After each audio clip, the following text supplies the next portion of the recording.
Preface 4. Love doesn't discriminate between the sinners and the saints. It takes and it takes and it takes, and we keep loving anyway. We laugh and we cry and we break and we make our mistakes, and if there's a reason I'm still alive when everyone around me has died, then I'm willing to wait for it.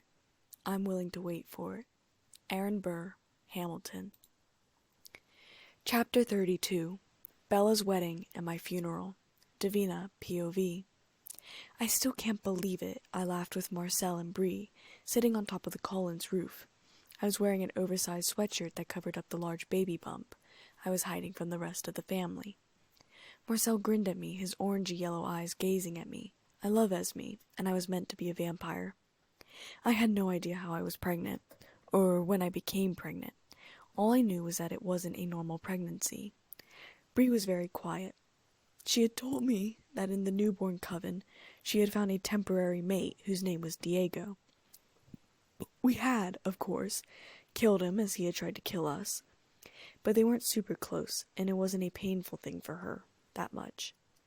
I stared up at the setting sun. It was nearing the end of July. Bella's wedding would be very, very soon, and I was sure I was going to give birth any moment. I knew it had to be Carlisle's baby, because I had started drinking some of the blood bags that Carlisle had stocked away for emergencies only. Not to mention, whenever I continued interning at the hospital, I snuck into the blood storage room and stole a couple. A lot. I was terrified. I didn't feel terribly sick or anything, and I looked mostly the same, but still, it wasn't every day that a girl got pregnant with a vampire child. I had tried running private tests. I was an almost doctor after all, but I couldn't get ultrasounds to penetrate through the membrane. Still, I said, becoming slightly serious, well, what about the army? You won't be able to fight on the front lines until you control your thirst better. Marcel made a face at me. I know. I told him I had to take a break for medical leave. Carlisle provided me with the papers. I chuckled, the perks of knowing a vampire doctor. Vampire life suited Marcel wonderfully. The paleness of vampirism and the darkness of his original skin tone made him extremely handsome. Actually, we might as well just say he looked like if someone put Marcel Gerard from the originals, Kingsley Shacklebolt from Harry Potter, Mace Windu from Star Wars, and Sam from the Avengers together, you got Marcel. Okay, so maybe just Marcel and Sam, but still. I felt something kick inside of me, and I covered up a wince. What was that? Marcel and Bree asked together. I smirked, covering it up. Like I would know. You two are the ones with the superb hearing. Bree, do you want to go down and watch Hamilton? Bree's yellow eyes lit up. Yeah. Marcel scoffed. Hamilton? Really? Esme loves Hamilton, I jested, and Marcel glared at me. I held up my arms. Helping me down? Marcel stood up, opening his arms. I situated myself so that my stomach wasn't against him, and he jumped from the roof. The landing was slightly jarring. As he let me down on my feet, Bree landed next to us. Upon seeing Edward, I quickly changed my thoughts from baby vibes to my excitement for Hamilton. Things had changed after the newborn attack. For one, Esme had told Marcel about us being vampires. Marcel had accepted it without question, and had asked her to turn him that same night. Surprised, but worried, she brought him back to the house. Carlisle and him had talked for a while. I had sat there quietly the entire time. One of Carlisle's arms wrapped around my waist tightly, and finally Carlisle decided to turn him. I had gone to Sam and pleaded my case, begging him to allow Marcel to become a vampire. Sam and I had argued for a good 20 minutes, until Billy showed up, asking what we were arguing about. I knew Billy might have liked Esme, but I told him what Esme wanted with Marcel. Billy had been the one to change Sam's mind and let Esme turn him. Everyone deserves a life with their true mate, Billy had told Sam, and if this man Marcel becomes a vampire, Esme won't hurt him. I had left Sam with a sarcastic, I hope you're more lenient when it's my turn. Needless to say, Sam and I hadn't talked in a few weeks. Carlisle had given Marcel morphine, waited 20 minutes, and then Esme had bitten him. Carlisle took me back to the house and made me wait there. Edward had taken Bella back to her house. No humans would be in the house while Marcel was turning. Next was Bree. She had told me about her abusive father, how he had killed her mother, how he had been arrested by the cops when they found her mother's bones, and was also blamed for her murder as well. Now she lived here with the rest of the vampires. She had eagerly changed from being a human eater to a vegetarian. Her yellow eyes made her features pop. She was truly adorable, looking more like she was 13 than 16. Next was that Bella was finally marrying Edward. which had meant that Jacob had run away, making the wolf pack, Billy, and I sad. It made Bella sad too. And lastly was Seth. Seth, my almost favorite werewolf son, though I loved Jared and Paul too, as they were my first sons. But Seth was lovable. First, he was just adorable. Second, he had one of the best attitudes. Sweet, kind, lovable, friendly, borderline annoying. Could make jokes during hard times, and he was a vampire's best friend. Seriously, him and Edward had a wonderful, strange friendship. I was glad for them. I think it stemmed from them fighting together against Victoria and Riley. "Mom!" Alice chirped joyfully as we came through the doors. "We need you to try on your dress." I raised an eyebrow looking at her and said, "No, I'm going to watch something with Bree." Alice pouted. "Mom." I grinned. "I'll try it on later, okay?" "But you're wearing that horrible sweatshirt," Alice complained. "Only to hide the baby bump." I shrugged. "It's comfortable." "Carlisle," Alice complained. I could hear him laughing upstairs, but if he made a comment, he didn't answer. He zoomed down the stairs at that moment, wrapping his arms around my upper chest. I was just glad he didn't try wrapping them around my stomach. He pressed a kiss to the side of my neck. "What are you and Bree going to watch?" Edward asked, coming into the room. "Hamilton," I said. Jasper was immediately down the stairs. "Let's watch." I snorted, pulling away from Carlisle, taking one of Jasper's arms and also one of Bree's arms, drawing them into the living room. I could almost hear Alice gnashing her teeth, and then she turned on Marcel. "All right, fine. You're next." "Oh, I was going to watch Hamilton." Marcel's voice drifted off as he looked into Alice's intimidating face. Jasper snickered. Carlisle shook his head, winked at me, and disappeared back into his study. The rest of us settled down to watch the amazing play. I watched out the window as Carlisle and mine bedroom, as things started to get set up for the wedding. Jasper and Carlisle were carrying benches that looked like they had been made out of trees for the guests to sit on at the wedding. I smiled down at Carlisle, who looked up and winked at me. I blushed. I loved him so much. Jasper looked amused, probably because everything that we saw before us was all Alice. A little Esme, but mostly all Alice. There were buckets of white flowers and flower garlands that would be used to wrap around the backs of the benches. All in all, it was basically to look like everything had grown straight out of the ground. Emmett walked by with a large log over his shoulder and asked, "Where do you want 'em, boss?" Alice and Bella were standing on the porch of the house, talking. Bella was complaining about the large white heels she was struggling to walk in, which was really amusing because she'd been trying to walk in them for 3 days, and the wedding was tomorrow. On either side of the aisle, Alice's light voice carried through the air. "You all right?" Carlisle had bounded from the ground to sit on the window ledge. I paused for a moment, looking at him, and then smiled. "I just feel a little under the weather." Carlisle sighed, reaching out and stroking my cheek. "You know, it's very unfair that Edward and Bella get to go to our honeymoon spot before us." I smirked. "We'll just have to go after them, love." Carlisle leaned forward and I met him halfway, our lips meshing together, soft and firm. Our tongues clashed, fighting with each other until Alice's voice shrieked through the air. "Does no one have vision?" We broke apart and I chuckled. "I should lay down." "All right," Carlisle murmured, nuzzling against my neck. "I love you." "To Saturn and back," I mumbled, kissing his cheek, and went to lay down. He hopped from the window, and I laid down on the bed, my hands moving to rest on my belly. Suddenly, I felt a kick, and I bit down on my tongue hard in order not to scream. Had it just broken a rib? My arm started to shake, and there was another snap.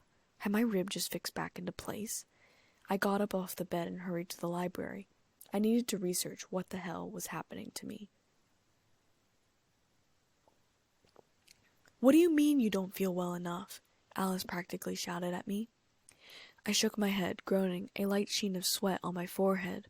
Carlisle sat by my side in worry with a cold cloth. "Alice," he chastised.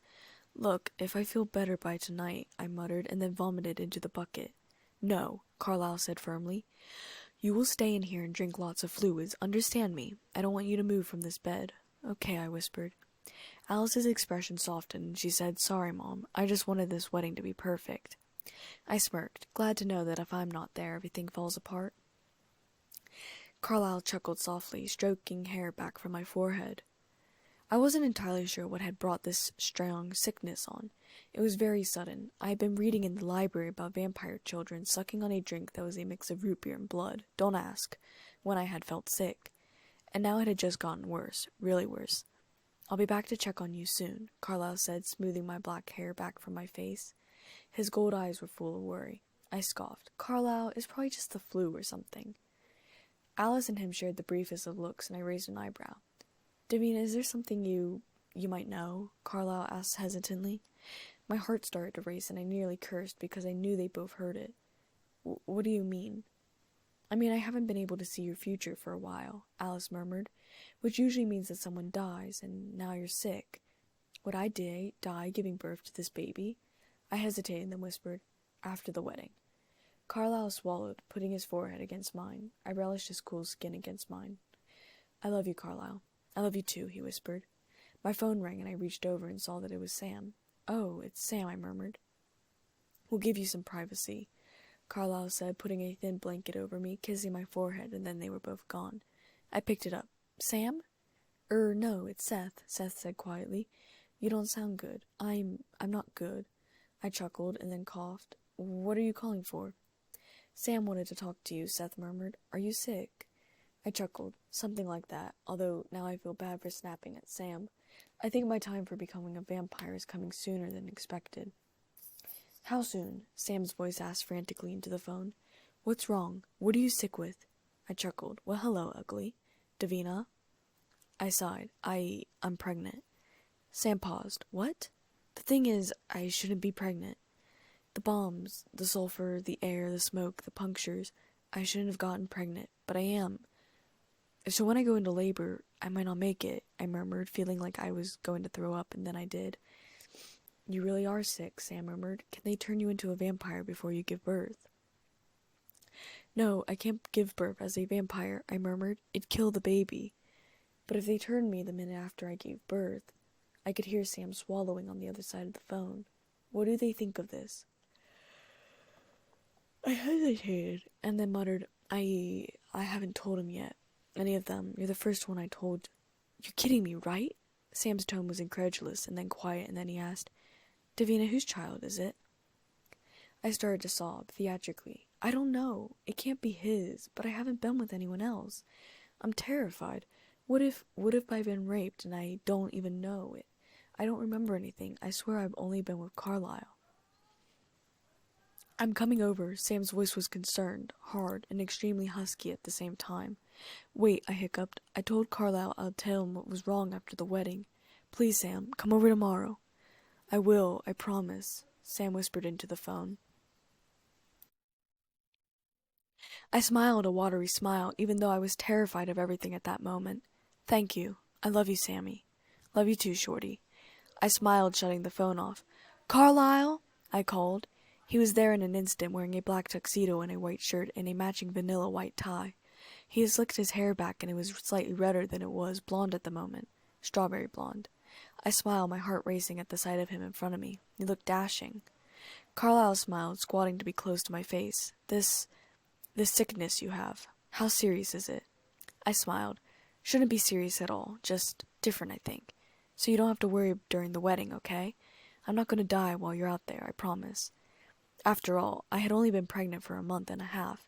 Even if the vampire baby grew faster than a human baby, even a month and a half shouldn't cause it to be born, right? Carlisle sighed, smoothing my hair back from my face gently. Esme appeared in the doorway. Carlisle, we have to go down. Esme crossed the room, taking one of my hands. How are you feeling? Like I'm glad Alice can't force me into a dress right now, I smirked slightly. The Denali's are here, Esme said, tilting her head towards the window. She frowned slightly. Irina came. She won't cause trouble, right? I asked fearfully, moving to sit up. Seth is coming to the wedding. Carlisle pushed gently down on my shoulder. She won't do anything, I promise, and worrying is the last thing you need right now. Try and fall asleep, okay? I closed my eyes, relaxing back into the pillows. Right, okay, have fun. I'll bring you up a piece of cake, okay? Esme asked with a small wink. I smiled. Carlisle kissed my forehead, then my lips pulling away slowly. Careful, Doc, I smirked. Don't catch my flu. He chuckled. I'll try. And then they were both gone. I waited a moment before completely ignoring his advice, moving slowly into the chair near the window. I couldn't actually attend the wedding, but I could still oversee it. From my view, I could see quite a bit. I could see Seth, Sue, and Billy sitting in the very last row together.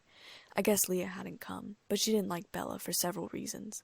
I could see Carlisle greeting Carmen and kissing her cheek. I smirked as a swell of jealousy rose up inside of me. At least I could laugh at my jealousy. I could see a third blonde, her hair curled and piled up on her head, standing with Kate and Tanya. That must be Irina. Everyone slowly started to take their seats. I could see Edward positioning himself at the altar, though I couldn't see details from here. I was mostly basing this off hair colors. Alice, Jasper, Carlisle, Esme, Marcel, Emmett, Bree, and Rose all positioned themselves in the front row on the right side. I felt a pang of regret that I wasn't sitting there next to Carlisle, or on his lap. Carlisle was positioned on the outside, closest to the aisle. I sighed slightly, wishing our hands were entwined. I felt a tiny foot kick my rib, and I grinned slowly. The rib snapped back into place. It terrified me. It also reminded me of one of those pens where you click down on it and then had to click something else to send it up again. Was the baby just playing with my rib? The thought made me throw up again. I resurfaced to see that the crowd had stood looking towards the house. Carlisle was looking more upwards, and I smiled at him. He shook his head slightly, mostly in exasperation. The others were looking at Bella and her father as they walked down the path. Everything about Bella's dress was the complete opposite of how mine had been. Hers was rather simple and white with little decoration, although her veil and train were pretty. It wasn't that she wasn't pretty, she was breathtaking, but it showed Carlisle's and Edward's differences. Carlisle had loved the extravagance of my wedding dress, but dresses had been extravagant back then, and I had loved the simplicity of his suit. I smiled again, reminiscing in my own wedding days, as Bella and Charlie made rather snail-like progress to the altar. I couldn't remember my walk being so slow. But then again, the doors of the church to the altar wasn't much of a walk. Plus, Sam had rather long legs for me to keep up with. I smiled even wider, thinking about myself on Sam's arm. I loved Sam. He was my brother by the same father, even if we both hated our father. And we were so close. I would hate for things to be ruined by becoming a vampire, even if he said okay to it. I watched Bree and Marcel carefully, looking for any sign that they might try and attack a human, but I also knew Esme and Emmett wouldn't let them get that far. I looked back toward the werewolves and caught eyes with Seth. I smiled gently, giving him a small wave, which he returned before turning his attention back to Bella. Charlie and Bella finally reached the end of the altar, and the priest at the front raised his hands, letting everyone sit. I wanted to reach out and touch Carlisle. The longing for him was overwhelming, and I didn't know why. The priest's voice didn't carry enough for me to be able to hear what was being said, but I knew it was very close to the vow that Carlisle and I had said at our own wedding. When they kissed for a long time until people started to clap, and then when they continued to kiss, everyone basically stood on their feet, cheering to get them to stop kissing. I felt a tear fall down my face, wishing I could feel Carlisle's lips on mine, and then I bent over, groaning at the feeling of loss and envy.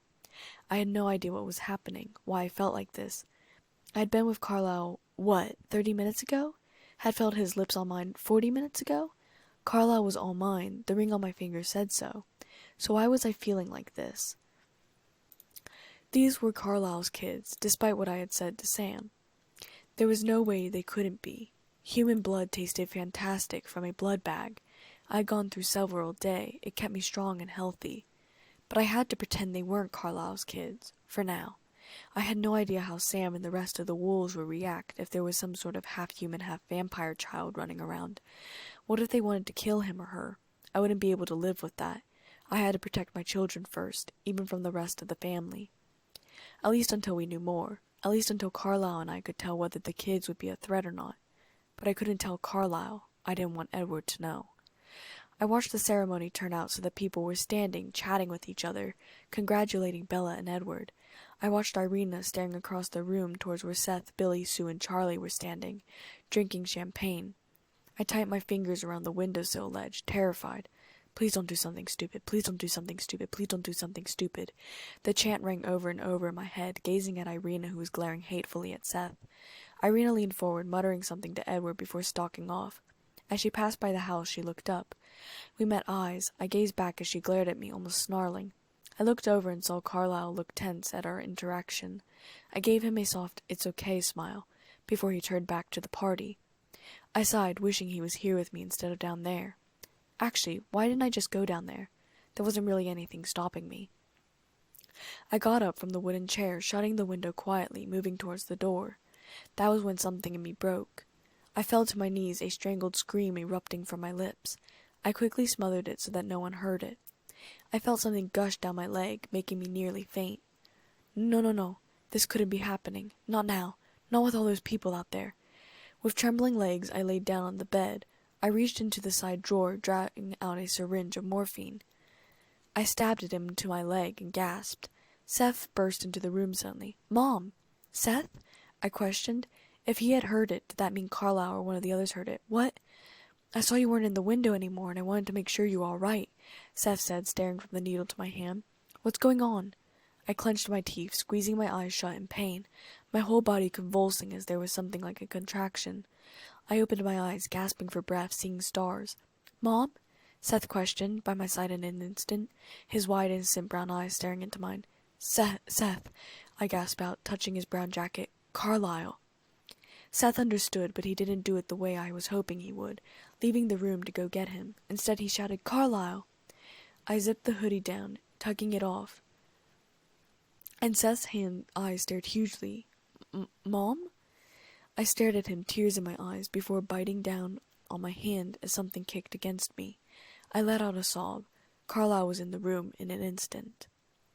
Carlisle, POV. I was in the room in an instant, hearing her cries of pain and Seth's call, but whatever I had been readying myself for wasn't to see her pregnant, writhing in pain. "Seth?" I swallowed. "Get Sam on the phone. Now." Because I knew from the weird heartbeat, putting things together, that the child was not normal. Davina's black eyes were pleading with me. Seth called Sam on Davina's phone, putting it on speaker. "Seth, I need you to leave," I murmured. "I'm serious. This is going to be bad." Seth nodded, turning and leaving the room. Shutting the door quietly behind him, I felt horrible. "Davina, darling, this..." Davina gasped, the bedsheets tight in her fist. There was a fine sheen of sweat across her forehead, and she was gasping for breath. "I don't know how it's possible. I swear, Carlisle, I haven't been with anyone except you. I swear." I chuckled softly. "Of course, all of the things you worry about right now is you wanting me to make sure I know you didn't cheat on me. Davina, I know you didn't." "Good," Davina gasped, letting go of the morphine needle. It clattered to the floor. "But it's only been a month and a half. They shouldn't. It's too soon." I had no idea what I should be doing. "Davina," I whispered, and smoothing her hair back. "Carlisle." Sam's voice was on the phone, sounding louder than need be. "Davina's dying, Sam," I said. "I need permission, and I need it now." "You have it." Sam's voice was frantic. "You have it."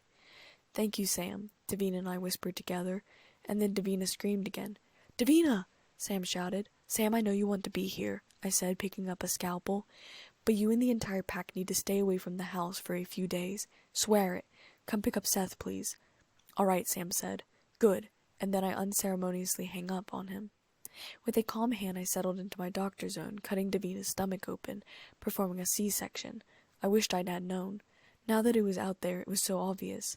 The sudden disappearances of blood bags, the missing blood bags at the hospital, the oversized sweatshirts, the sudden reluctance to have sex. Jasper saying she had moments of intense panic, and sometimes she felt terrified about something. It was all this. "Carlisle," Davina said weakly. "It's going to be okay," I whispered as I cut open the stomach. "I want you to tell me why you didn't tell me." Davina closed her eyes, because I didn't know at first, and then I thought maybe I'd been raped or something, because vampires can't have kids, and I was scared that Lord would do what he would do with that information, and I was scared that maybe you wouldn't want to have the child if it was someone else's, and I was terrified once I randomly started drinking the blood bags, because then I knew it meant it was a vampire child inside of me, and I'm scared what you all might do with that information. Sam might want to kill him or her. You guys might even want to, in case the baby is dangerous, and I was scared. I wanted to give him or her a chance at a life first, so we could see how it would be before we decided whether or not. Tears welled up in her eyes, and I gasped. "What?" she asked frantically. I swallowed hard. No wonder. "Davina, you've triplets." Davina stared at me in shock and then whispered, "Triplets?" I nodded, working on getting them out so that I could give her my venom and turn her. I knew it was much sooner than she wanted. She wasn't even 25 yet, but I had to. I couldn't lose her. "Carlisle, we'll have to tell everyone the baby's died. They can't, even our kids, and the werewolves especially. Hide them in our house so that they don't know they exist, at least until we can assess. Her voice drifted off, her heart starting to fail. Stay with me, I growled, wishing I had a nurse that I could hand the babies over to. I had to make do with laying out a few blankets out, placing them one by one on the blankets. I made sure they were all breathing, trying not to be distracted by their angelic faces, before turning back to Davina. I quickly grabbed a syringe from the bottom drawer in a locked box. I ripped off the lock, taking out the syringe, stabbing it into her heart, and pressing down, the quickest way for my venom to travel. And then, because I honestly didn't want to fuck anything up, I bit down gently on her wrist, letting my venom pool into her blood. I listened, waiting, solely on her heartbeat, making sure it continued, before turning the babies. They had heartbeats, blood flowed through their veins, and they seemed normal size for a baby that had only been in the womb for less than 2 months. I cleaned them up and stared, perhaps from habit, making out birth certificates, filling in everything but the names. Davina would name them. Her heart was still strong behind me. There were 2 boys and 1 girl. The girl looked most like me, a head of blonde hair, and when she opened her eyes, too early, they were bright crystal blue.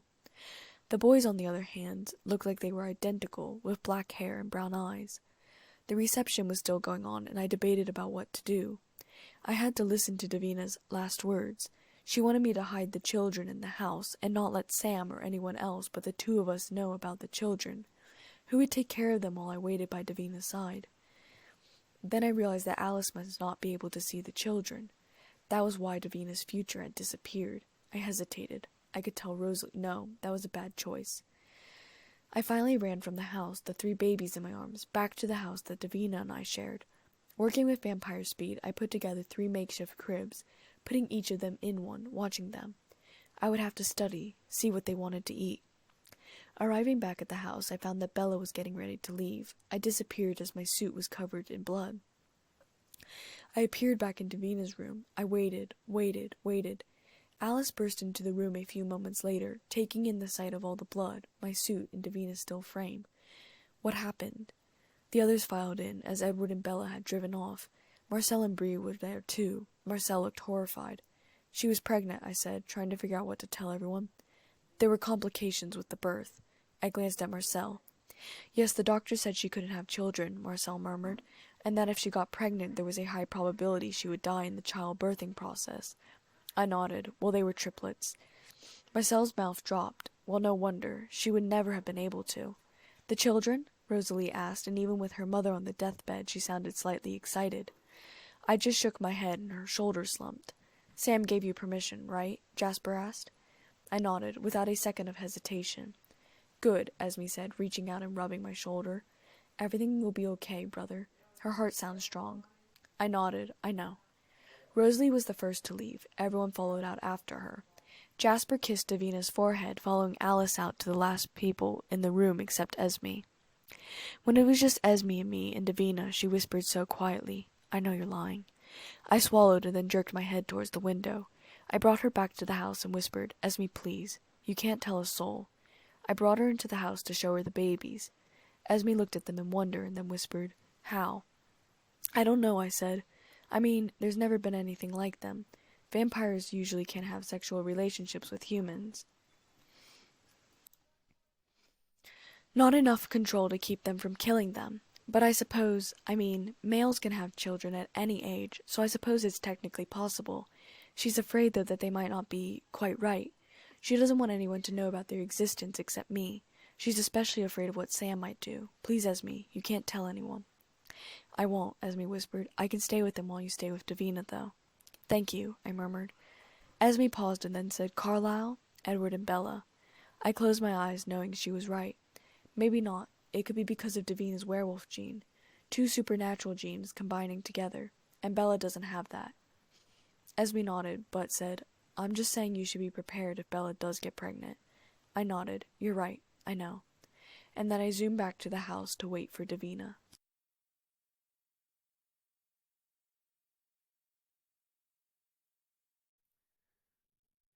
Chapter 33. Gonna give all my secrets away.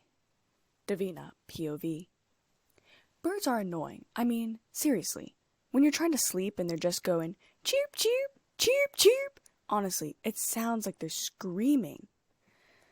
The pain had been immense. The way I imagined being a vampire and being set on fire must feel. You know, if you're set on fire alive. They weren't kidding when they said becoming a vampire was painful. I much preferred the Vampire Diary way. Drink some vampire blood, snap your neck, ba-bam, you're a vampire. I wondered how long it was exactly that I was out. I knew it ranged anywhere between 2 to 5 days, depending on where the venom was injected and lots of other lovely factors. The stronger the heart, the shorter the time, and if the venom was injected into the heart or near it, then it was more on the 2 to 3 day side. Of course, the ending brought tears that couldn't spill to my eyes. Watching memories, I could see everything that had happened in my life play backwards. From the pain, to the wedding, to Marcel's changing, to the newborn fight, to spying on Seattle, to being in Kentucky with some of my family, finding out I was a werewolf, Sam's sister, and then there was Laurent trying to kill me, Edward telling me about them leaving, being in the hospital because of James, coming to Forks, the last few years of working to get a plane ticket, the bombs going off, Azim and I kissing, Azim and I laughing, meeting Azim's parents, going to gymnastics meets and taekwondo competitions, learning military strategy, moving to the base, being back in Forks, running around with Paul and Sam, swimming in the ocean, Cole's birth, Josh arguing with Sam's mother, a 4-year-old playdate with Tyler Crawley, and then being born in a hospital. My eyes snapped open. The pain was gone. Good. It felt like I had been burning for years. The first thing I heard were birds, and I almost groaned in annoyance. But I could also hear squirrels crunching on nuts, rabbits sprinting through the forest, a mountain lion, or maybe a bear, but it definitely had hunting feet, walking over stone and rock, the violent flapping of hummingbird wings. Feeling-wise, I could feel the soft fabric of the sheets beneath me, soft, fluffy, and warm. I could also feel that I was wearing something made of silk, but I didn't move my head to look down quite yet. As for the smells, I could smell so many different smells. There was cinnamon, hyacinth, pear, sourdough bread, pine, vanilla, leather, apple, moss, lavender, chocolate, lemon and lime, tomato sauce, almonds, ew, roses, jasmine, lilies, plastic, and so many other different smells. The strongest smell was seawater. I took in a shuddering breath, feeling the air move through my lungs, but not really. I looked around the room. The ceiling was white, dust motes flying in the air. I could read the titles of all the books on the shelf across the room. I sat up slowly, moving my legs over to the side of the bed, getting to my feet. I caught sight of myself in the mirror and stared in horror at the red eyes. My dark hair and pale complexion gave me a snow-white complexion. I was just missing the blue eyes.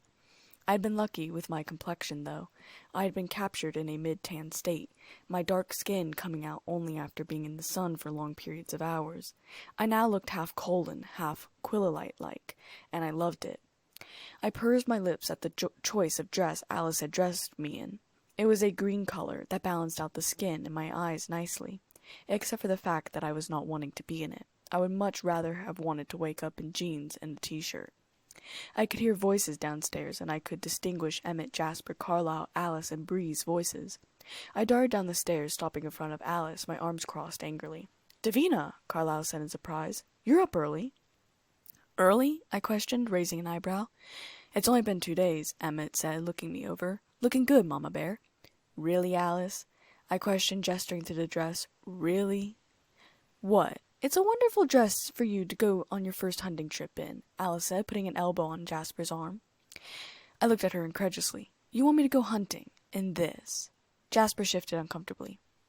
"That's what you care about?" I looked up at my favorite son. "What do you mean?" Jasper looked confused. "I don't understand this." I stared at him blankly and then looked around for an explanation. Bree was the one he answered. "He means you care more about the idea of your hunting attire than thirst."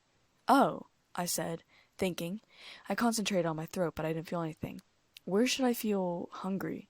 They all stared at me in surprise. "In your throat," Emmett explained. I concentrated and then shook my head. "Maybe I'm not thirsty yet." "Maybe we should go hunting anyways," Carlisle suggested, reaching out to take my hand. I slid my hand into his, feeling the smoothness of his palm, the creases where the lines were, and finding that he was no longer cold nor hot, but that we were the same temperature now. I looked up at him, staring into his honey-colored eyes, and then reached up to kiss him on the lips. He tasted wonderful, like things I couldn't even put into words. His lips were hesitant against mine and full. I pulled away smiling. "Let me go change." "No," Alice pretty much growled at me. I sighed. "Yes, let me try tackling a grizzly bear in this dress. It'll get ripped, and I actually kind of like it." You could go nude, Emmett said, grinning and winking at Carlisle, who rolled his eyes. I actually kind of liked the idea. Jasper shook his head, drifting away from the room. I looked after him, my smile fading. What's wrong? He's never seen a newborn with this kind of self-control, Alice said, and then drifted after him. Oh, great, I'm still weird even after my death. I muttered. I don't know, Emmett said in a serious voice, smirking. You haven't quoted Harry Potter once since you've awoken. You might be going sane. I stuck my tongue out at him and then tugged on Carlisle's hands. Come on, then. Carlisle and I exited the house. It was a sunny day, and I stared, my hand outstretched as the sun bounced off my skin, sending sparkles out glittering across the pavement. I stared at Carlisle, whose face was glittering. You look so handsome, I murmured, wanting to take him to bed at that moment. Carlisle smiled, and I felt my heart do flips. Well, not my heart, but you know. And you look absolutely breathtaking.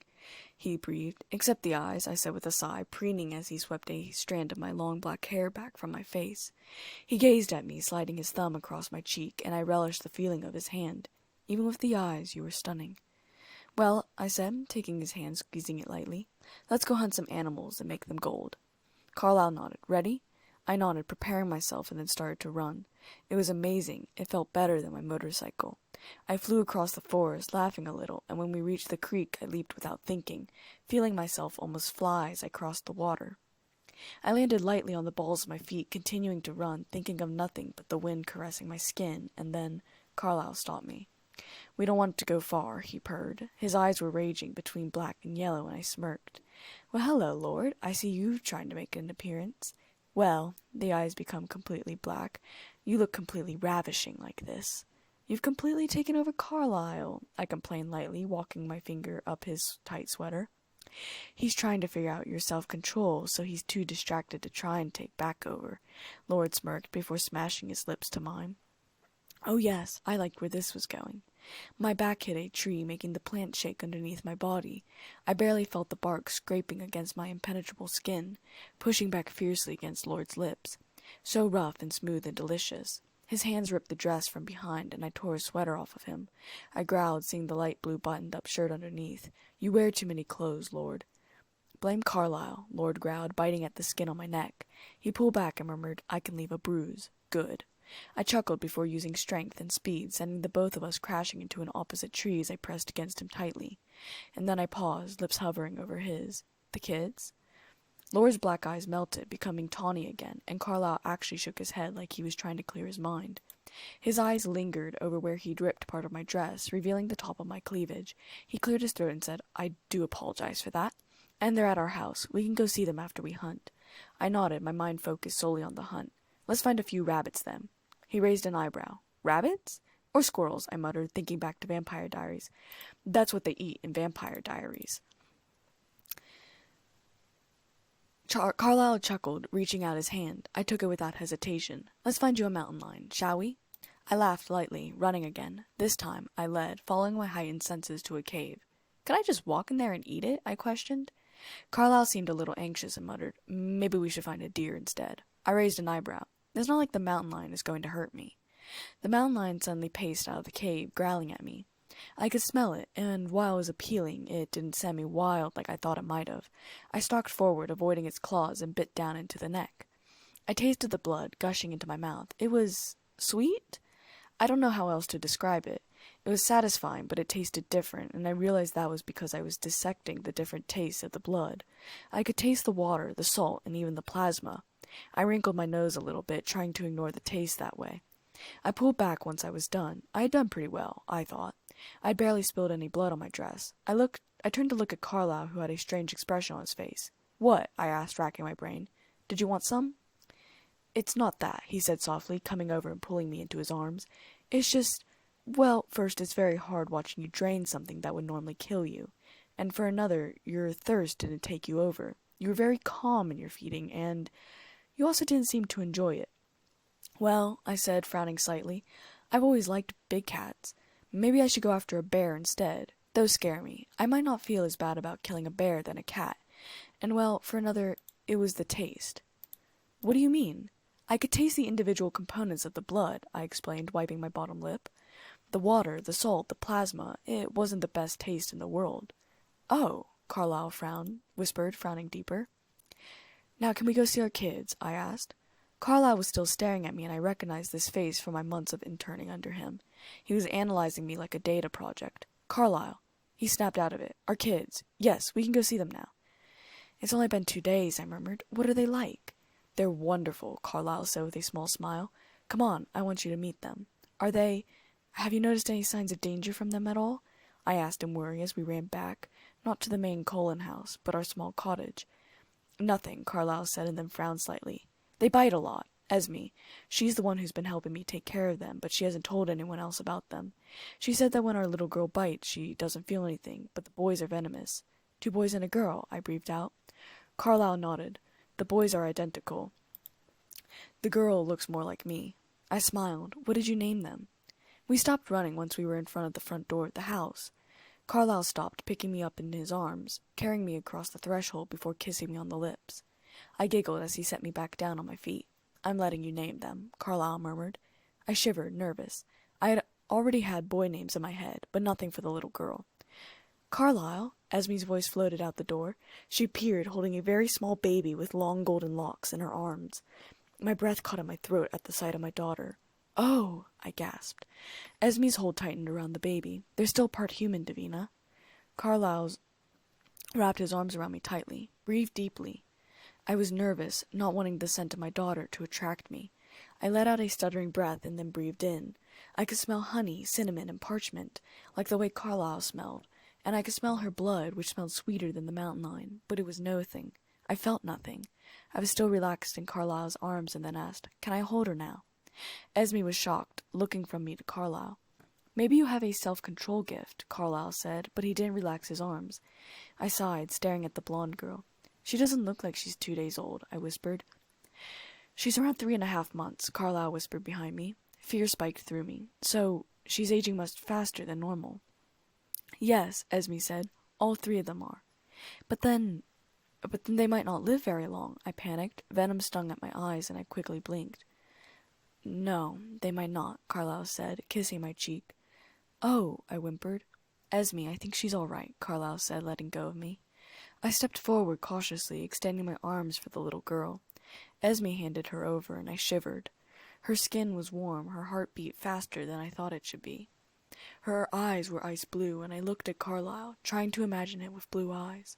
He smiled a little. I could put contacts in if that helps your imagination.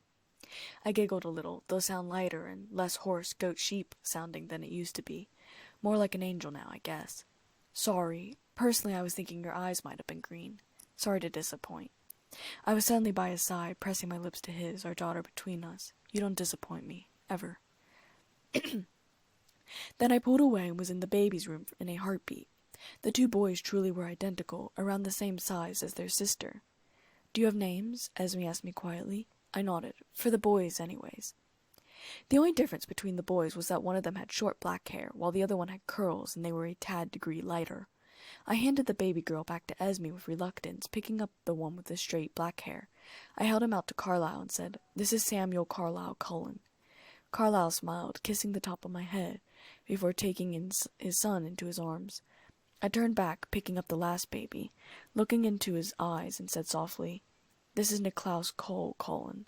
Niklaus after the hybrid. Cole was after my brother. I turned to the girl, having no idea what to name her. Nothing seemed to fit her right. Kajana, Jasiri, Temperance, Kisa, Naomi, Camille, Luna, Kiara. Caroline, Elizabeth Cullen, I finally decided. "Those are all wonderful names," Esme decided. I hesitated and then asked, "I feel so normal. Why?" Carlisle shook his head. "This could be your gift. Self-control." "Do the children show any signs of gifts?" I asked. "Not yet," Esme said. "But of course, they might not be able to have gifts, or maybe they'll develop later." I nodded and looked at Carlisle. "I need to make a call."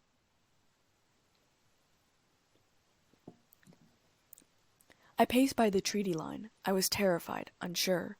Carlisle stood nearby. He had promised to be there so that I wouldn't hurt them. "They're coming," Carlisle said, and then laughed quietly. "I don't have to tell you that." I smiled a little. "It'll take some getting used to, I'm sure." Sam appeared first, and I was surprised he wasn't in wolf form. I felt a smile break out over my face at the sight of him. "Hey, Sammy." "Hey, Shorty," he said, grinning. "You look yourself, except the eyes." I shuddered. I hate the eyes. But Carlisle thinks I have a gift of self-control. Yay, I guess. I was kind of hoping to be able to shoot lightning from the sky, but I'll take what I can get. Sam raised an eyebrow, looking between Carlisle and I.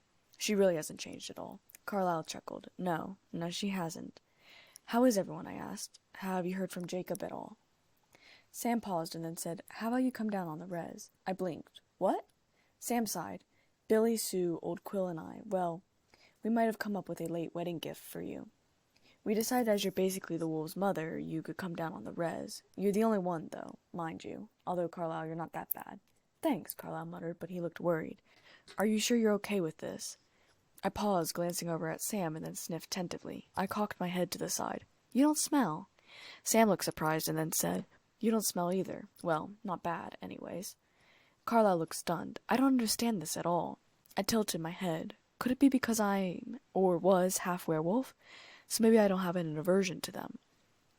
Carlisle hesitated. I need to research this. He was in front of me in a flash, taking my face in his hands, kissing me hard.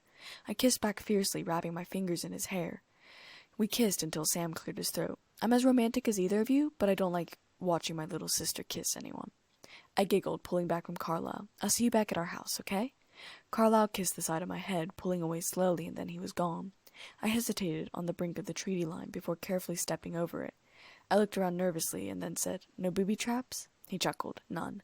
I reached my arms out hesitantly, and then he pulled me into a hug. I inhaled his warm, comforting scent. Like jasmine and spices, sweat and leather rolled into one. I sighed. I'm glad you smell the same. What do I smell like? Sam questioned. Jasmine, spices, sweat, and leather, I mumbled, feeling embarrassed. It's a good combination. Sam said, pulling away, wrapping an arm around my shoulder, pulling me through the forest. And you smell like honey, almonds, peaches, and lime. I growled. I know I smell like fruit. I've been told several times. Sam chuckled. Very soon we were at Emily's house. Sam? I said in a small voice as Emily came out to greet us. I grabbed his shirt, hiding halfway behind him. Davina! Emily cried happily, stopping short of me. I hesitated, almost trembling behind Sam.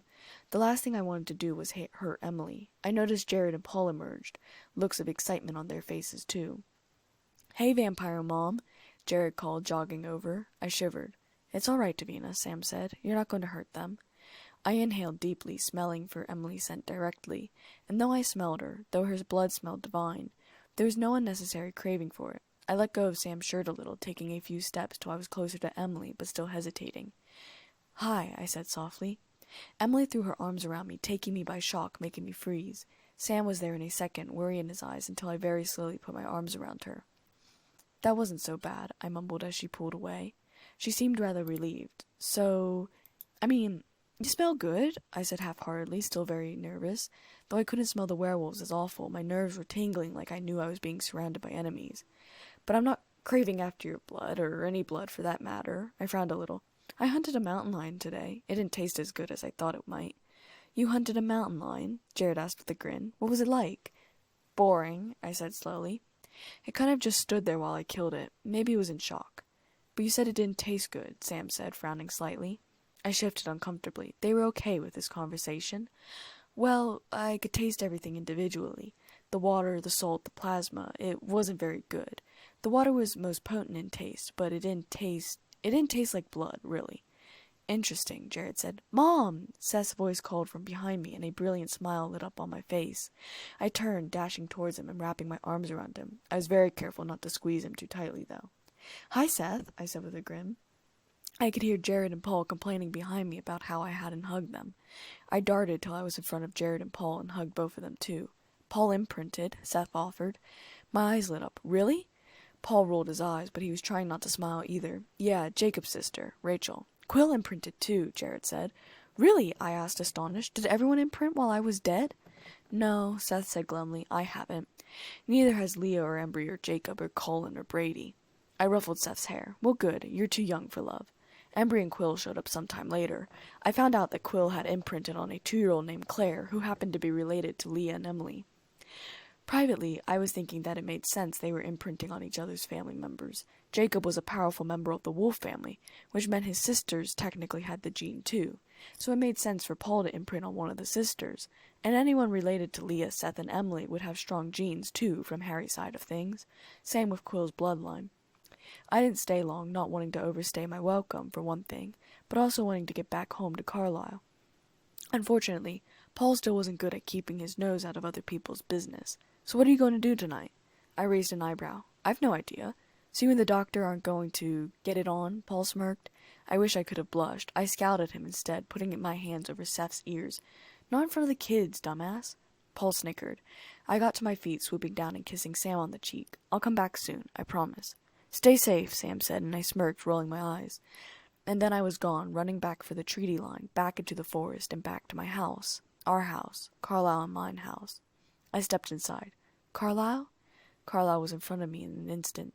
"Shh, they're asleep." "They sleep," I said, delighted. He nodded, smiling slightly. "Did you have a good time at the reservation?" I nodded. I was very happy. Beyond this point, there will be content of mature themes, such as sexual interactions and high romance. Please do not continue listening to this audio recording if you are uncomfortable with such themes. Thank you. "Good," Carlisle whispered, moving his lips to the skin underneath my ear. Do I get you all to myself tonight?" I giggled. "Yes, you do." "Good," Carlisle growled. Before I knew it, we were in our bedroom, on the bed, and I was under him, his dark gold eyes practically glowing. I yanked him down to me, my hands wrapped in his reddish-yellow locks, pulling his lips down to crash down on mine. He growled against my lips, his tongue fighting for dominance against my open lips. Except this time I could hold my own fight. Our tongues mixed together, creating new sensations, while his hands traveled down my shirt.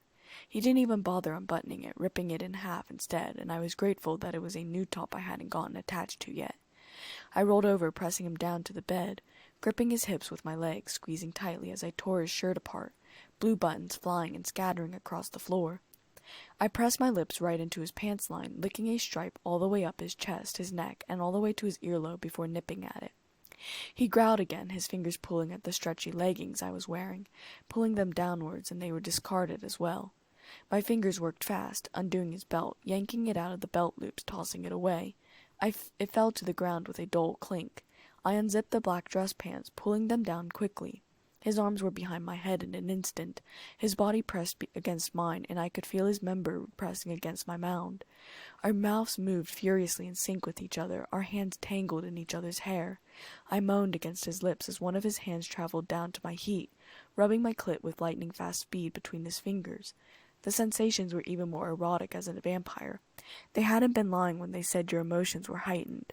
This was at least 10 times better than when I had been human. "Carlisle," I moaned out, "please." He plunged 3 fingers into me, thrusting them in and out at a furious pace, rubbing my clit even faster. My eyes rolled back in my head as I clutched his shoulders before I bit down on his bottom lip, my fingers bringing me over to the edge of release, and I released all over them. I could smell the arousal now, bitter and exotic and sharp. Carlisle slowly pulled his fingers from my warmth, sticking them in his mouth, licking them clean. I wanted to ask if that actually tasted good, but I didn't want to ruin the moment either. Carlisle smashed his lips to mine again, flipping me back over on my back onto the pillows. I could taste myself on him, something that seemed highly erotic and actually somewhat pleasant. My taste and his taste all mixed together. "Carlisle," I growled, missing the fullness between my legs. I rolled over so that he was pressed into the sheets, angling myself to go down on him. His hand shot to my hips, thrusting me back into the pillows before pounding into me. He bottomed out, and I gasped in pleasure, eyes rolling backwards before I recovered, bucking my hips to get him to move. He moved in and out, faster than I thought possible, even with the speeds we could run. I was a whimpering mess under him, surrendering to him completely. "Carlisle, please." "What, baby? What do you need?" Carlisle purred lowly in my ear, his dick a blur as he thrust it in and out of me. I whimpered, wanting more. "More, Carlisle, more." "More what, baby?" My eyes rolled back into my head, my hands gripping his shoulders. I had no idea what I wanted more of. I just knew I wanted more. "Faster." The fuck? Could he go faster? Something was wrong with my brain. He thrust it even faster, and I was practically screaming underneath him. His mouth lowered to my breast, flicking out at my nipple. The overstimulation was overwhelming. I barely got his name out as I clenched around his cock and milked it for all it was worth. He didn't stop, pounding me through my orgasm, drawing it out, kissing it on release.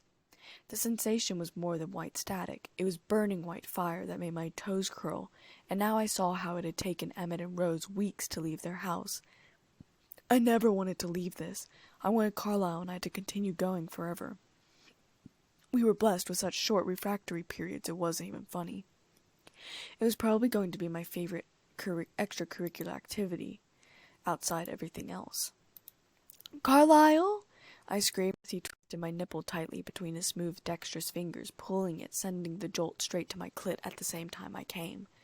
My entire body was shaking, and he wrapped one arm around me. My legs wobbly. I jerked forward, the both of us landing off the bed and onto the floor. We didn't even break rhythm, barely noticing the stone floor beneath the both of us. Carlisle simply rolled over onto the carpet, pulling me on top of him, thrusting upwards into me. We couldn't even get sore. Carlisle moved his lips to my throat, biting, licking, sucking at my skin, purring with delight as large purple bruises popped up on my skin. I growled, trying to mark him the same way and failing. That caused enough confusion for the both of us to slow down and observe things. When we finally came to a complete stop, I was breathing shallowly, and so was he. Carlisle ran his hand over my neck, observing the bruises. He pulled out slowly, causing our combined juices to pool out onto his stomach, and he chuckled lightly, kissing me. "Let's take this to the bathroom, shall we?" I wasn't as ecstatic, touching the bruises. "Carlisle, what's wrong with me?" I asked in a whisper. "My skin marks. I don't thirst after blood. Blood doesn't even taste that good to me. And I feel completely normal." Carlisle pulled me into his arms, carrying me to the bathroom. "There's nothing wrong with you, darling. Maybe your gift delves farther than self-control." "So what is it?" I asked. "Maybe it's more of a normality gift. A gift that keeps you human in a vampire body. I wonder." He drifted off, thinking deeply. "What?" I questioned. He looked at me, pulling out the handle on the bathtub, which by the way was huge, and let it fill with warm water. "I was wondering if you could eat human food, was all." I frowned slightly. "But vampires also can't bruise," Carlisle said, smiling almost sadly, running his fingers over my hickeys. "Am I not a vampire?" I questioned. It was overwhelming, and venom welled up in my eyes. "Did something go wrong during the transformation?" "No," Carlisle said. "The only thing that could go wrong is you died. But you didn't. You are a vampire, Davina. That much is obvious by the eye color, the speed, the strength. You have all the physical attributes of a vampire. But when it comes to feeding, that's where you're different. I think it must relate to some sort of gift." "Carlisle, if my skin can't bruise, doesn't that mean I could be killed easier than a normal vampire?" I whispered quietly. Fear flashed through his eyes for the briefest second. I knew he was thinking about the Volturi and the enemy I had made myself out of, Jane. I don't know. There's no way to test it without hurting you either," Carlisle whispered. "I can't test it on you. I can't let anyone else test that on you." "But evidence suggests it, right?" I questioned softly, throwing my arms around his neck, holding him to me. "Yes," he said quietly. I sat there for a long moment, before he slipped both of us into the bathtub. "It's okay," Carlisle whispered. "We'll figure it out. Everything will be okay."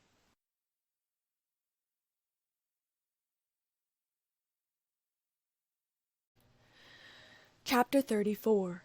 Jacob's Declaration. Davina, POV. I was playing soccer on the beach in La Push with most of the other werewolf members. It was a relatively cloudy day, but it didn't make it any less enjoyable. It had been around 2-ish weeks since I had become a vampire, 2-ish weeks since Edward and Bella had gone on their honeymoon, and 2-ish weeks where our triplets had gone from looking like newborns to looking like they were around 4 or 5 months old. I kicked the soccer ball lightly, sending it towards Jared. I was really hoping to score a goal, but I had also promised not to completely use my vampire senses, so here I was, missing scores, and gritting my teeth, getting annoyed easily. I did feel a little bad, though. Jacob, Embry, and Seth were sitting on a log by themselves. Jared, Paul, Lee, and Sam were either playing soccer with me and each other, or kissing up on their girls, Kim, Rachel, and Emily. Quill was squatting by the water's edge with Claire. "Maybe they'll say she was in a car crash." Jacob's voice was quiet, and I wasn't entirely sure that the werewolves could hear him, but I definitely could. I knew immediately he was talking about Bella, and I missed the soccer ball completely, hissing under my breath as Paul crowed. "Or tripped and fell off a cliff," Jacob continued as I chased the ball, sending it back to Jared. I knew he was thinking about what the Cullens, my family, was going to say to Charlie. Keep it in play, Paul chuckled, and I kicked the ball at his shins. A quick glance over my shoulder showed that Seth and Embry's faces were sympathetic towards Jacob. Leah kicked the ball hard, sending it into Sam's hands across the beach. I nodded to her, smirking. At least I'll get one thing out of it, Jacob continued. No, you won't, Sam called, pausing in the game, glaring at Jacob as I came to a stop completely, my face dropping. Sam looked at me before looking back at Seth, Jacob, and Embry. Cullens are not a danger to the town or the tribe. Leah came to stand by Jacob and drifted closer. Well, he's either going to kill her or change her, Jacob said. And the treaty says, I say, Jacob. Sam was using his alpha wolf voice now. I say. Sam looked at me and then at Leah before looking away, tossing the ball to Jared. I no longer felt like playing, and neither did Leah. You know, if you wanted things different, you should have become alpha, Embry said. I shot him a look, and he raised his hands apologetically. I don't mean about going to war, I just mean about the Bella decision. Turning it down seemed like a good idea at the time, Jacob muttered. Jake, you really think you could kill Bella if she became a vampire? Seth questioned. I know I can't kill Mom. Neither could I, Embry said very quickly, and I gave him a half smile. No, Leah interrupted, sitting down on the other side of Jacob. I remained standing, staring out at the ocean, and felt like it was calling to me. Make one of us do it, then hold a grudge against us. Ah, shut up, Leah, Jacob snarled. Jake, I chastised. Would you just get over it? Leah demanded. It's not like you've imprinted on her. We all glanced over at the guys who had settled down, holding their girls in their arms. Well, Quill was still squatting next to Claire, but the others were settled in each other's laps, arms around the neck, kissing each other, eating food, feeding each other. It made me long for Carlisle, and I crossed my arms, almost hugging them across my chest. I needed to go home, but I liked being so close to the ocean. At least they seem happy, Seth commented. Leah glanced over, hurt crashing over her face, at Sam and Emily. I looked away, wishing I could do something about her pain. Yeah, some people are just lucky, I guess, Embry said. Lucky, Jacob scoffed. None of them belong to themselves anymore, and the sickest part is their genes tell them they're happy about it. At least if you imprint it on someone, you finally forget about Bella, Leah offered as I put a finger to her shoulder, not wanting to startle her with a whole hand. We all glanced over to see Sam and Emily kissing each other. I mean, being any kind of happy is better than being miserable. You guys will find someone, I said softly. I promise. Jacob snorted. What, you're happy? Yeah, I am, I said softly. I don't believe that, Jacob said, getting to his feet, and I took a step back, shocked at his anger. How the hell could you be happy? His shouting had attracted the others' attention. Sam and Emily broke away from their kiss. I scoffed. What are you talking about? Don't get angry. Don't hurt him. I mean... Jacob spat the words, and Seth was up by Jacob's shoulder as he towered over me. I held my ground, not backing off. Everyone around you dies. Your parents, the army, your kids, Harry, and now Bella. How can you possibly be fucking happy? Jacob, Sam snapped, getting to his feet. But I stumbled backwards, turning, and then fleeing. Sam, POV. What the hell was that? I asked angrily at Jacob. Jacob glared back at me, unfazed. Well, it's true. Everyone around her either dies or gets turned into a vampire. And she's bringing Bella down with her. Don't talk about Mom like that, okay? Don't talk about her like that, Seth begged, taking one of Jacob's arms. Don't ever badmouth Davina again. You hear me? I snarled. Jacob scoffed, shaking off one of Seth's arms, storming away. I knew the Bella thing would be hard on Jacob. He loved her, and she loved the Cullen boy. But Jacob needed to stop thinking she was a victim. She was choosing vampirehood the same way that Davina had said she would eventually change it. But this was still no reason to take it out on Davina. I knew what would happen if Jacob attacked the Cullens. Davina wouldn't fight. She would get hurt instead, trying to step between Jacob and anyone her he attacked. Not even fighting, just pushing them away from each other. I imagined her. Sam? Seth asked quickly. I snapped out of my thinking, looking at the little boy. Yeah? I asked. Can I go after Mom? I blinked. I don't know, Seth. She has wonderful self-control, but she's upset right now, and I don't know if you want to get close to her at the moment. Seth wasn't usually the one to break rules, but I could feel that he really wanted to today. I sighed. Go, but be careful. Seth nodded, trotting away before becoming a sandy werewolf and running. Of course you just let him go off to a house of werewolves by himself, Leah snapped, and I closed my eyes wishing she wasn't here. Mom might be good, her husband might be good, but that doesn't mean the rest of them are. She was still beautiful, no matter what, and I still loved her deep down inside, which just made things worse for the both of us. She glared at me with hateful eyes, storming away the way Jacob had gone. I sighed. So much for a nice beach day. Carlisle, POV. I got off the phone with Bella and Edward, looking around at everyone, minus Davina, Rosalie, and Emmett, who were waiting to figure out what had happened. She's pregnant. At least, that's the conclusion, as of now. They aren't sure, I stated. They're coming back home. What? Alice asked, gasping. My eyes saw Esme's, and I gave her the slightest of nods. We're all going to meet them at the airport. Take her back to the house. What about her father? Bree asked. We could tell them they're extending their vacation, Jasper suggested. I nodded. That sounds good. Alice frowned suddenly and looked at me. Mom's home. She's upset. I'll go to her, I murmured. Prepare Rose and Emmett for the news when they get here. I darted out of the house and found Esme following me. I stopped for a moment. I told you, Esme whispered. I sighed. I know. So what are you going to do about it? Esme asked. I hesitated. Whatever Edward and Bella want, I suppose. Not everyone wants kids, and Edward seemed pretty animated that he wanted it out of her.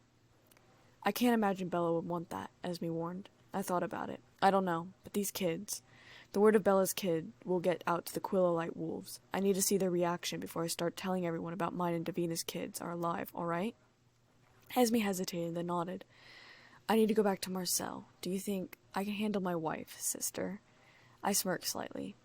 Esme laughed quietly, and then she was gone, back to the house. As I got closer to the house, I noticed the werewolf stink around it, but tried not to think too much of it. She was allowed on their lands. I was sure she allowed one or two to come here, though I wished it wasn't our house so much, as it would probably take a while to get rid of the horrid smell. Seth was the one who stepped out of the door, smiling when he saw me. Hey, Dr. Cullen. Mom's inside. She's a little upset. Jacob said something rude to her. But I think she's better now, and I'm sure she wants to see you. Thank you, Seth, I said with an easy smile. The young werewolf was far more likable than the others, and really, the smell wasn't that bad. Seth ran a few paces before becoming a wolf and leaping away. I darted through the door and found Davina in the room with the kids. Does Seth know? Davina shook her head. No. I relaxed a little. So, he said Jacob was rude to you. A flicker of pain crossed her angelic face, and it made Lord want to rise up and go beat the crap out of Jacob, or just end his life. He said everyone dies around me, and I'm bringing Bella down with me, she whispered. He's right. I enveloped her in a hug. He's not right. Really? Davina laughed, but it wasn't the laugh that I loved the first time I'd heard it. It was bitter. Name one person in my life who isn't dead. My parents, the soldiers, Joshua, Bree, Marcel. Sam, I whispered. Seth. But they're werewolves, it doesn't count, Davina murmured. I sighed. I know. Davina swallowed, turning to me, kissing softly along my jawline. I love you so much, Carlisle. My dead heart always managed to do flips whenever she said that. I love you too, my beloved, I murmured softly, running my fingers along her jaw. Her lips flickered into a smile, setting lovely Caroline down into her crib. The bed hasn't been used in 13.5 hours, she murmured, kissing down my neck to the collarbone. I think it needs warming. Agreed, I purred, scooping her up into my arms and disappearing in the other room. 1 week later, Davina, POV. I stood, leaning against a tree, making sure that I was in Billy's sights. I had my eyes closed, wondering what the pack's reaction was going to be. There were so many different ways they would react. Of course, I wasn't entirely sure what kind of sickness she had. Carlisle had said he would get back to me in a few days. He seemed a little out of it, not knowing what it was. He said he had his suspicions that she might not actually be sick, but until he knew, he wasn't coming to our house or letting me go between the houses, lest he be wrong and it was contagious. He didn't want our children to be infected. I knew Jacob would be in a state if Sam decided not to attack the pack. I had heard the howls rip through the forest. Billy knew this too, which was why he was waiting out here for Jacob. I melted away for a second when Jacob appeared out of the trees. Got a minute, Jake? Billy asked, while Jacob sniffed the air. Jacob was going to walk straight past Billy before Billy continued and said, Come on, kid, at least help me inside. Since when do you need help, old man? Jacob asked. My arms are tired. I pushed myself all the way here from Sue's. It's downhill. You coasted the whole way, Jacob corrected. Caught me, Billy said as Jacob rolled the chair up into the living room. I came out of the shadows as Billy continued. Think I got up to about 30 miles per hour. It was great. I chuckled quietly while Jacob said, You're going to wreck that chair, you know, and then you'll be dragging yourself around by your elbows. Not a chance. It'll be your job to carry me. You won't be going many places. Any food left? You got me. Paul was here all day, though, so probably not. Have to start hiding the groceries if we're going to avoid starvation. I can cook for you, I offered quietly, leaning against the doorway of the house. I don't mind. Billy smiled at me, but Jacob's eyes were full of hate. What are you doing here? I sighed and said quietly, I knew you'd be upset, so I came to see what I could do to help. Jacob snorted. Help? You can't help. You're letting her become a monster like you. Jacob, Billy snapped. I held out a peaceful hand to Billy. Jacob, Jacob towered over me, but I stood my ground. I sighed. Look. The next thing I knew, I was flying out of the house. I spun in the air, landing on my feet. It hadn't hurt, but it shocked me. I guess Carlisle and I were about to find out if my skin was indestructible or not. I was going to attack the Cullens, Jacob growled, but I guess I could just start with you. I shook my head, pleading. Jacob, you don't have to do this. Because I wasn't going to protect myself. I just wasn't. I couldn't hurt Jacob, even with him wanting to kill me. He was in pain. He was in love. I remembered wanting to wrap my hands around Azim's throat, choking during the trial, and choke the life out of him. Jacob became the large red wolf that I remembered, and I felt my skin start to tingle with nerves. I remembered this as my enemy, but I would not defend myself. Jacob, please, I begged as Billy rolled himself out of the house, calling Jacob's name. Bella! Jacob leaped into the air, and I darted to the side as he crashed in the sand. He growled at me, snapping his large teeth. I was becoming angry, and I was trying to push it down. Bella isn't becoming a vampire. Jacob hesitated. I took this as a chance to say, she truly is sick, Jacob. I don't know the details. I'm not a normal vampire, so Carlisle won't let me near her until he finds out if she's contagious or not. He isn't sure if I can get sick or not, since I have so many other human characteristics. Jacob was human in a minute. Where is she? At the main house, I murmured. Jacob was gone, taking his motorcycle, riding away. I sighed, looking at Billy. I'm sorry. Billy shook his head. I'm sorry. I ran a hand through my hair. I should go back to my house. You really don't know what Bella is sick with? Billy asked hesitantly. I shook my head. No, I haven't seen any of the others, not even Carlisle in the past week. Billy nodded. I nodded, and then was gone. I really needed to go hunting. Sam, POV. I sighed in relief when Davina had said that. I was furious with Jacob for trying to kill her, and they could all feel it. No one touched Davina. A few hours later, we had stayed in wolf form, spread out as we waited for Jacob to come back, and when he did, there was nothing that we were expecting. Bella Swan was pregnant with a vampire's child. We could hear the gist of everything. The blonde vampire's protection of the child, Carlisle's reluctance to let it live, Marcel and the younger, newer vampire girl's aversion to the child, Alice's hatred for it, the big vampire backing Rosalie up, though slightly reluctantly, and the one who could control emotions backing Alice. The other girl, the one who was mated to Marcel, was also protective of the child. Davina was nowhere to be seen. The thing was killing Bella from the inside out. No one knew what it was. The thoughts started to flow from the other wolves. How can this be? What does it mean? What will it be? Not safe, not right, dangerous, unnatural, monstrous, an abomination. We can't allow it. Everyone was pacing around the clearing that we had settled in, and I watched all of them, not thinking myself.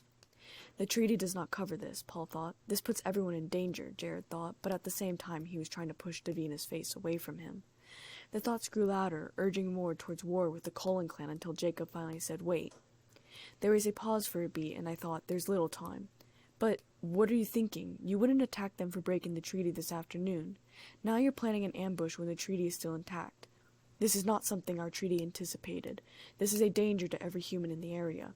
We don't know what kind of creature the Cullens have bred, but we know that it is strong and fast-growing, and it will be too young to follow any treaty. Remember the newborn vampires we fought. Wild, violent, beyond the reach of reason or restraint. Imagine one like that, but protected by the Cullens. We don't know, and we can't take chances with the unknown in this case. We can only allow the Cullens to exist while we're absolutely sure that they can be trusted not to cause harm. This thing cannot be trusted.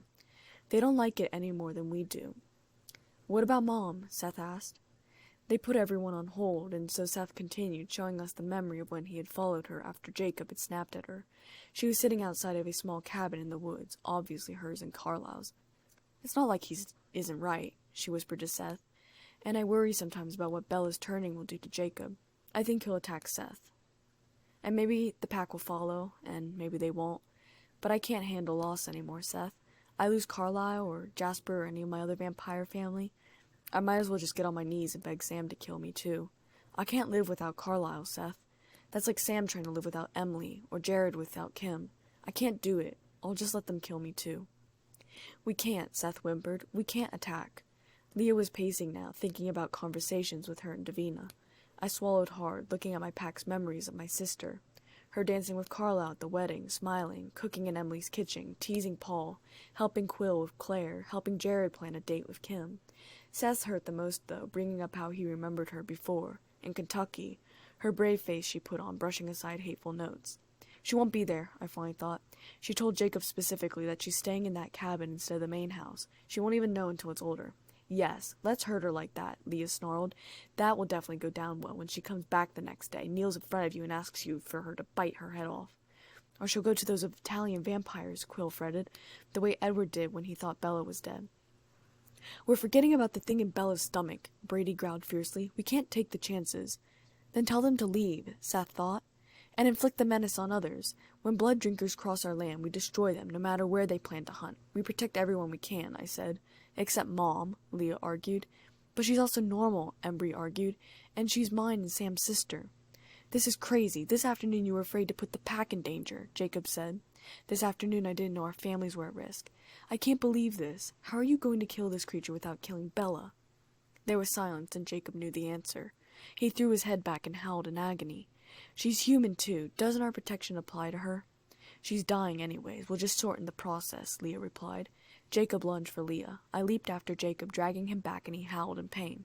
Stop, I ordered, and he did. I turned to Leah. You will not be cruel to him, Leah. Bella's sacrifice is a heavy price, and we will all recognize that. It is against everything we stand for to take a human life. Making an exception to that code is a bleak thing. We will all mourn what we do tonight.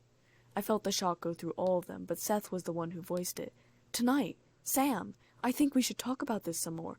Consult with the elders at least. You can't seriously mean for us to. We can't afford your tolerance for the Cullens now. There is no time to debate. You will do as you are told, Seth. Seth's front knees folded as he bowed to me, and I felt sick. I prayed that Davina would truly be away, even if she came to me in the morning, as long as she wasn't there tonight. Tomorrow I could figure out a way to help her. Seth snorted, but said nothing. But I could hear his thoughts anyways, thinking about what Quill said about her going to the Italian vampires, and how she wanted to die if Carlisle died. We need the whole pack for this. Jacob, you are our strongest fighter. You will fight with us tonight.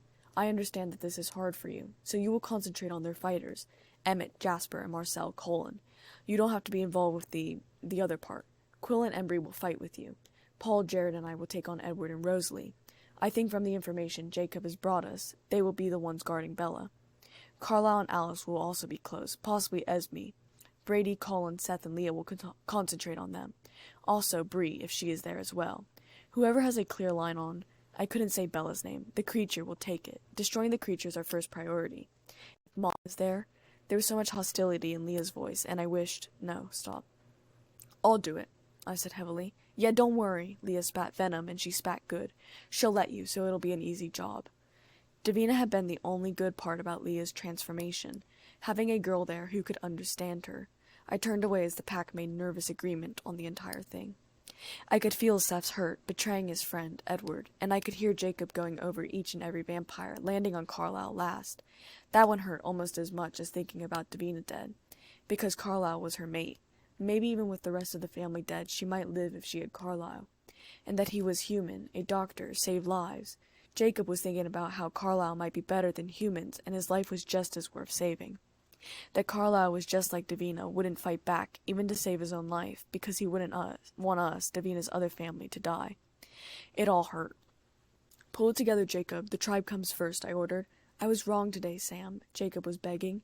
Your reasons were wrong then, but now we have a duty to fulfill. No, I snarled. Yes, there are no loopholes tonight. You, Jacob, are going to fight the Cullens with us. You, with Quill and Embry, will take care of Jasper and Emmett. You are obliged to protect the tribe. That is why you exist. You will perform this obligation. I had meant it when I said it.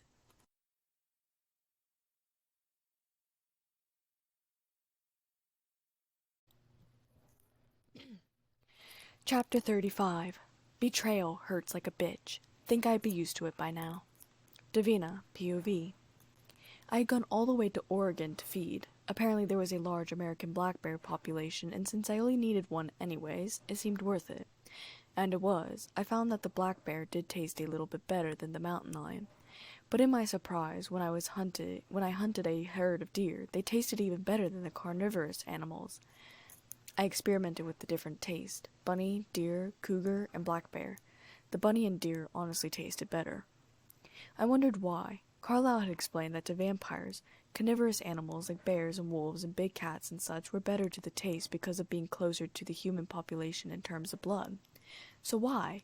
Why were the herbivores so much better tasting than the carnivores? It wasn't like I had been a vegetarian or vegan or anything before I'd been turned. I had loved steak and hamburgers and all those things. So why? It was falling dark, and I knew I had to get home so that Carlisle didn't worry. I wondered if Jacob was still at the house, or if he'd gone back to the pack yet to let them know of her illness. If Carlisle had let him in, I wondered if Bella's sickness was so bad that Jacob could spread it too. I wondered what her sickness was. I started home. Carlisle, POV. Jacob sat in the living room with the rest of us. Davina was still out, and I was nervous, wondering if she was still at La Push, back at the cottage, or out hunting. The cottage was the only good option, though I wasn't entirely sure if Sam would harm her or let her be harmed if she was still in La Push. Sam's lost the element of surprise, Jacob explained. Leah had apparently joined the pack, with her brother Seth, both of them patrolling outside at the moment. She knew what Sam was planning and had let Jacob in on the tip. And he doesn't want to take you all outnumbered, so he's not going to come at you head-on. I was leaning on my knees, sharing the couch with Esme and Marcel. Bree was standing far away from Jacob, still scared of the wolves. Edward was standing nearby, his eyes crazed. He's got the place surrounded, and he'll wait for his opportunity, Jacob continued. We won't get through without a fight, Emmett said behind me, standing near the windows alongside Jasper.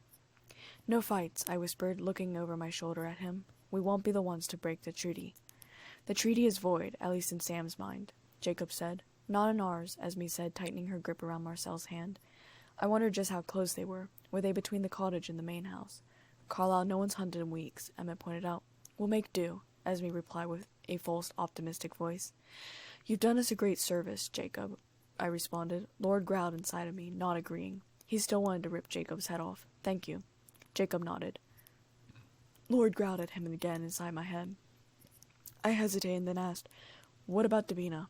If Sam is close and she's still at the cottage, she's separated from us. Jacob hesitated as well and then shrugged his shoulders helplessly. He was banking on her being away. She had told us she hadn't been to the main house in a week. I don't know if he'll attack or allow her to be attacked if she comes here. I wouldn't think so, but if you have a way to contact her, tell her she'll have to stay there, and stay in. You should. My heart clenched at the idea of being so far away from her, and being away from her for so long, but I nodded, getting up and leaving the room, to leave a message on the cottage house phone. Davina, POV. The house was almost empty when I entered. I could hear the faint beeping that there was a message on the phone machine, but I waited, checking in on the kids first. They were all awake, sitting up, waiting for me. I chuckled, grabbing the baby bottles that were a mix of baby formula and a little blood. Once finding out that I preferred deer's blood, that's what I added in hopes to start them on the animal diet early.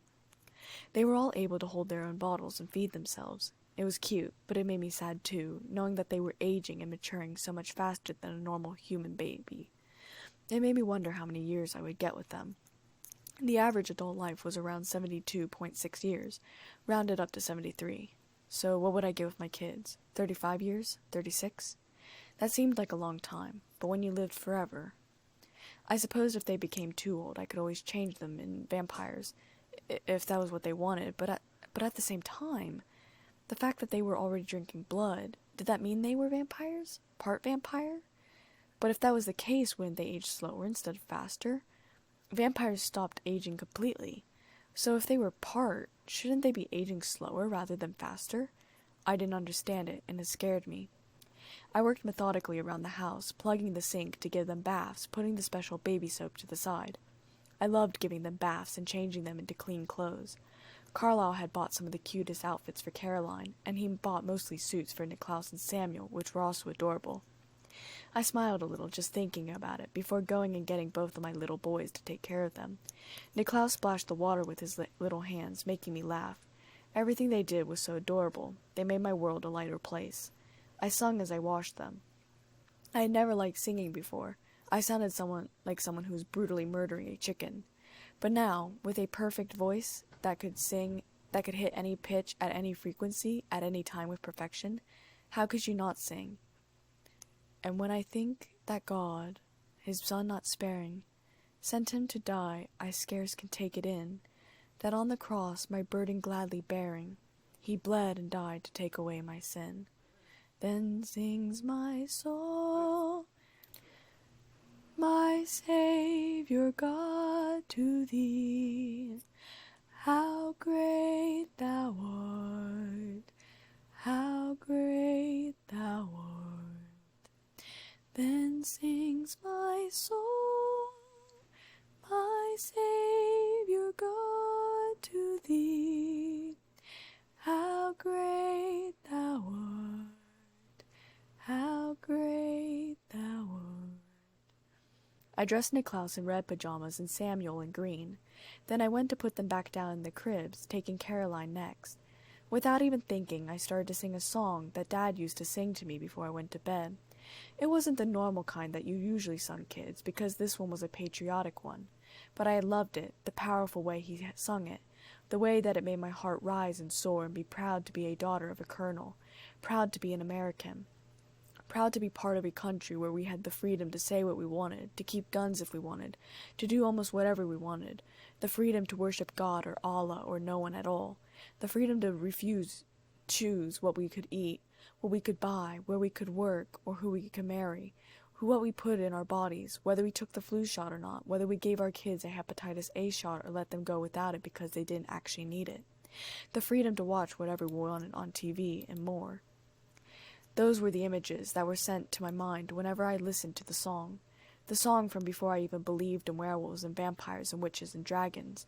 I had believed in this song first before I watched movies and read books, before I started to believe in magic, before I moved to Forks again and found myself falling in love with a vampire and having a werewolf as a best friend, before I became a vampire myself. That life was so long ago. Tomorrow all the things were gone I worked for all my life, and I had to start again, just my children and my wife. Thank my lucky stars to be living here today, 'cause the flag still stands for freedom, and they can't take that away. And I'm proud to be an American, where at least I know I'm free.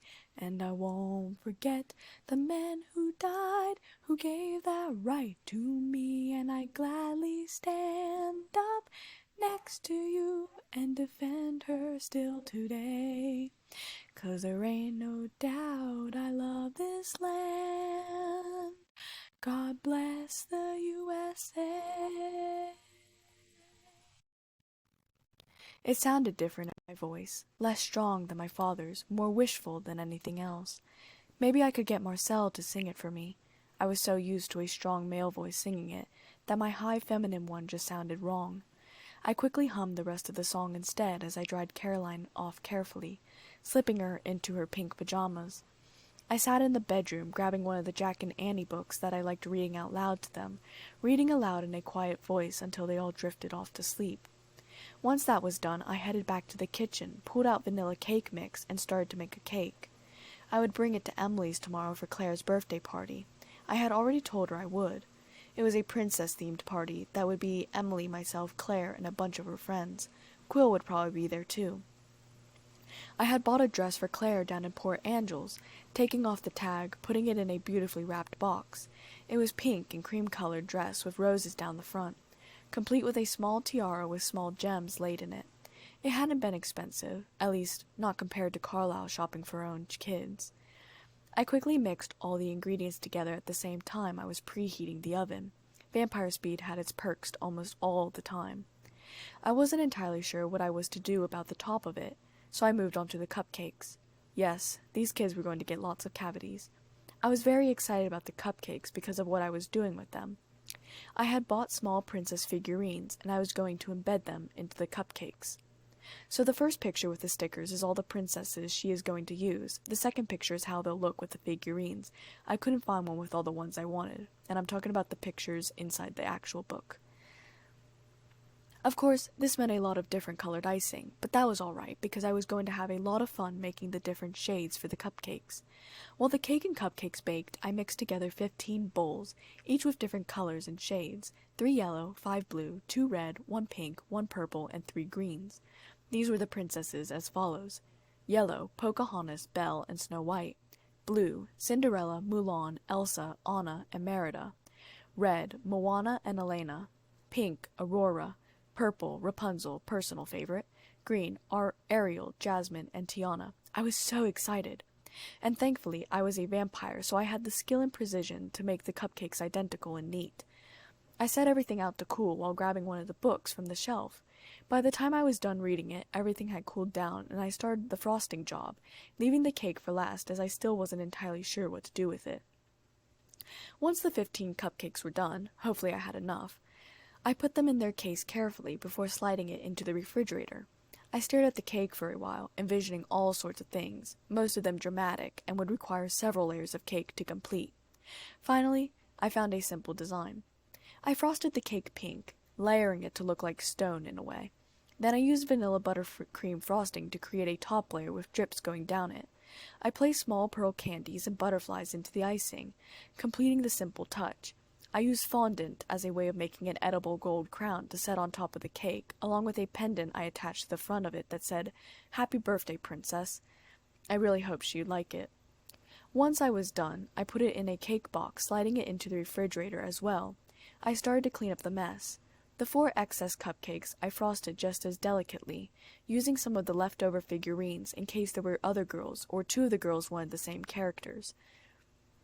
I got some frosting on my fingers, and out of habit reached up and licked the frosting off. I froze as the sweet taste developed on my taste buds. I waited for it to start to taste like dirt, but it never did. I stood there, blue frosting on my fingers, sweetness in my mouth, and then smiled. The next day, I loaded the cake, present, and cupcakes carefully into the car before setting out on a drive. I hoped Esme would come over today to watch the kids, but I had fed them and they shouldn't be home alone for long. It was until I crossed the border into La Push that I realized I had forgotten to check the phone message. I groaned internally, but knew it probably wasn't that big of a deal that I hadn't checked on it yet. I pulled up into Emily's front yard. For once, it was packed with cars of parents who were dropping their kids off. I was quick to park, getting out of the door, beaming. I loved parties, honestly. I had hated them as a kid when I was on the receiving end of them, but I loved giving other people presents. It honestly made me ecstatic. I pulled the 3 boxes out of the trunk of the car, holding them in one hand, while I closed the trunk of the car with the other. I meandered my way through the crowd, slipping through the door. Most of the girls were in the party room, and Emily was cooking on the stove. I set the boxes down on the table. "Davina!" Claire's voice shouted. Emily jumped, spinning, but I barely noticed as I grinned, scooping Claire up in my arms. "Hey, birthday girl," I said excitedly. "I brought you a present." "A present," Claire giggled, pulling at my hair. I smiled down at her. She reminded me of my own daughter, just brunette instead of blonde. I set Claire down on her feet, picking the present up. "Where should I put it?" "With me," Claire demanded, and I laughed, handing it to her. "Emily, do you want me to put the cake and—" I drifted off, the smile fading off my face as I saw Emily's face. "What's wrong?" "Vina, you shouldn't be here," she said quietly so that only I could hear. I frowned. "I shouldn't?" I looked around, wondering what was wrong. "Wait! Did something happen to the pack?" She seemed to be reading my face and said, "You don't know?" My fingers trembled around the cake box, and I quickly put it down, wrapping my arms around my body instead. "What happened? Is someone hurt? Sam's okay, isn't he?" Emily sighed, setting the spoon down. She motioned to the door, and I followed her out until we were standing away from the house, closer to the woods. "Emily, please. Sam? Embry? Seth?" Emily had tears in her eyes. Sam decided to attack the Cullens." The words didn't register with me. I shook my head frantically. No, he knows it would kill me. He wouldn't." "I'm sorry," Emily said. I fell to my knees, gasping for breath. Carlisle! Was Carlisle alive? The message on my phone. What if it had been his last message? "Davina, I'm sorry." Emily's voice cracked. "They haven't come back yet. None of them have. And Jacob and Seth left the pack before the attack." "Why?" I tried to ask, but my voice wouldn't work. "Because Bella's pregnant and Sam thinks the child will be dangerous." I snapped my head up. "Pregnant?" "No," I argued. "No, Bella's not pregnant. She's sick. That's why I haven't gone back to the main house. She's sick. But I knew Emily was telling me the truth. I put my face in my hands. The world had stopped. Sam had gone and he had attacked my family. Carlisle was dead. Marcel. Bree. I had saved her from the Volturi just to be murdered by wolves. Esme, Jasper, my favorite son, Emmett, my second favorite son, Alice. Oh, Merlin, God, Alice. Davina, I'm so sorry, Emily choked out. I didn't even get to say goodbye, I choked out. I haven't seen Carlisle in 9 days, and now he's dead. Venom welled up in my eyes. My brother had gone and killed my family. My boyfriend had gone and killed my family. Suddenly I couldn't pick out Sam and Azim's faces individually. They seemed to mesh together, to become one. When I got back there, would I have time to put my family back together? Or would they be burning, turning to ash, like my mother? My mother's body burned, welded to the stove. I screamed then, pure agony in its truest form. I buried my face into my hands, dry sobs racking my body. Carlisle's face swam before my eyes, and I realized tears were falling. I was some sort of screwed-up vampire then, one that could cry. I felt warm arms come around me, and Emily's soft voice broken in my ears. I'm sorry. I'm so sorry. I have no one left, I choked out. I heard footsteps crunch against the ground, and I looked up. The face swam before my eyes, and I whispered, Azim. Sam, POV. We watched through the glass windows all night. Most of them were pacing, looking out the windows every so often, especially Emmett, Jasper, and Marcel. Carlisle looked out the windows, too, in a specific direction, for long periods of time, and I realized that must be the direction of the cottage. I commanded the others to stay in their positions. I broke away from the others, slinking through the forest in that direction. I watched carefully as Carlisle ran a hand through his hair, turning as Edward called him. I darted through the forest until I came upon a medium-sized cottage. I could hear the sound of the SUV and realized Davina had just left the house. I crept closer, smelling around, but I could only smell Davina's scent and the overwhelming scent of vanilla cake and icing. What in the world? Why was she baking a cake? Paul's voice asked, surprised. They could smell the intoxicating sweetness through my memories. She's a vampire. She doesn't eat. She's different than the others, though. Remember? Jared's voice. Remember? Blood doesn't taste good to her and all that. Maybe she can eat human food. Oh! Quill's voice was surprised, knowing, and scared all at once. Claire's birthday party is today. Emily and Mom were planning the whole thing together. Mom was in charge of the cake. Surely she doesn't think she can go back to the reservation, Colin snarled. Colin and Brady didn't like Davina like the others did. They didn't call her Mom, but she still tried her best to be kind to them. I'll go back, Quill and I thought together. We'll go together, I amended. Embry, Colin, you two take the day off, too. Get some sleep. Trade off with Jared, Paul, and Brady later on. Quill and I ran back through the forest towards La Push. We had to go around the back way, as we couldn't risk any of Claire's friends or parents seeing us turning back into humans. That was when I heard the scream. At first, I thought it was Emily, but then I realized it was Davina. It wasn't an angry scream. It was a scream of agony, and it went straight to my heart. Quill looked upset. Go inside, make sure Claire and Emily are okay, I murmured, running for the place I'd heard her scream. She was there, on the floor with her on her knees, her face in her hands. My heart plummeted when I saw Emily was behind her, hugging her, also crying. I'm sorry. I'm so sorry. Emily's voice was broken. I have no one left. Davina's voice was dead. Oh, she thought we killed them. I felt a little bit of relief that the attack had never happened. I stepped down and Davina lifted her face to meet mine. Her strange, beautiful yellow eyes were riddled with tears that were falling out of her eyes. Another thing to make her different from the other vampires. She could cry.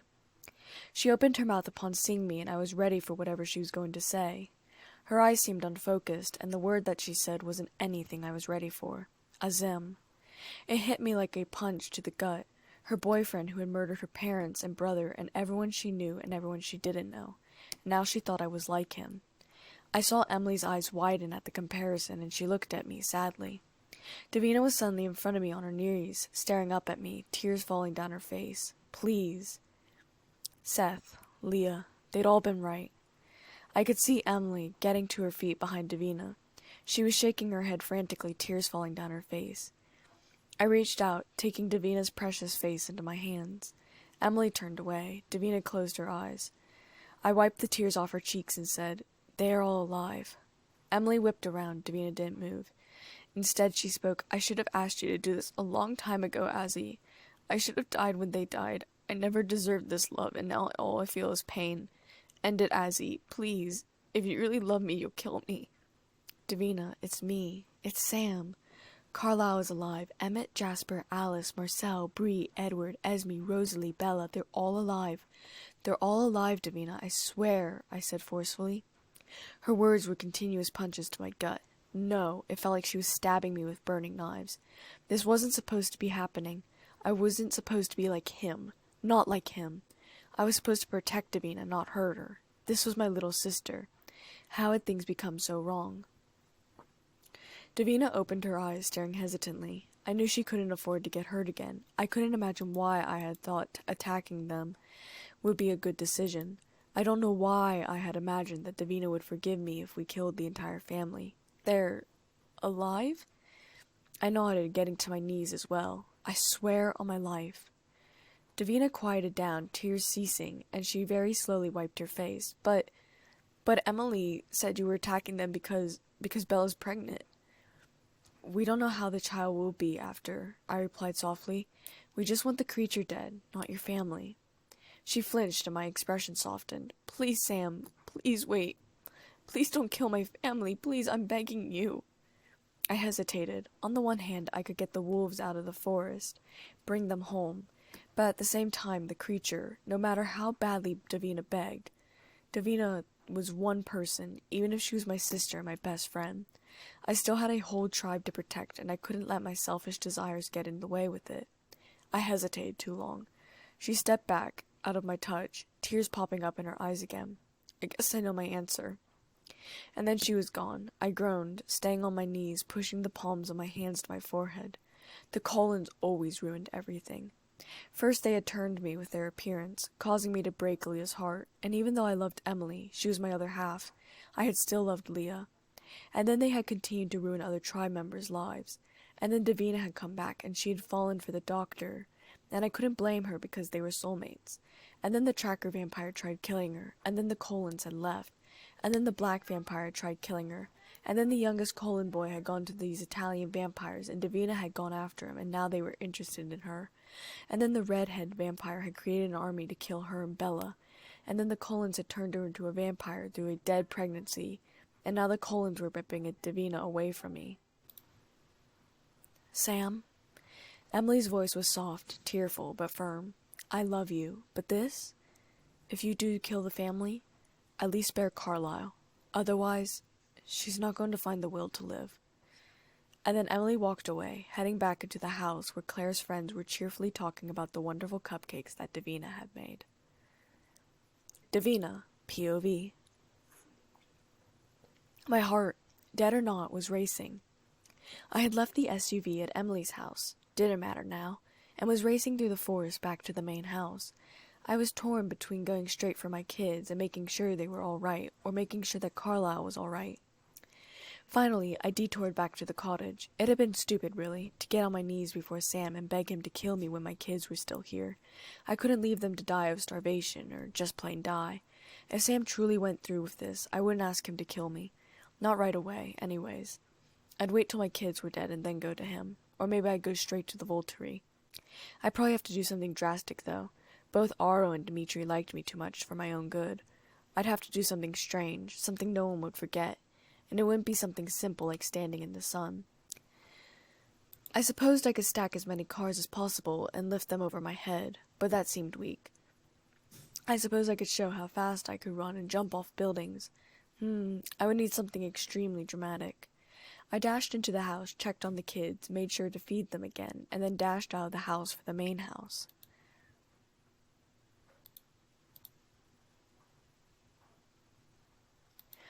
I sprinted, and my thoughts were so focused on Carlisle that I didn't even notice the large wolf that was jumping towards me until it hit me.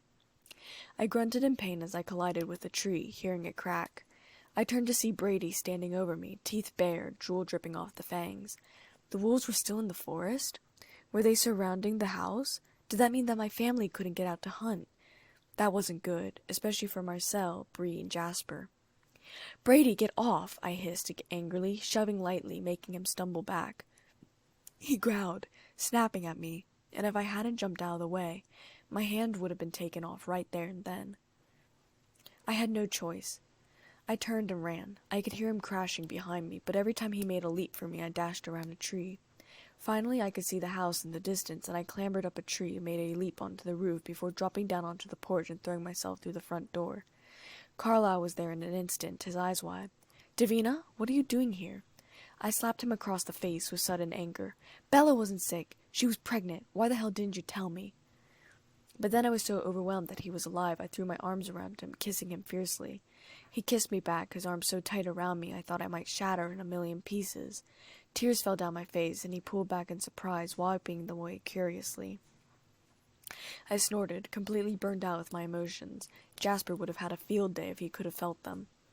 "Yeah, another thing that makes me completely different." "It's okay," Carlisle said, kissing my tears away quickly, and He looked around, and I noticed we were alone. He dropped his voice so that even I, with my hearing, could barely hear him, let alone any of the vampires upstairs. "Didn't want you to know what your brother would have done had it been you." Realization washed over me, and I wiped away more tears. I nodded, burrowing my face into his sweater. He hugged me tightly. "Mom! Seth?" I whirled around, throwing my arms around him. "Oh my God, Seth!" "Hey, it's all right," Seth said with a light chuckle. What are you doing here?" I asked, confused. "Jacob broke away from the pack last night," Seth explained. "Lee and I did too. The plan is for the werewolves to pick apart you guys when you try and go hunting, since you'll be separated." I felt my heart plummet again. "Why, Sam?" "What about me?" I asked. Seth shrugged his shoulders helplessly. "I don't know." I turned to Carlisle apologetically. "I have to go back to the cottage." "I know," Carlisle nodded, taking me into his arms. "I know." "Or I could bring them here," I whispered as Seth jogged away, presumably to get Jacob, I think. "It would be more protection for them. We'll stay up in the attic." Carlisle was sad but resigned. "All right, can you manage all three at the same time?" I had no idea, and no matter what, Brady would see them. No doubt he was expecting me to go through there again. Suddenly, Jacob came in through the doors, and didn't look surprised to see me at all. "Sam just pulled the wolves out of the forest. I think they're all going back to La Push." I practically melted in relief in Carlisle's arms. "Why?" Carlisle asked, tightening his hold around me. "I asked him," I whispered. I didn't know about any of this until this morning. I had spent most of last night baking the cake for Claire's party. Emily told me, and I thought you were all dead." I tightened my arms around Carlisle. "And then Sam showed up and told me that you weren't dead, and I begged him not to attack you guys. He didn't answer me, but this must be his answer." "Unless it's a trick," Jacob pointed out. "We need to hunt," Carlisle said in worry. I looked up and saw that his normal honey eyes were indeed ringed with black, and it wasn't from Lord. Jacob nodded. "Let Seth, Lee, and I push the perimeter out farther, double-check to make sure. Then maybe go in sets of 3 or so." It felt strange that Jacob, who had hurt my feelings and tried killing me a few days ago, was suddenly my protection unit. Well, ours, but still. Carlisle nodded and Jacob was gone. We stared into each other's eyes for a long moment, just gazing. Finally, I said, "I can taste human food." A smile flitted over Carlisle's face, and he pulled me into his arms. I figured. "I'm going back to the cottage," I whispered, not wanting to leave the children alone with such uncertainties with the wolves. "Come back when you're done hunting." "I will. I love you," Carlisle said, his eyes burning black now. His thumb stroked across my cheeks, and I realized just how much I had missed him. Missed this. I craved his touch. "I love you more," I whispered, smashing my lips to his, and then I backed off and was gone.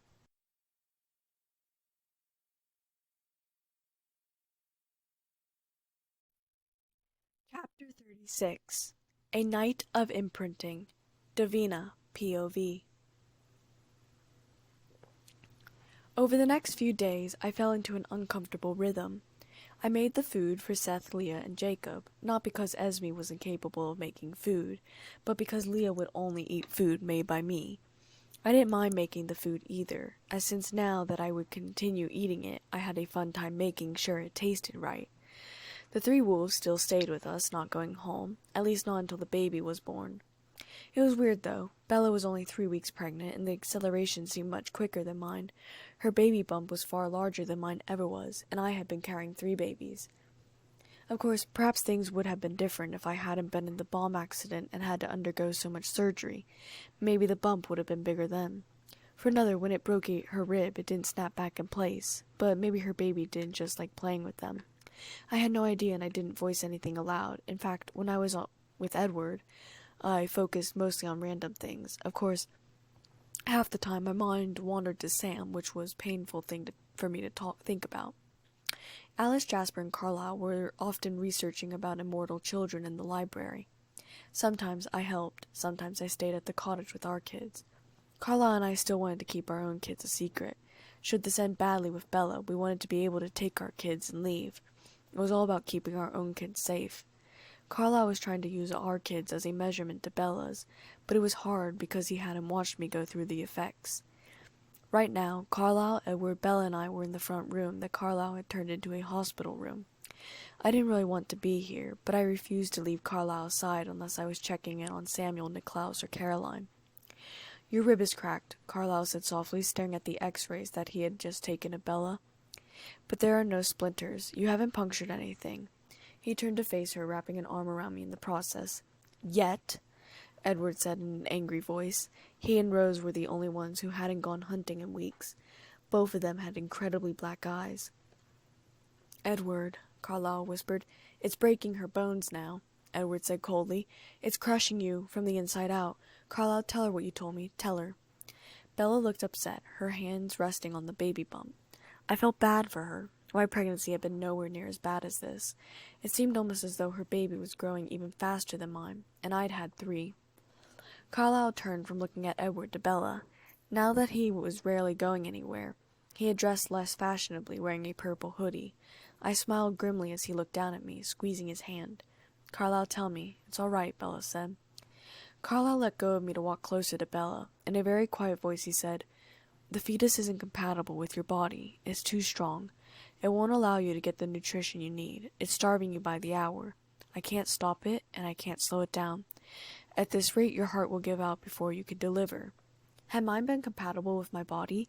Was that why it hadn't been so bad? Or had I just taken better care of the baby from the beginning, feeding it blood and such? Bella was shaking her head, tears pooling in her eyes, as she tried to figure out what she wanted. I paused, getting up from where I was in the doorway. "Then I'll hold on as long as I can, and then, Bella," Carlisle interrupted her softly, "there are some conditions that even venom can't overcome. You understand? I'm sorry." Carlisle pulled away slowly, walking back to my side. "Come on." "Wait," I said. The 3 of them looked at me. "You haven't tried giving her blood?" Carlisle paused. "Blood?" Bella asked. "It's half vampire, is it not?" I asked. "So give her blood." Carlisle and Edward both stared at me. "What?" I asked defensively. I moved away from the room, scoffing. I had drunk blood. Wouldn't it work for Bella, too? There was a game on the TV. Emmett was sitting forward excitedly. Jasper stood next to him, trying to feed off the excitement. Edward carried Bella upstairs, laying her down on the couch. Alice turned to stare at her, while Rosalie and Esme sat on chairs, watching her. Jacob was lounging in a chair. Bree was upstairs somewhere. Marcel stood behind Esme, hands wrapped lightly around her waist, resting his chin on the top of her head lightly. "Who's winning?" I asked Emmett, for lack of better thing to say. "Just started," Emmett said, grinning. "Want to place a bet, Mama Bear?" I laughed lightly. "Sure. $10 on USC. Emmett scoffed. "You're going down." I settled myself down on the couch between Emmett and Jasper. Jasper wrapped his arms around me, resting his chin on my shoulder. "Hi, baby," I whispered, reaching up and stroking his hair. "Hi, Mama," he whispered quietly. "You okay?" He glanced toward Alice, and I nodded. "I know."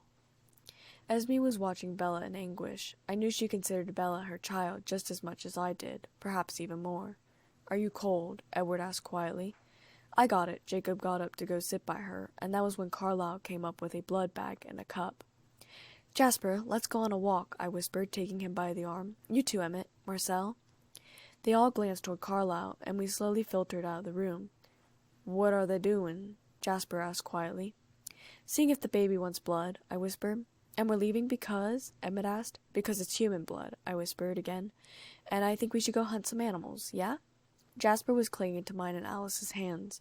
We were out of the house soon. Seth and Leah looked up, still in wolf form. I smiled weakly. "Seth, is the forest clear to go hunting in that direction?" I pointed away from the cottage. Seth whined, nodding his head. "Good. Let's go hunt," I whispered to the others, and we were gone.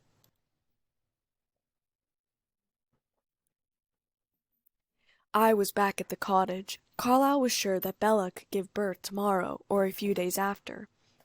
He, Esme, Marcel, Bree, and Emmett had left to get more blood for both herself and also so that Carlisle, who hadn't hunted in a while, would be at his strongest. I hummed my babies to sleep. They were bigger now, and they could talk. They looked to be around a year old. Caroline could even walk some. Niklaus and Samuel fell asleep almost instantly, but Caroline stayed awake. I headed back to the house, putting Caroline to bed. Edward, Jacob, Rosalie, Alice, and Bella were standing in the room. Alice and Rosalie were holding Bella up. "Hates them," Bella was saying. "Well then, I'm on your side no matter what you picked," Jacob said with a smile. "They're not that bad," Bella scoffed, looking at Rose. "If it's a boy, EJ. Edward, Jacob." I smiled at the smiles that were on Edward and Jacob's faces. "Okay, fine, that one's not awful," Rosalie complained. "Why don't you tell him the girl's name?" I was playing around with our moms' names, Renee and Davina. I felt a spark of lightning shoot through me in shock, and I came up with Ravina. I wasn't good with that. Unfortunately, Edward heard my thoughts. "I don't know about that one," Edward said, throwing me a look which made Bella sheepish. "You don't like it?" "I don't like anything being named after me," I explained. "Use Esme instead." Bella was silent for a moment and then suggested Renesmee. Jacob was silent for a moment and then said Renesmee? I mean, it wasn't like my kids' names, but I supposed we all had our own ways of naming kids. "What?" Edward asked sharply, and if there had been any color in my face it would have disappeared. Everyone looked from Edward to me at his sudden change in tone and posture. He was almost angry. "What was that?" I flinched a little, staring at the ground. "Edward?" Alice asked. I realized Edward had never even heard that I had been pregnant. He had been with Bella at the wedding and then the honeymoon, and then when he'd gotten back he almost never saw me. He still barely saw me, and I realized he probably didn't even register that I was a vampire at all. "You and Carlisle have kids?" Edward asked angrily. I closed my eyes. "Edward? That's how you became a vampire?" Edward asked. "Yes, she had a failed pregnancy," Rosalie said quietly. Edward looked at me. "But they're alive." I had a headache now. Vampires could get headaches? "Edward, where are they?" Edward asked. I sighed. "Look, we wanted to keep them away from everyone until we figured out if they were dangerous to anyone or not." "Back up," Jacob said sharply. "What the hell are you two talking about?" "Carlisle and Davina had kids," Edward said. "Triplets, it sounds like. Half vampire, half human ones, and they've been keeping them away from all of us." Jacob, Rosalie, Bella, and Alice turned to stare at me as well. And now suddenly Jasper was here too, standing on the staircase behind me, listening. "Why did you keep them a secret?" Rosalie asked, almost mad as well. I hesitated, shifting my eyes automatically to Jacob, and he softened. "Sam, you knew he might react like this." I nodded. "We still aren't sure. Bring them here," Bella said softly. "I want to meet them." I hesitated, then nodded. "Alice?" Alice and I darted across the field, back to the cottage, stepping inside the room. I showed her to the room. "Samuel Carlisle Cullen, Niklaus Cullen, Caroline Elizabeth Cullen," I whispered, pointing to each of the children. Caroline stirred, opening her blue eyes staring up at me. Alice inhaled quietly. "Mama!" I smiled down at her. "Hey, Care Bear." "They look like they're older than a year," Alice whispered. I nodded. "Yes, they're only a month and a half old, almost 2 months. They seem to age much faster than humans. Caroline can already walk, and, well, obviously she can talk. I don't know why. I would think being part vampire would slow the aging process, but I wish I could see them," Alice complained slightly. "I wish I could see their futures." I put a hand on her shoulder. "I know. I did the math. Depending on how much faster the acceleration lasts, Carlisle and I have anywhere between 5 and 36 years before they aren't around." Alice's eyes were full of pity. "I'm sorry." I licked my lips. "I don't know. I mean, maybe eventually. I don't know. Do you want to help me dress them?" "Yes!" Alice's eyes lit up. I grinned. We looked in the drawers, undressing them from their pajamas. I put the boys in Carlisle's favorite tuxedos because I figured if he was going to come home and find that I spilled the secret, they might as well be wearing his favorite thing. For Caroline, Alice dressed her. She was wearing a red skirt and white top with red hearts on it. Alice curled her hair between her fingers before putting her in a black dress shoes. "She looks adorable." I smiled gently. "We should feed them before we—" Suddenly a wolf's howl broke through the air. Fear shot through me as I stared into Caroline's eyes. I looked at Alice. "Stay here. Keep them safe." Without waiting for her to listen or reply, I darted back out the door, zooming across the floors to the front of the house, darting up the stairs to find the others. "What happened?" I asked, smelling blood. Jasper was in the other room, clenching his hands down on a chair. Rosalie and Jacob were nowhere to be found. "Bella gave birth," Jasper said through gritted teeth. "Bella's dead. Jacob's outside." I darted over to him, wrapping my arms around him. "Jasper, breathe. Inhale my scent. Everything is okay. Where's Carlisle?" "Still out with the others." "Jasper! Alice! Davina!" Edward shouted. His voice didn't sound good. Jasper and I met Edward in the front of the house. "The wolves are coming to kill the baby," Edward said. "Renesmee." I swallowed hard, and Edward's eyes darted to me. "If you can't fight them—" "Let me meet them," I pleaded. "Let me try and change their minds. Please, Edward." "Let her," Jasper said. "She might be able to. Where's Alice?" "I told her to stay at the cottage," I told him. "I wouldn't go there right now. I don't want them to follow you." He nodded. I took in a shaky breath and walked out the doors to stand in front of the house. Jacob was inside now, upstairs somewhere. I could hear the wolves coming, and on instinct I slipped my finger into the bird bath near the front of the stairs. The purpose was solely to take the water and make the sign of Christ on my forehead, chest, and bare shoulders. Instead, I felt a power seep through me, the water dancing through my fingertips and dancing along my arms. I didn't let the energy go, instead letting it rise, calling for more water and creating a barrier between the forest and the house. I had no idea what I was doing, but it felt natural. It was exhausting, but not too hard that I couldn't keep it up. I swallowed as the wolves came to stop in front of me, Sam leading. We stared at each other for a long time before the other wolves' eyes looked up at the water shield. One of them lunged before anything else could happen. The water shifted, becoming a wave that lifted the wolf off his feet before setting him down almost gently back in line. Sam snarled at me, and I shook my head sadly. "Don't, Sam. Don't make me do this." None of the wolves seemed very enthusiastic about this, except the two on the right, Brady and Cullen. I licked my lips, which were suddenly dry. Well, no wonder so much water had appeared. I was literally draining my own water source. The headache in my head seemed to get worse, and my legs seemed to get weaker, buckling. But I stayed standing, keeping the water shield up. If they couldn't get past it, good. Sam whined, sounding worried. It made sense now. The blood. I must always be picking water out of the blood. I was always picking water out of everything. When I had woken up, the most prominent smell had been seawater.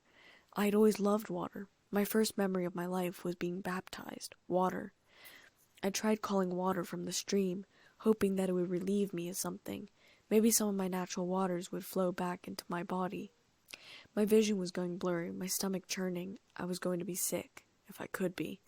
"Davina!" My eyes darted to where Carlisle, Esme, Marcel, Bree, and Emmett had pulled up to a stop, gauging between the wolves and me.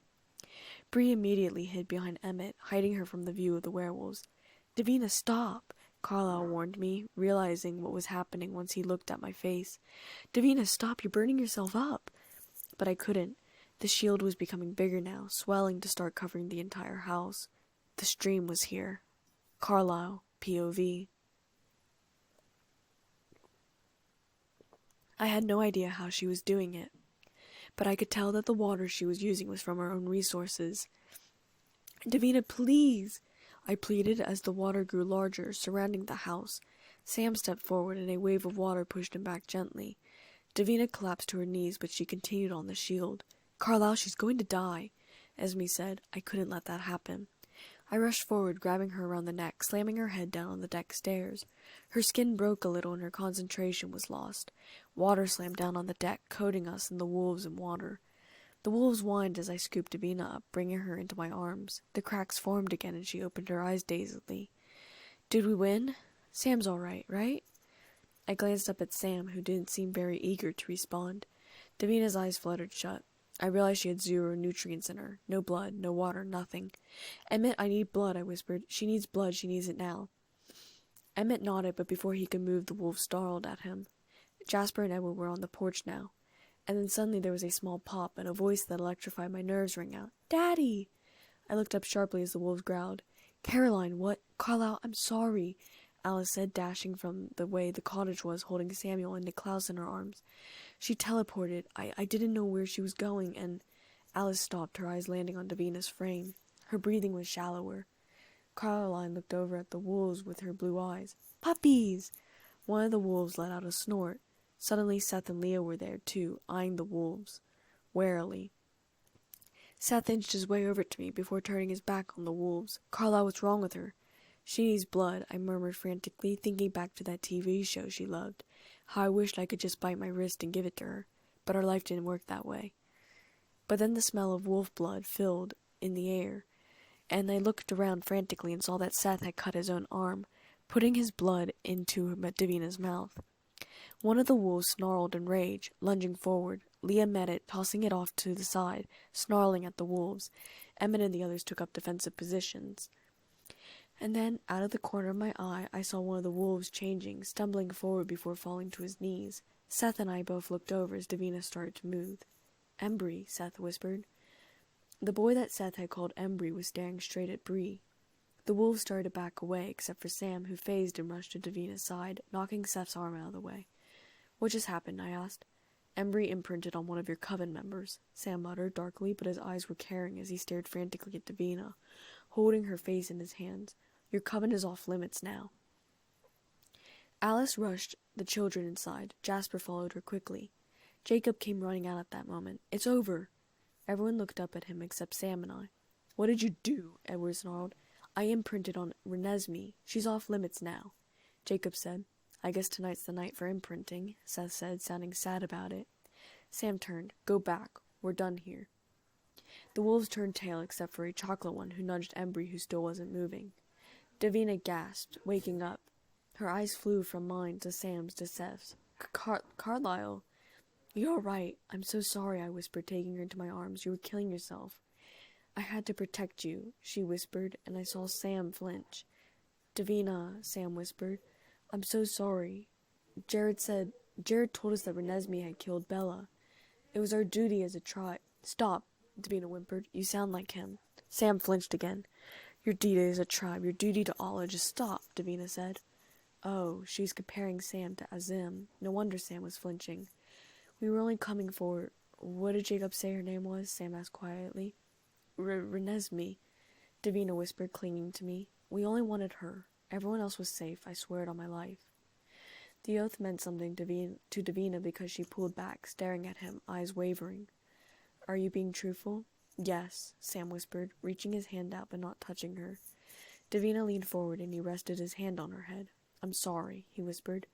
We're never going to fight you, ever again. That I swear on my life. Davina? Marcel's voice cut through everything, and we turned back to see that Embry was still on his knees, and Bree was gazing back with equal intensity. Ah, Davina whispered. Bree. Bree snapped her head towards Davina. Davina struggled to her feet, which worried me as she was a vampire. Supposed to be anyways, and then we walked towards Bree. Embry, come here. Embry got to his feet, walking towards the two of them. Embry, this is Bree. Bree, this is Embry. Embry, as a werewolf, imprints on the person who is his soulmate. You, Bree, are his soulmate. In an undertone, I asked Sam, how's that relationship going to work? I have no idea, Sam replied. The tension in the air was still thick. So, Davina has kids? Sam asked heavily. Yes, they're like Bella's child. She wanted to tell everyone they were dead. Thought it would make it easier, and she was scared of how he would react. I glanced over at him serenely. I wasn't even mad with him. Half my own coven wanted to kill the baby, and if I had known while Davina was pregnant, I probably would have been like Edward. Sam hung his head. I am sorry. I know that means nothing at this point, but it's all right, I said quietly. Leah and Seth had gone back into clothes. Hey, Mom, Seth called, and Davina broke away from where Bree and Embry were tentatively talking. Yeah? Can we meet your kids? Oh, Davina said in surprise. Sure, Alice. Alice appeared at the door with Jasper. They put the kids down next to Davina's feet. At the same time, Caroline, Seth, Samuel, and Leah all fell to their knees, just staring at each other. What in the world? Davina breathed. I looked at Sam. They've all imprinted, Sam questioned. Oh, Davina breathed out. Everyone that was able to looked at her. I understand now. What? Alice asked. They're half werewolf, half vampire, Davina breathed. And I'm half werewolf. That's why the blood doesn't taste good to me. It's why I prefer the herbivores like deer and rabbits over meat eaters. Because of the wolf instinct. Wolves will take down deer and rabbits, but not cougars or bears. And if the werewolf gene went to them, then they would imprint too. That's why your self-control is amazing, Jasper noted. Because of the werewolf side protecting humans. And the smell, I said. Because you're half werewolf, half vampire, and won't bother either side now. Davina was beaming. I'm so glad they found their imprintees. What are their names? Leah asked. I'm Samuel, our son said, and Sam's head jerked at Davina. Davina blushed. His name is Samuel Carlisle. You named him after me? Sam sounded confused. Davina threw her arms around him. I love you, Sammy. You know that. Sam nodded, tears falling down his face. Davina, I'm so sorry. So sorry. I know, it's okay. I'm Caroline, Caroline said sweetly to Seth. Well, this is fun, Jacob muttered, turning human again and finding clothes. We all imprinted on the children of vampires. Those dogs can't have imprinted on our children. It's not allowed. They aren't allowed a date, period. They're too young. No, absolutely not. Lord raged around inside of me, and I was having a hard time fighting it. What's your name? Caroline continued asking sweetly, and I fought Lord down. If I hurt Seth, it would hurt Caroline, and vice versa. I'm Seth, Seth said with a grin. Sam wrapped his arms around Davina, pulling her close. I need to get back to the pack. Inform them. I'll see you later. Davina nodded. Sam, I still love you. I love you too. So much. Sam kissed the top of her head before turning to Jacob. We need to talk soon. Agreed, Jacob said. Embry, come on, Sam called out. Embry kissed the back of Bree's hand, grinning. I think if Bree could, she would be blushing. Embry ran after Sam, and they were gone. Davina and I looked at each other, exhaustion riddled on both of our faces. What's the third kid's name? Alice asked. I had honestly forgotten her and Jasper were still standing there. Niklaus Cole, Davina said with a grin. Powerful hybrid baby. Jasper rolled his eyes. Somewhere upstairs, Emmett laughed loudly. Let's go back to the cottage, I suggested. Davina looked over and said, agreed, but I think the kids should stay here. I looked at Leah's face, finally happy for once as she held Samuel in her arms. It seemed a cruel twist of fate that her soulmate's name was Sam, too, but she didn't seem to care. Come on, Davina said softly, taking my hand. We need a night of our own. Agreed, I whispered, leaning in to kiss her, and then I took her into my arms, and we were gone.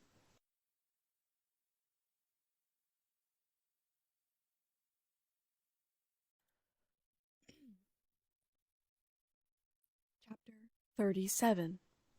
Bella's transformation, and my children hate my thoughts. Before we begin, this audio recording will contain mature themes including descriptive lovemaking, etc.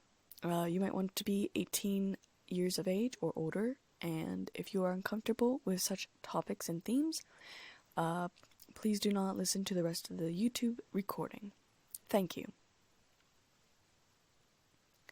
Davina POV. Life, in short, was perfect. Things had basically gone back to normal. I spent time in La Push, Claire and Caroline got along splendidly, and Claire loved the dress I'd given her, with Sam and the others. Paul, Quill, Emily, Kim, Rachel, and of course Seth went where Caroline went. Embry was at our house a lot. Both he and Quill had joined Jacob's pack. While Sam was upset with losing 2 more brothers, the packs were cordial with each other, and of course with our family. Admittedly, that was mostly because of Embry, Jacob, Seth, and Leah's choice of imprinting. Sometimes I wondered how Sam felt about Leah imprinting. I knew he felt horrible for hurting her like that, and I also knew that he still loved her, even after imprinting on Emily. Even after Leah imprinting on Samuel, and I knew Leah probably still loved him too. I just wondered how that would change things. Everyone was much happier with the kids in our lives. They absolutely oogled over Red Nesme, Niklaus, Caroline, and Samuel. Now, we were waiting around the house, waiting for Bella to awaken. Carlisle and I were in a make-out session in his office. I was sitting on his desk, my arms wrapped around his neck. He stood between my legs, kissing down the side of my neck hungrily. I reached over for his buttons, flicking them open one by one, kissing down his chest. "Carlisle!" Edward called frantically. I sighed. He did too, kissing the skin underneath my ear, grabbing my shirt to put it on. I quickly buttoned his shirt back up with practiced speed. We both zoomed over to the room that Bella was in. "Listen," Edward said. "Ah, it's almost over," Carlisle said, listening to the pounding heart inside of Bella. I squeezed Carlisle's hand. "Soon," Alice said in an eager voice. "I'll get the others. Should I have Rosalie?" "Yes, keep the babies away," Edward said. Bella's fingers twitched and Edward took her hand. "Bella? Bella, love."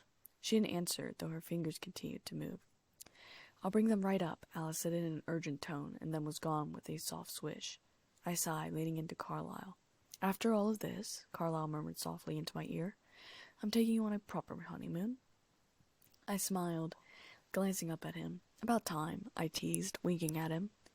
The others, Esme, Jasper, Emmett, Alice, and Marcel, slowly filled the room. I could hear Rosalie, Seth, Jacob, Leah, Bree, Embry, Caroline, Niklaus, and Samuel downstairs. The TV was still on, announcing the Mariners were leading at the moment. Bella's eyes snapped open, but she didn't look around right away. It wasn't until after a few seconds Edward squeezed her hand that she moved at all. She flipped off her back, a hissing sound in her throat, twisting until she landed in a defensive crouch on the floor before standing an eighth of a second later.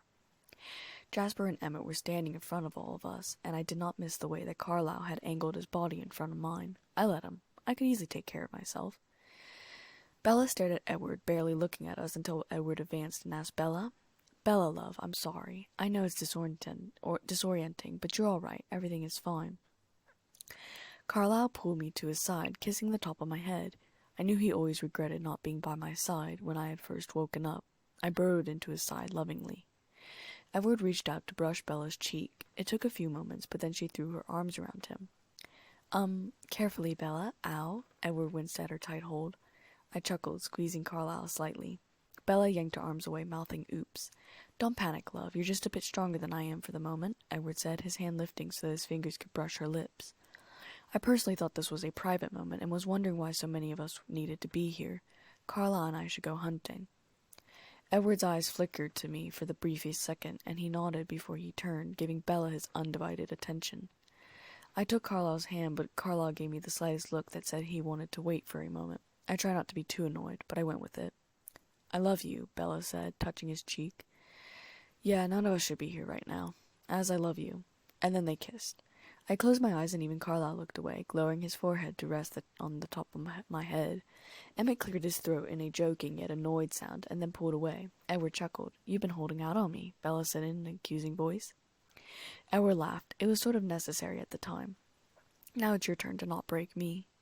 I smiled a little bit. Carlisle and mine relationship had been so easy, flowing swiftly like a river.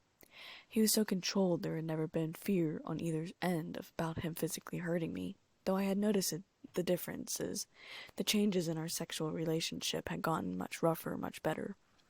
I started to compare the differences between our honeymoon when I was still human, and then in the cottage as a vampire. The differences were certainly amazing. I mean, the way that Carlisle looked when he was completely naked. And Mom, Edward said, wincing, "Please, not those thoughts. They're so loud." "Yes, please not with those emotions around me, Mama," Jasper said, shifting uncomfortably on his feet. Emmett laughed loudly. "Oh, Mama Bear." I huffed, looking away, while Carlisle chuckled softly. He didn't comment, though, moving towards Bella. Jasper immediately shadowed him. I went to follow, but Emmett threw an arm out, keeping me from following. Bella stared at Carlisle's face and blinked. I was in agreement. His face was truly brilliant, and he was all mine. I felt my body start to get excited again, and both Edward and Jasper shot me looks, annoyed and anxious, at the same time. Emmett laughed again.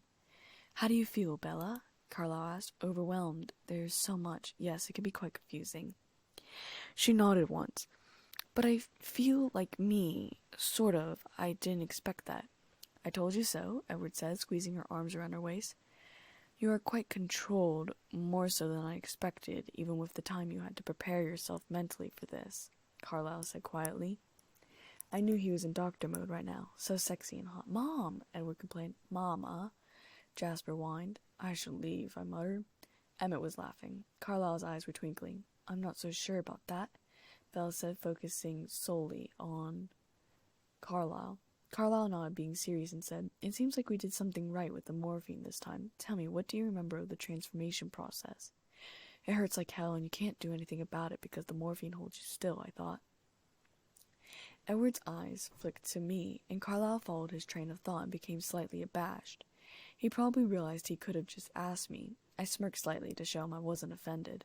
Everything was very dim before. I remember the baby couldn't breathe. "Renesmee is healthy and well. What do you remember after that?" Edward asked.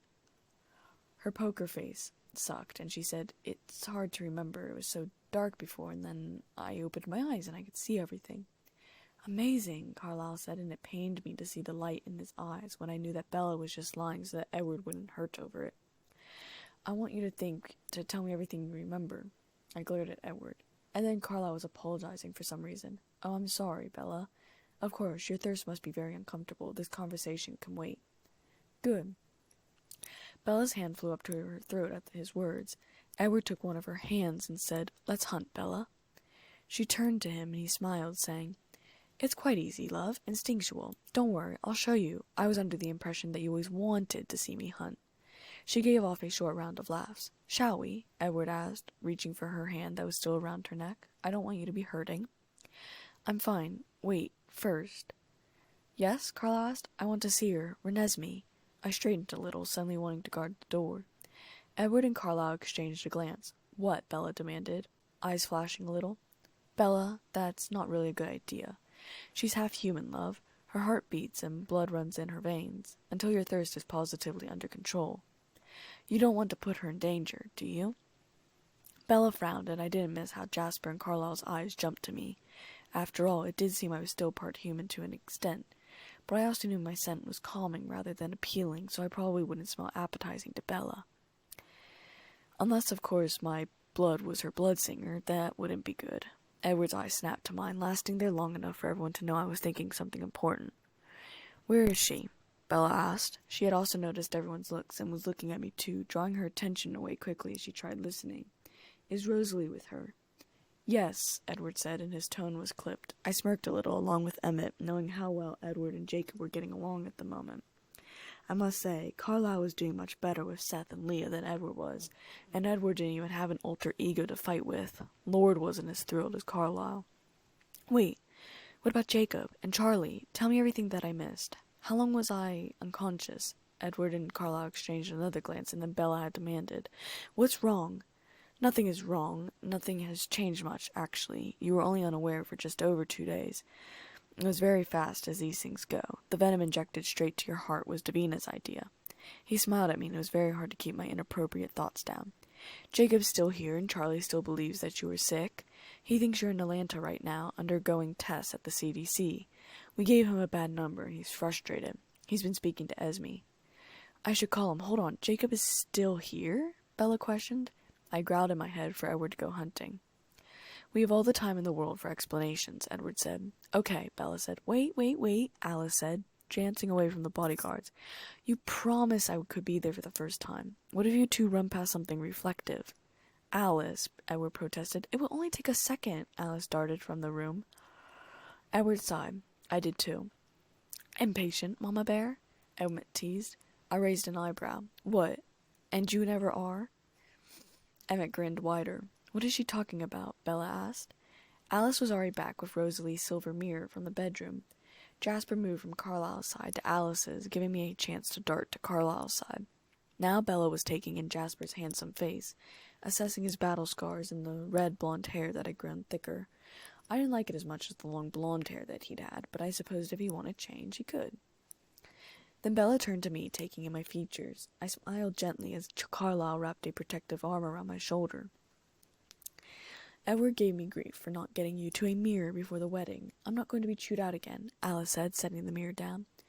Chewed out? Edward asked with a snort. Maybe I'm overstating things, Alice murmured.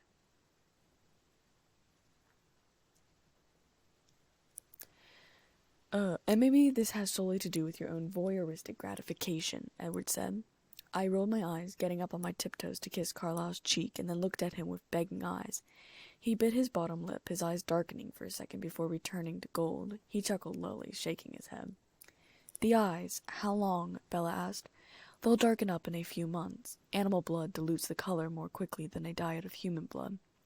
They'll turn amber first, then gold, Edward explained. Months? Bella asked, and her voice made Jasper step forward. No, I'm fine. It's just a lot to take in, Bella gasped. I don't know, Edward said out of nowhere, and I knew he was answering someone's question. What question did I miss? Jasper wonders how you're doing it, Edward said. Doing what? Controlling your emotions, Bella.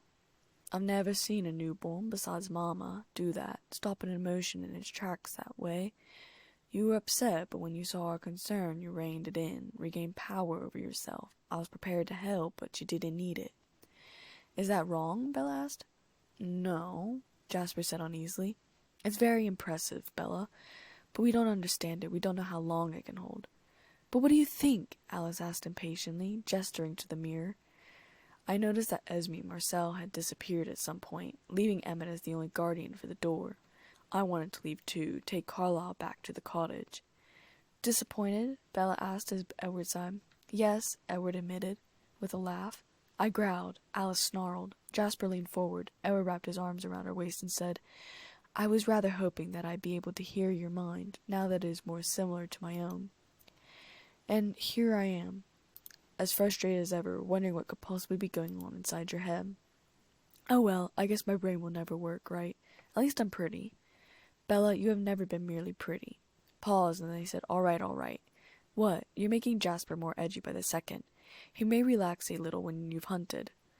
I was bored. I started fantasizing about Carlisle and I in bed. Maybe he could release Lord a little bit and we could get the rope, or maybe just stick with his ties, and then Carlisle. Take Mama back to the cottage, Jasper said, shaking his head anxiously. Seriously. Emmett let out another booming laugh. Carlisle chuckled. All right, then. He rushed towards me, taking me into his arms, and then he was running through the forest while I clung to his neck. I grinned, now that I was finally getting what I wanted. He bent his head low and he ran and murmured, Needy little thing, aren't you? You know you want to, too. I murmured back, and he chuckled again. He smiled, jumping through the open window to land in our bedroom. Our lips came together almost immediately as he shut the shades with one hand, working on getting my clothes off of me with the other. You know, he said between kisses, we'll have to get back to the house soon for Bella. Then shut up and make love to me, I muttered, sliding a finger down his shirt, popping open the buttons with ease, skill, pulling it off of him. Carlisle was less patient, simply ripping my shirt and pants from my body. The underclothes, on the other hand, he treated with delicacy. It was his favorite set.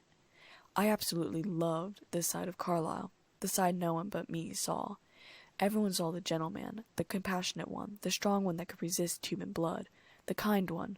No one saw the beast underneath, the dominant side, the commanding side, the dark side of him. I got to see it. It made my sex life all the better. You know, you were being very inconsiderate with your inappropriate thoughts and emotions around Edward and Jasper. Carlisle practically purred in my ear as we crashed onto the bed. He held me down on my stomach, his arms wrapped around me, his mouth close to my ear. I whimpered. I couldn't help it. I just want you. He ran his lips against the underside of my ear, teasing. You know I don't like inconsiderate people. Despite his words being teasing, I whined. He pressed a soft kiss underneath my ear. You can make up for it, though. I shivered happily at his words. The things this man did to me. Vampire. Whatever. I honestly didn't expect the spank, and I jumped when I felt it. I knew now that Lord was having some sort of effect on Carlisle, but honestly, I didn't mind. I mean, who would? Count, he growled in my ear. I jumped less the next time and murmured, 1.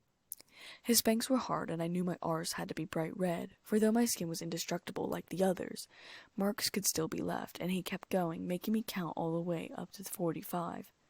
Carlisle chuckled as he stopped, smoothing my arse over with his cool hands against my burning skin. He ran his fingers through my folds, and I shivered again at the cool touch. Look at that, he murmured, and I blushed deeply.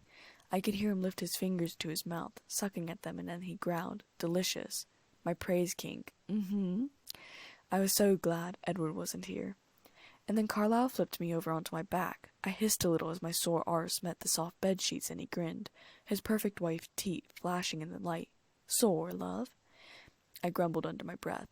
Carlisle grinned, lowering his lips to my neck, sucking at my skin. I moaned when he found my sweet spot, writhing underneath him. Carlisle, please, no more teasing, I begged. He shifted so that he was hovering over my lower half of the body, kissing up my thighs with ticklish kisses. I felt his fingers on my folds again, spreading my lips apart before he licked a stripe up my heat. I practically mewed with delight, trying to arch my back while he pressed down on my hips to keep me from moving. He lowers his mouth to my clit, his tongue moving circles around it instead of on it. Lord! I knew it was Lord. Only Lord would continuously tease me like this, and when Carlisle lifted his eyes, but not stopping his ministrations around my core, I saw they were black and yellow. It was both of them working in sync. What was Lord and Carlisle put together? Did I even want to come up with a name like that? Lore. Oh, I was so weird. I whimpered, body shaking as he finally flicked his tongue out at my touch-deprived clit. He wraps both his arms around my waist, holding me down firmly as his tongue starts licking and sucking at my wet core. The sounds coming out of me sounded like baby animals. The fire inside of me starts to build up. I whimper again. Don't stop. Please don't stop. Carlisle speeds up, moving one of his hands so that two of his fingers furiously rubs my clit with vampiric speed. My eyes roll back into my head as the orgasm washes over me. Carlisle continued to lick and suck throughout my orgasm, though his fingers slow down before finally pulling away.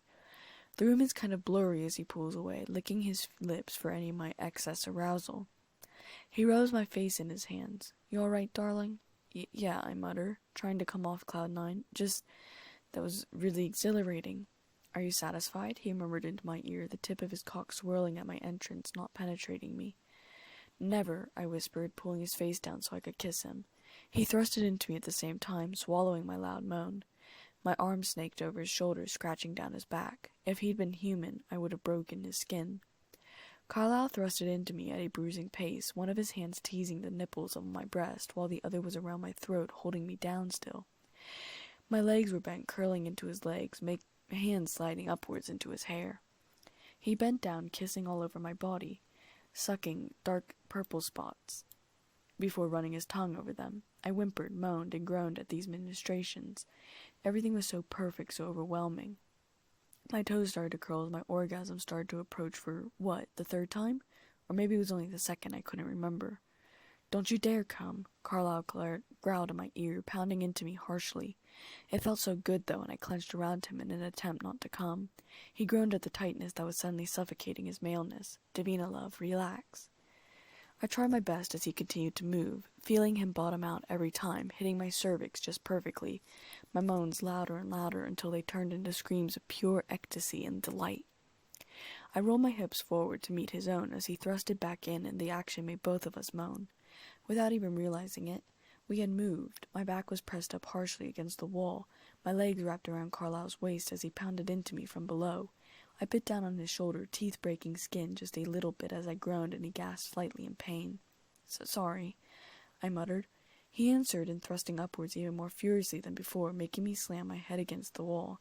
Not that it hurt, and let out moans of pleasure. My legs were starting to feel rather weak. Carlisle simply tightened his hold around my waist as another orgasm crashed down on him. He finished, calling my name, his orgasm clashing with mine, and I collapsed into his arms, breathing heavily. Car, I muttered, not even finishing his name. He kissed me all over, my face, neck, shoulders, every inch of me that he could reach from this position. I loved this side of him. I loved all of him. I loved everything. I love you, I murmured, voicing my thoughts aloud. All of you, every part of you. Carlisle pulled back, his honey-colored eyes were soft, a melting, almost color. Davina, not all of me is good. I pressed my lips to his softly, pecking them a couple of times before saying, if you're talking about when you were with the Volturi, you know you did no wrong. You've never fed on a human being, even sticking to animals while you were with them. You are perfect. You are pure goodness reincarnated. You are one of the best things of my life. I love you. Carlisle shuddered softly, pulling me away from the wall, laying me back down on the bed, finally pulling out, causing the mixed juices to pool out onto the bed sheets. Neither of us really noticed, too wrapped up in each other's eyes and words. Davina, I love you. No one has ever made me feel the way that you do. No one's words mean anything the way that yours do. I'm so happy I have you, and I am sorry. I looked at him, scrunching my eyebrows together in puzzlement. Sorry for what? Carlisle stroked my hair back with one hand, looking sorrowful. The light was peeping through the window, throwing small sparkles off of our bodies onto the wall. I traced a trail lightly over his well-defined chest. For leaving. I never truly apologized for it. I should never have left. I should have come to, explained. I should never have done what I did. I do not want to lose you. I am far more fortunate that I deserve to have you to give me a second chance. I smiled, laughing a little. Things we lose have a way of coming back to us in the end, if not always in the way we expect. I admit I was conflicted when I saw you. Alice seemed confused about why I hated you so much, but I never truly hated you. Not really. I mean, it made sense when Edward was delivering the lines. How could someone like me deserve someone so amazing, handsome, perfect, and good? So it made sense you were gone, that you wanted to move on. I smirked a little. I always assumed you and Tanya were kind of a thing. Carlisle seemed horrified with that. Tanya's more like a cousin. I know, I laughed. And then when Jazzy was speaking to me and his thoughts were lining up with Alice, well, I thought maybe words might have been misconstrued, but I never thought that Edward would simply lie. Carlisle's arms tightened around me. And sometimes I really blame him, I continued softly. I mean, every danger this family's been put through, it's been him. If he had never left Bella, if he had found a different tactic around it, the Volturi would not be a problem. Victoria would never have created an army. Laurent would never have tried attacking us because you would have been around to protect us, and he would have known he couldn't kill us. Hell, if you guys had still been here, Belle and I probably would have never ended up in that clearing. I sighed, trying to clear my head. Sometimes I think the other kids, Ember, Rose, Allie, and Jazz, sometimes they think you favor him. Carlisle's face was one of surprise and then immediately guilt.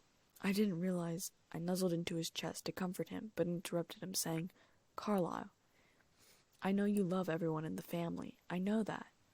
But the choices you've made as well, you could have convinced Edward that there was a different way, and I'm not blaming you. In the moment, it was probably the best-sounding decision, but I think from now on you need to see how everything affects the entire family, yeah? He looked so hurt, and I felt so bad for coming into the conversation. I mean, I could have just left off with my quote and said nothing else. But at the same time, he needed to know. He needed to know that his one and only flaw was that he favored Edward over all the other kids. Funny, I favored Edward the least. Jasper was my favorite. Well, I mean, my triplets came before him. But originally Jasper was my favorite, with Ember and Allie very close behind. Then Rose, and then Edward and Bella, though Bree was now tied with Ember and Allie. But at the same time, I tried spending equal amounts of time with all my kids. Carlisle was usually seen around Edward. I sighed, kissing Carlisle fiercely. Carlisle, I love you. And I know for a fact that it was never your intention for Edward to become a favorite. I just wanted you to realize that it had. Carlisle nodded thoughtfully, pulling me against his hard chest so that he could rest his chin on top of my head. Thank you, Davina. Huh? I just hurt your feelings. Why are you thanking me? I questioned, confused. He chuckled, kissing the top of my head before pulling me onto his chest. I rested my chin on his rock-hard chest, peering up at him. His warm, buttery eyes stared back down at me, a small smile on his face. You didn't hurt my feelings. You simply brought something I wasn't consciously aware of to my attention, so thank you. Do you think our other children resent it? Not really, I said. But at the same time, if you spend more time with them leisurely... And besides, they're not expecting you to be hanging out with them anytime soon if you're with me.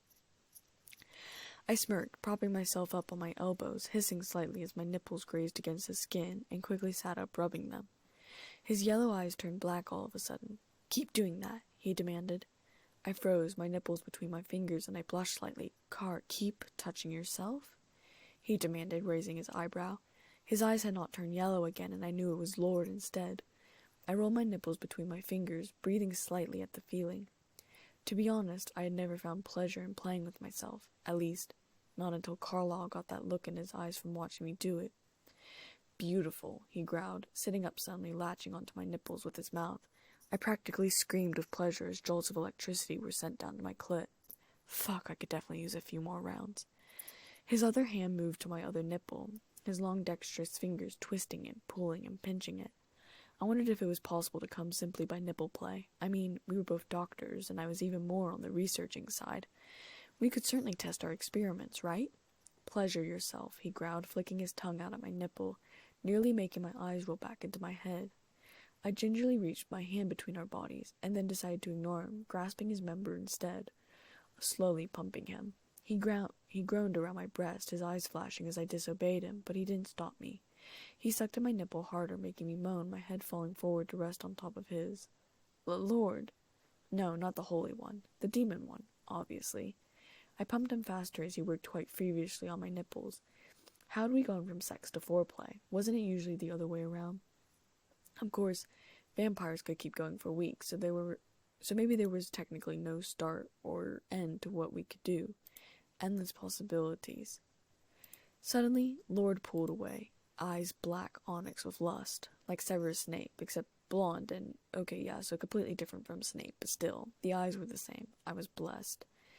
Like someone had taken all my favorite characters and put them together. The face of Chris Evans and a hint of his own, the black eyes of Severus Snape, the kindness and compassion of Remus Lupin, an accent like Doctor Strange or Loki, and he was just freaking hot, like Elijah Michaelson or Niklaus Michaelson or Damon Salvatore, except blonde like Lucius Malfoy. Lord's thumbs made soft circles on my cheek before he lowered my head. I knew exactly what he wanted, and I opened my mouth, taking his length into it. Honestly, could you suck off a vampire? Carlisle's hand went straight to my clit, making me moan around his length, consequently resulting in him groaning. I quickly bobbed my head up and down. I had forgotten that the dick wasn't as rock hard as every part of his body, which was funny because, it's a dick. But if you wanted to hurt a male vampire, you could still kick him in between the legs, and so it wasn't like I was sucking on a rock. I suppose it felt like a normal one. I wouldn't know. I had nothing to compare it to. I digress. Carlisle, or Lord, whoever was in control, snaked their hands up into my hair, forming a makeshift ponytail, pressing down just a little harshly in order to get me to take his entire length. Not that I minded when I deep-throated. Vampires didn't have a gag reflex, apparently, and though I was a hybrid, I wasn't an exception. Carlisle sped up his ministrations to my clit, and I continuously moaned around his hard length, making it pulse and twitch inside my mouth. I hollowed my cheeks out, creating a vacuum-like suction, whilst my tongue ran around it, licking it up and down.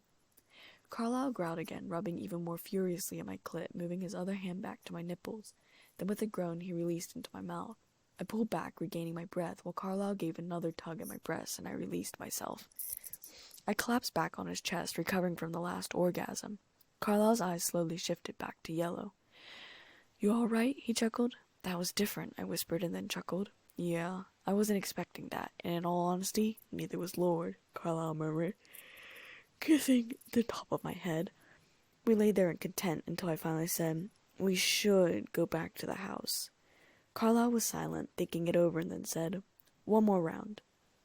It was more like 4.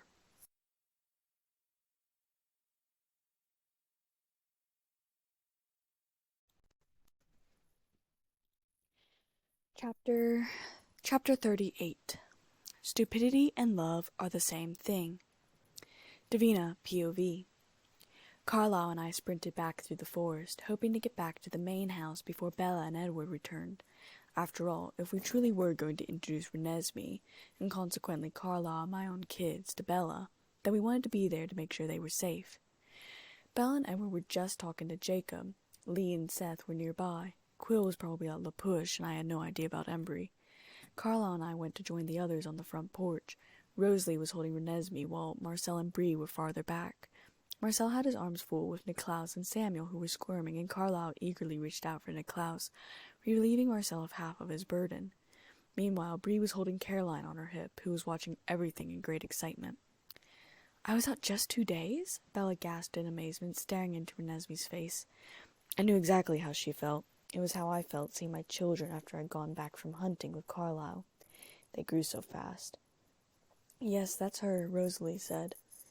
Bella took a step forward. Emmett and Jazz immediately moved in front of her instantly, Edward gripping Bella's shoulders from behind. Esme stepped forward as well, right behind the boys, whilst Rosalie backed up.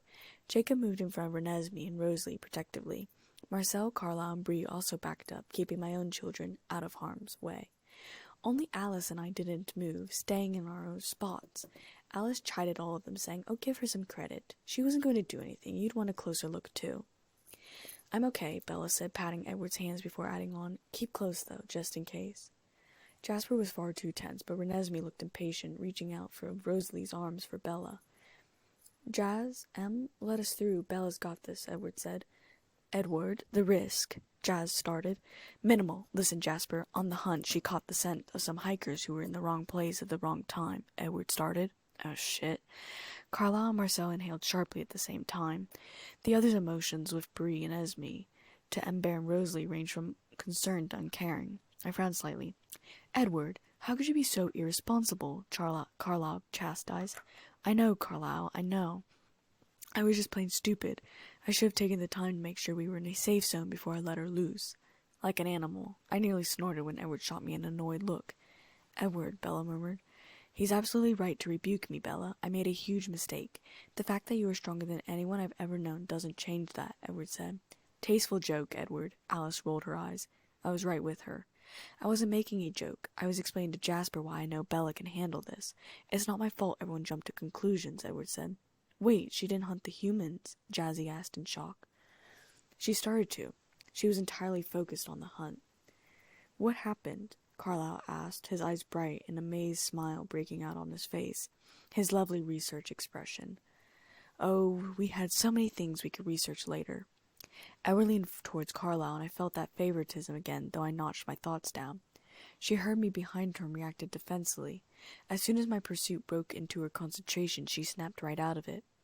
I've never seen anything equal to her. She realized at once what was happening, and then she held her breath and ran away. I had my own theories forming in my head, and I thought about it carefully. Whoa, seriously? Emmett asked, more interested in the conversation than before. He's not telling it right. He left out the part where I growled at him, Bella muttered, sounding embarrassed. But what if— Did you get in a couple of good swipes? Emmett asked, eager. No, of course not, Bella said, sounding surprised. No, not really? You really didn't attack him? Emmett. Aw, what a waste, and here you're probably the only person who could take him, since he can't get in your head to cheat. And you have the perfect excuse, too. I've been dying to see how he'd do without the advantage. I laughed. I would never, Bella said with a glare. Jasper frowned. You see what I mean? Edward asked Jasper. It's not natural. Jasper muttered. Well, maybe. She could have turned on you. She's only hours old. Oh, we should have gone with you, Esme scolded, her hand to her heart. Marcel probably would have put an arm around her, except Samuel was trying to jump out of his arms. Marcel groaned. I chuckled, reaching out and taking Samuel into my own. Edward, please, Bella said, looking at Renesmee. Jasper didn't back down. I walked over, hooking an arm through his. It's all right, Jazz. Jazz, this isn't anything you've seen before. Trust me, Alice said quietly. Jasper nodded, squeezing my hand before moving towards Bella, putting a hand on her shoulder, and walking with her as she moved towards Renesmee. And then Renesmee let out a piercing cry that made everyone but myself and Bree swarm around her. Even Carlisle, Edward, and Marcel were there, everyone trying to get a hand on her to make sure she was all right. I met eyes with Bree and smirked. What's the matter? Is she hurt? What happened? Jacob's voice was loud. No, she's fine, Rosalie said, handing Renesmee over without a fight. I watched Bella's face shift from surprise to horror. I rolled my eyes again. See, she just wants Bella, Rosalie continued as Renesmee put her hand on Jacob's cheek to show him what she wanted. Samuel scoffed in my arms quietly, and I smiled down at him before kissing his forehead. She wants me? Bella asked. Edward was by Bella's side instantly, putting his hands on her shoulders again, urging Bella forward. She's been waiting for you for almost 3 days. Jake, I'm fine, Bella reassured Jacob as he finally held Renesmee out. She closed the gap, taking the baby into her arms before she reached up to touch Bella's face. Bella gasped. The rest of us waited in silence. Samuel caught sight of Leah and put him down on the ground. He sprinted across the grass without anyone but myself, Leah and Seth noticing, leaping as Leah held her arms out to catch him. I smiled. It was never what I was expecting when I thought about Leah imprinting on someone, but I was happy. I was glad there was no more pain between her and Sam. Leah was happy for probably the first time in a while, and I couldn't be more than happy to have her as a daughter-in-law, and I've always loved Seth as a son. I missed a lot of the conversation, and it was Carlisle's voice talking to Edward that brought me back. It's an interesting twist, like she's doing the exact opposite of what you can do. Interesting, I wonder. Edward drifted off. I wondered as well, not about Renesmee and her power, but about Bella's extreme self-control. It wasn't unlike mine, even like Marcel's. What if someone was told ahead of time about the transformation? If they were prepared for a vampire life the way myself, Bella, and Marcel had been? Did it mean that their self-control was better? Or was my self-control simply for having my werewolf side balancing out the vampire side? Was Marcel's self-control nothing more than years of practice in the military? Was Bella's self-control nothing more than a gift? Haven't we experimented enough for one day? Okay, Bella's doing great, but let's not push it. Jacob's voice was higher pitched than it normally was. I ripped my face from Samuel and Leah to look at him. What is your problem, Jacob? Bella demanded. Caroline looked up in Bree's arms in interest. Just because I understand it doesn't mean I won't throw you out, Jacob. Bella's doing extraordinarily well. Don't ruin the moment for her, Edward hissed. I'll help him toss you, dog. I owe you a good kick in the gut, Rosalie hissed. Edward! Rose! I snapped angrily. And then Bella finally realized what had happened. No! Jasper's teeth clenched together and Edward wrapped his arms around her. I shifted on my feet. Jacob backed down the stairs as Rose took the baby into her arms. I sighed, rolling my eyes. The other vampires spread out on the porch while Bella and Jacob started to argue. You imprinted on my daughter, Bella shrieked. It wasn't my choice, Jacob shouted right back. She's a baby. It's not like that. You think Edward would let me live if it was? Jacob asked. Still debating, Edward said, leaning on the porch railing. Esme, Carlisle, and Marcel stood behind him. Edward, I gritted my teeth. Alice and Jasper looked worried, standing together, while Emmett looked amused, standing by Rose and Bree. I've held her one time, and you already think you have some moronic, wolfy claim on her. Bella shrieked, walking down the stairs to approach Jacob. She's mine! She punched him in the gut, and he fell into the dirt. So no one was going to try and stop her? Oh, how bloody wonderful. Edward was chuckling, and Emmett was smiling. Seth and Leah turned into wolves. Samuel stood on his tiny feet, watching. Leah had shielded him with her body. I walked down one step, making careful moves so no one was watching me. Everyone was observing Bella and Jacob. It's fine, Leah, Jacob said as the wolves approached. You're going to stay away from her. You know I can't do that. She punched him again, and he cried out, falling onto the ground again. Stop her, Edward, Esme said softly. She'll be upset if she hurts him. He said it's fine, Edward muttered back. She's amazing, right? I scoffed, having reached the bottom of the stairs.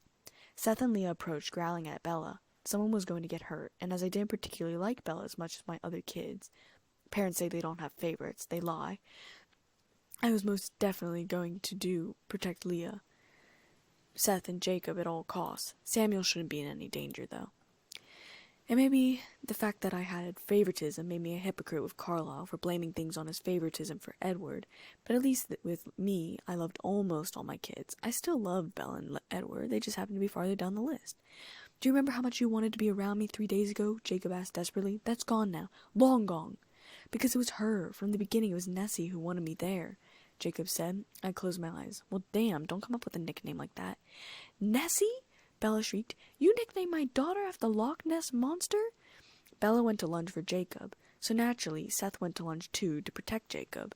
I knew immediately that with Seth launching himself, Caroline was going to want some action, and I was right as she teleported into mid-air to protect Seth. I was there immediately, tackling Bella away from my daughter and future son-in-law, and we rolled on the ground until I flung her away and she crashed into a tree. She landed, snarling at me before realizing what was happening. Edward, Emmett, Jasper, and Carlisle were there in seconds. Edward, Emmett, and Jasper by her, Carlisle holding me. Jacob was there too and said, Bella, you know me better than anyone. All I want for Renesmee is to be safe, happy. Look, nothing ever made sense before. You, me, any of it? And now I understand why. This was the reason. I darted away from them, checking in on Seth, Caroline, Lee, and Samuel. You guys all right? Yep, Caroline said cheerfully. Seth made a snorting noise, nudging her head with his. Caroline, don't do that again, I warned her. That was incredibly dangerous. You could have gotten hurt. So could Seth, Caroline argued with me. I was trying to protect him. Seth whined, licking her gently. She giggled, reaching up to tangle her small fingers in his hair.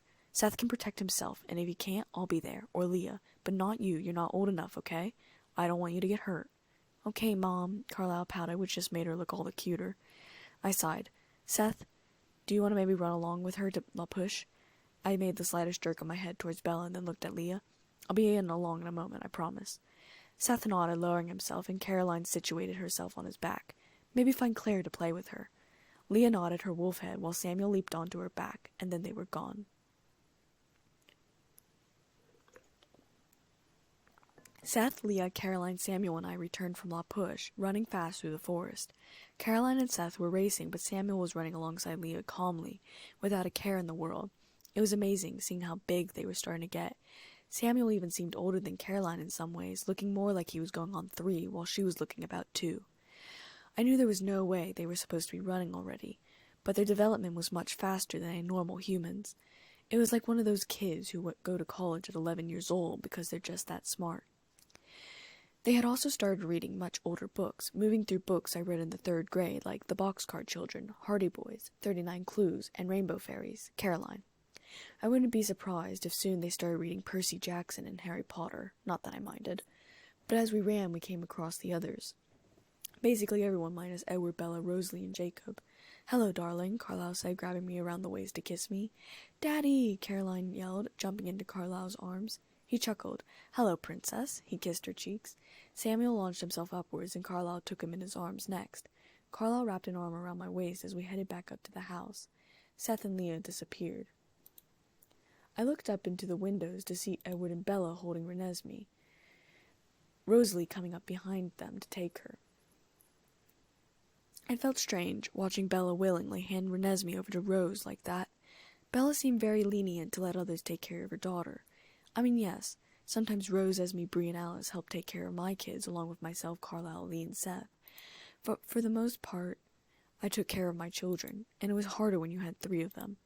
But Bella, and I knew she loved Renesmee very much, was more than willing to leave Renesmee at the house when she went out, to let others take care of her and such. But I guess maybe Bella just wasn't the parenting type. I held Caroline's sleeping form closer to my body, looking down at her beautiful face, the button nose and the pouty lips, her eyelashes curling, casting shadows across her cheeks. I smiled. Alice tossed the door open when we followed after her, starting with Jasper and ending with myself and Carlisle. "Happy birthday," Alice said, making her way to stand before Bella and Edward. "I stopped aging 3 days ago," Bella said with the slightest frown. Carlisle and I came to a stop closer to the doors. I sat down in the chair, Carlisle darting to sit under me, holding me on his lap. Samuel and Caroline were both fast asleep, but Niklaus was sitting up in the chair opposite us, looking at one of the Jack and Annie books on the table, reading it. "Well, we're celebrating it anyway, so suck it up," Alice said cheerfully, before holding out the silver key with the red ribbon on it. I smirked. Alice was then leading the 2 of them away so that they could enjoy Bella's birthday present. "How long do you think it'll take them to come back?" Emmett asked, raising an eyebrow at me. I raised an eyebrow back. "I don't know. Why?" "Want to make a bet on it, Mama Bear?" Emmett asked, and I rolled my eyes. Carlisle sighed underneath me before standing, me in his arms. "And now we're leaving," Carlisle said. I chuckled, slipping from his arms so I could take Caroline back into my arms. Carlisle got Samuel. "Are you sure you want the kids in the house?" Bear continued, and I glared at him. "Bear, kindly stop talking," I said. Emmett chuckled while the others rolled their eyes. "We already know what Mommy and Daddy do at night," Niklaus said, not even looking up from his book. I would have choked on something if it had been in my mouth. Carlisle looked rather like he was glad he couldn't blush. "Oh, really?" Emmett asked, and Marcel knocked him on the head, sending Emmett on his back. "Samuel can see through walls," Niklaus stated, still not looking up. Everyone looked at Samuel, who was fast asleep in Carlisle's arms. Carlisle and I locked eyes, and I turned to Esme. "Esme, don't suppose you could take care of the kids tonight?" I asked. Now I realized just why Bella might be leaving her kid at the main house at night. "Of course, Davina," Esme said, shooting Emmett a glare, taking Samuel out of Carlisle's arms. "I'll take Caroline," Alice said, dancing back to the house, taking Caroline from my arms. "Night, Nick," I murmured, kissing the top of my son's head. "Night, Mommy." I smiled, and then Carlisle and I darted out into the night, holding hands. "Well, that was interesting," Carlisle said lightly as he opened up the door, slamming it behind us. "No kidding," I said with a shaky laugh, and we both stopped at the sight of our bedroom. We forgot to clean up, Carlisle." Carlisle wrapped his arms around me, his fingers lightly brushing over my shoulders to start undressing me. "Well, we'll just have to wait till later to clean it up." "Agreed," I mumbled, pulling him down to kiss me more formally. It would be a fun night tonight.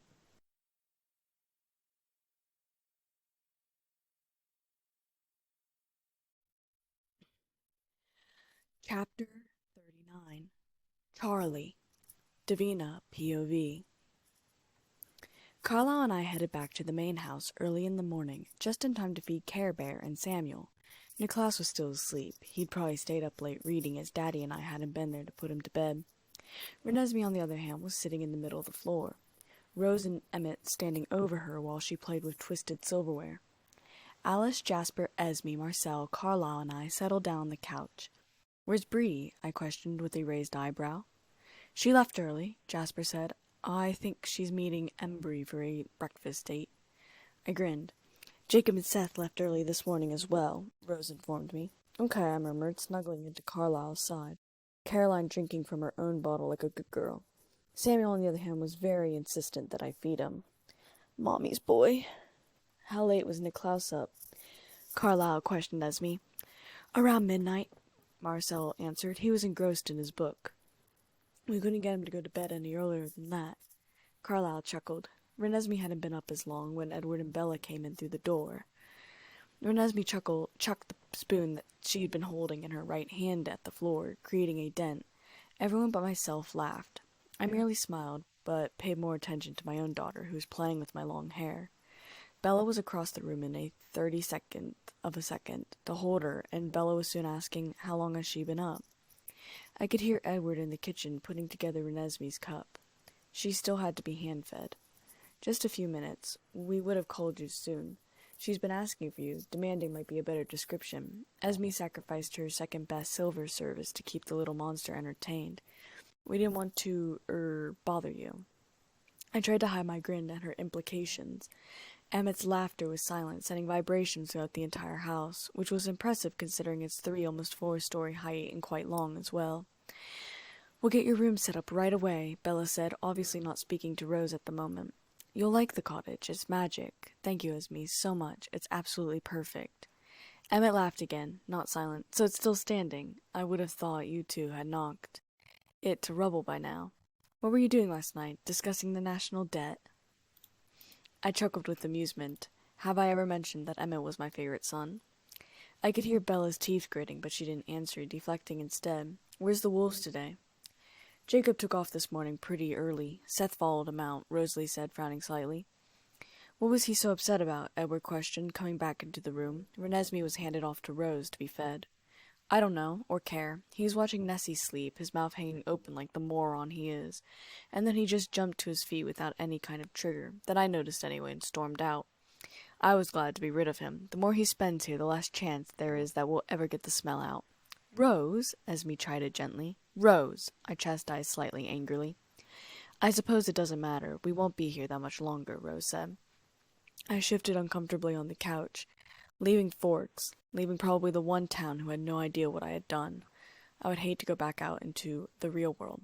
"It'll be fine, Davina," Marcel whispered quietly, sensing my discomfort. Carlisle placed a hand on the small of my back. "I still say we should go straight to New Hampshire and get things set up. Bella's already registered at Dartmouth. Doesn't look like it will take her all that long to be able to handle school. I'm sure you'll ace your classes. Apparently there's nothing interesting for you to do at night, besides study." Rosalie and I giggled. Edward growled at that second, and we all looked up at him. Alice was on her feet in an instant, and so were Carlisle and I, expecting danger. "What is he doing? What is that dog doing that has erased my schedule for the entire day? I can't see anything. No!" I sank back, looking down on the couch. So Jacob had done something. Fantastic. "Look at you! You need me to show you how to use your closet more than Mom." I glanced down at the Harry Potter t-shirt and blue jeans I was wearing. I certainly didn't see anything wrong with it. Should I have gone with Marvel instead? "Allie, don't call Jacob a dog," I'd said in a deadpan voice, brushing Caroline's curls back. "He talked to Charlie," Edward said, and my head snapped up. "He thinks Charlie is following him, coming here, today." "He did what?" I practically shouted, back on my feet. "He told Charlie? But doesn't he understand? How could he do that?" "No," Bella said, sounding distressed. "Jacob's on his way in now," Edward said through his teeth. I immediately turned to Caroline and Samuel. "You two listen to me and take this seriously. Act your age. Don't talk. You don't understand anything that goes on in the conversation when Charlie gets here. Do you understand? You can't walk yet. You can't read. Nothing. You can't let him know how advanced you are." Carlisle, meanwhile, had zoomed upstairs, and I could hear him telling Niklaus that he needed to wake up and eat before coming back downstairs.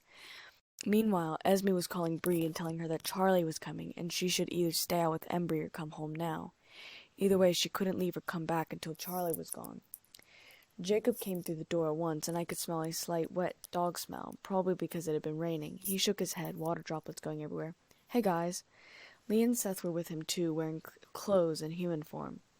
Their hands were trembling, probably feeling the tension in the room. Carlisle had come back, Niklaus in his arms.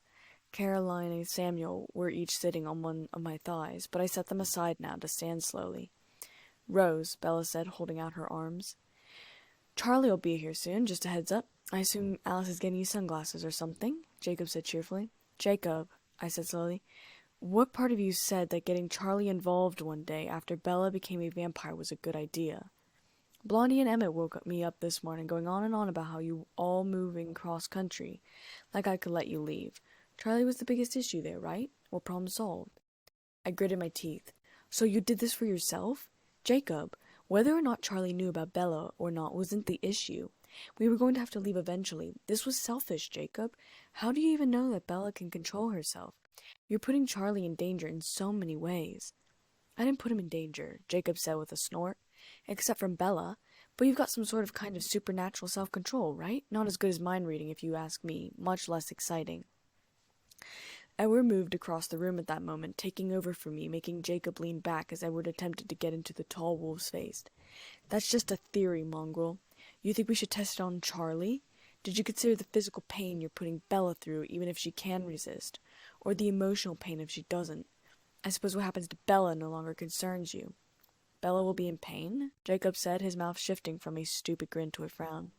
Like you've shoved a white-hot branding iron down her throat. I didn't really think the smell of human blood should be painful.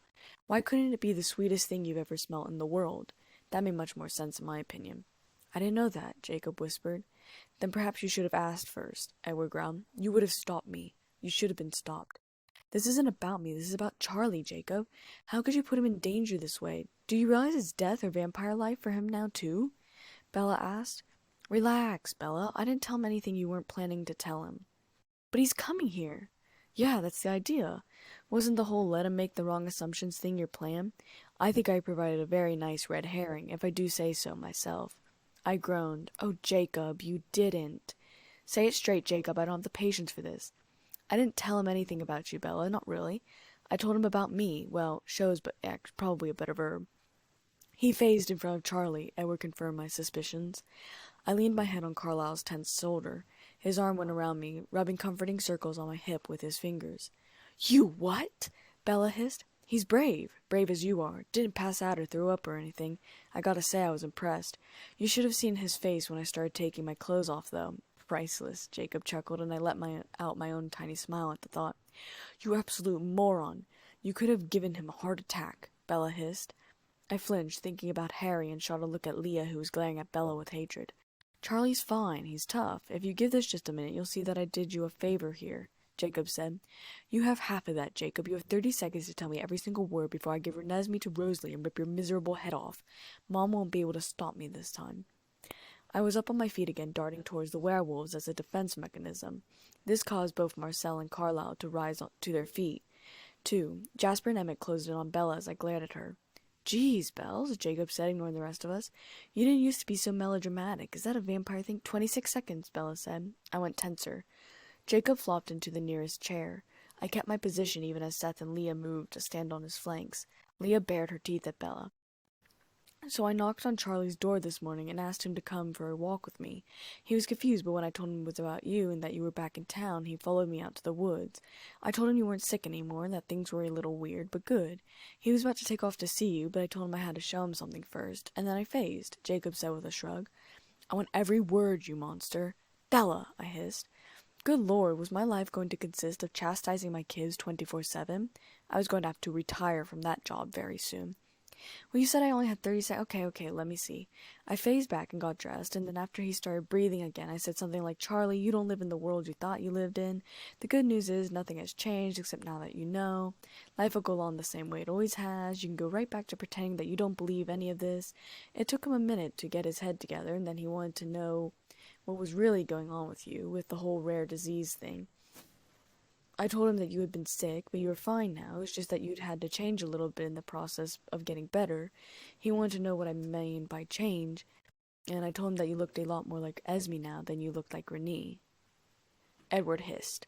After a few minutes, he asked real quietly if you turned into an animal too, and I said, she wishes she was that cool, Jacob said with a laugh, while Rose made a noise of disgust. I started to tell him more about werewolves, but I didn't even get the whole word out. Charlie cut me off and said he'd rather not know the specifics. Then he asked if you'd known what you were getting yourself into when you married Edward, and I said, sure, she's known all about all this for years since she first came to Forks. He didn't like that very much. I let him rant till he got it out of his system. After he calmed down, he just wanted 2 things. He said he wanted to see you, and I said it would be better if he gave me a head start to explain. Bella inhaled and said, what was the other thing he wanted? You'll like this, Jacob said with a smile.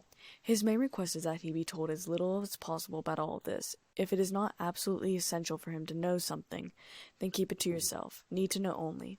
I can handle that part, Bella said.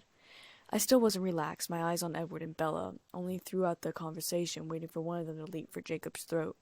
Sure, I loved my vampire family, but if someone was going to threaten someone else on one of the other sides of the family, I'd defend them, other one. If Jacob was threatening Alice, I would be standing in front of Alice right now. Other than that, he'd just like to pretend things are normal, Jacob smiled. What did you tell him about Renesmee and the others? Bella asked. The others? My kids had names too. Oh yeah, so I told him that you and Edward had inherited a new little mouth to feed. She's your orphaned ward, like Bruce Wayne and Dick Grayson. I didn't think you'd mind me lying. That's all part of the game, right? Charlie was way past being shocked at this point, but he did ask if you were adopting her. Like a daughter? Like I'm sort of a grandfather? Were his exact words. I told him yes, congrats grap, and all that. He even smiled a little.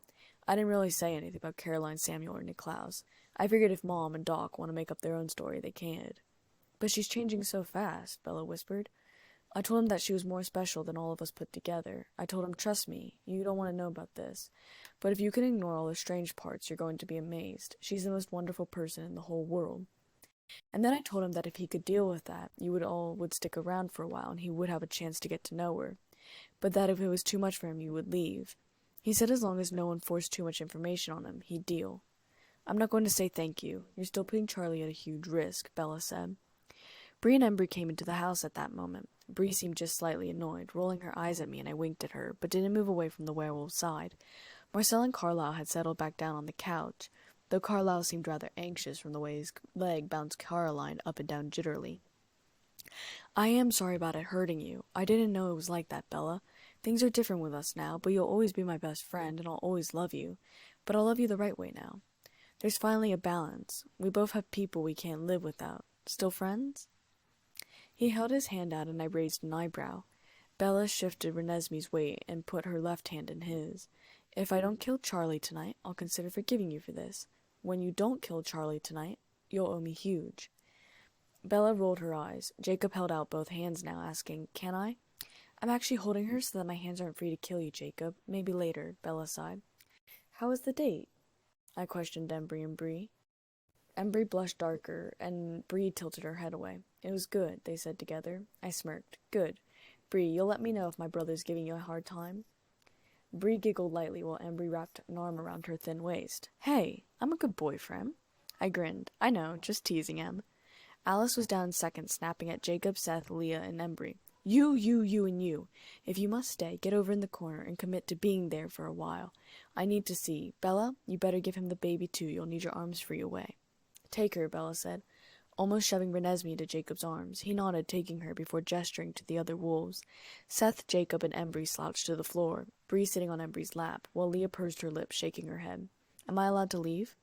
Of course, Jacob and I said at the same time. I moved to the side so that she could move past me. She gave me a small smile as she passed. Stay so you don't cross Charlie's path, Alice added, but Leah didn't acknowledge her, moving into the bushes to phase. I moved back to Carlisle's side, settling back onto the couch, taking Caroline into my arms. Carlisle looked deep in thought, one arm around Samuel's waist, who looked like he wanted to follow Leah, the other hand tapping on the cover of a hardcover book, a scientific one. I'll be back, I murmured, getting up from the couch to go to the kitchen. Caroline eagerly reached for one of the chocolate muffins that were on the counter, still wrapped in their packages. They were for the werewolves and myself. Hey, Embry, Seth, do you want muffins? I called lightly. Yes! But not only Embry and Seth, but also Jacob answered. I grabbed blueberry for Embry and Jacob, cranberry for Seth. I grabbed 2 chocolate muffins for me, also a can of root beer, which was there solely for me.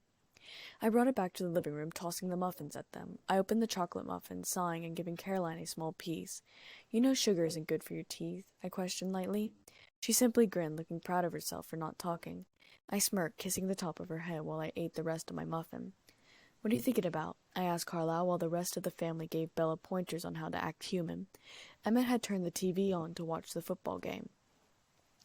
He wants to take you on a honeymoon after this weekend, Edward muttered aloud and then forgot I could hear. Sorry, Carlisle. Carlisle sighed, pulling me into him. I was indeed thinking about a getaway. I still have yet to give you your wedding present after all. I blinked. You haven't? Carlisle chuckled. Nope, you've never seen it or heard of it. I thought the house was a wedding present, I questioned. Nope, Carlisle chuckled quietly. Can I have a hint? It's big, Edward and Bella said together. Carlisle glowered at them. 2 minutes, Alice sang. Maybe you should start out already on the couch. You've been sick after all. That way he won't have to see you move right at first. I ignored most of it, so the conversation, wondering what Carlisle could have possibly gotten me. My own gift had been rather small, and worry was starting to seep through me. It wasn't like I had a lot of money, so if I had wanted to get him anything expensive, it would have been like he was paying for his own gift anyways. Mama is fine, Jasper said smoothly. It really is, Edward said before turning back to Renesmee. Exactly, and he's going to make you thirsty, but you mustn't bite him. He won't heal like Jacob. Can she understand you? Bella asked. She understands. You'll be careful, won't you, Renesmee? You'll help us, Edward continued. Renesmee put a hand to his cheek. No, I don't care if you bite Jacob. That's fine. I laughed along with Caroline and grinned down at her, kissing her forehead again. Niklaus looked bored, his eyes darting to his book on the table and his father.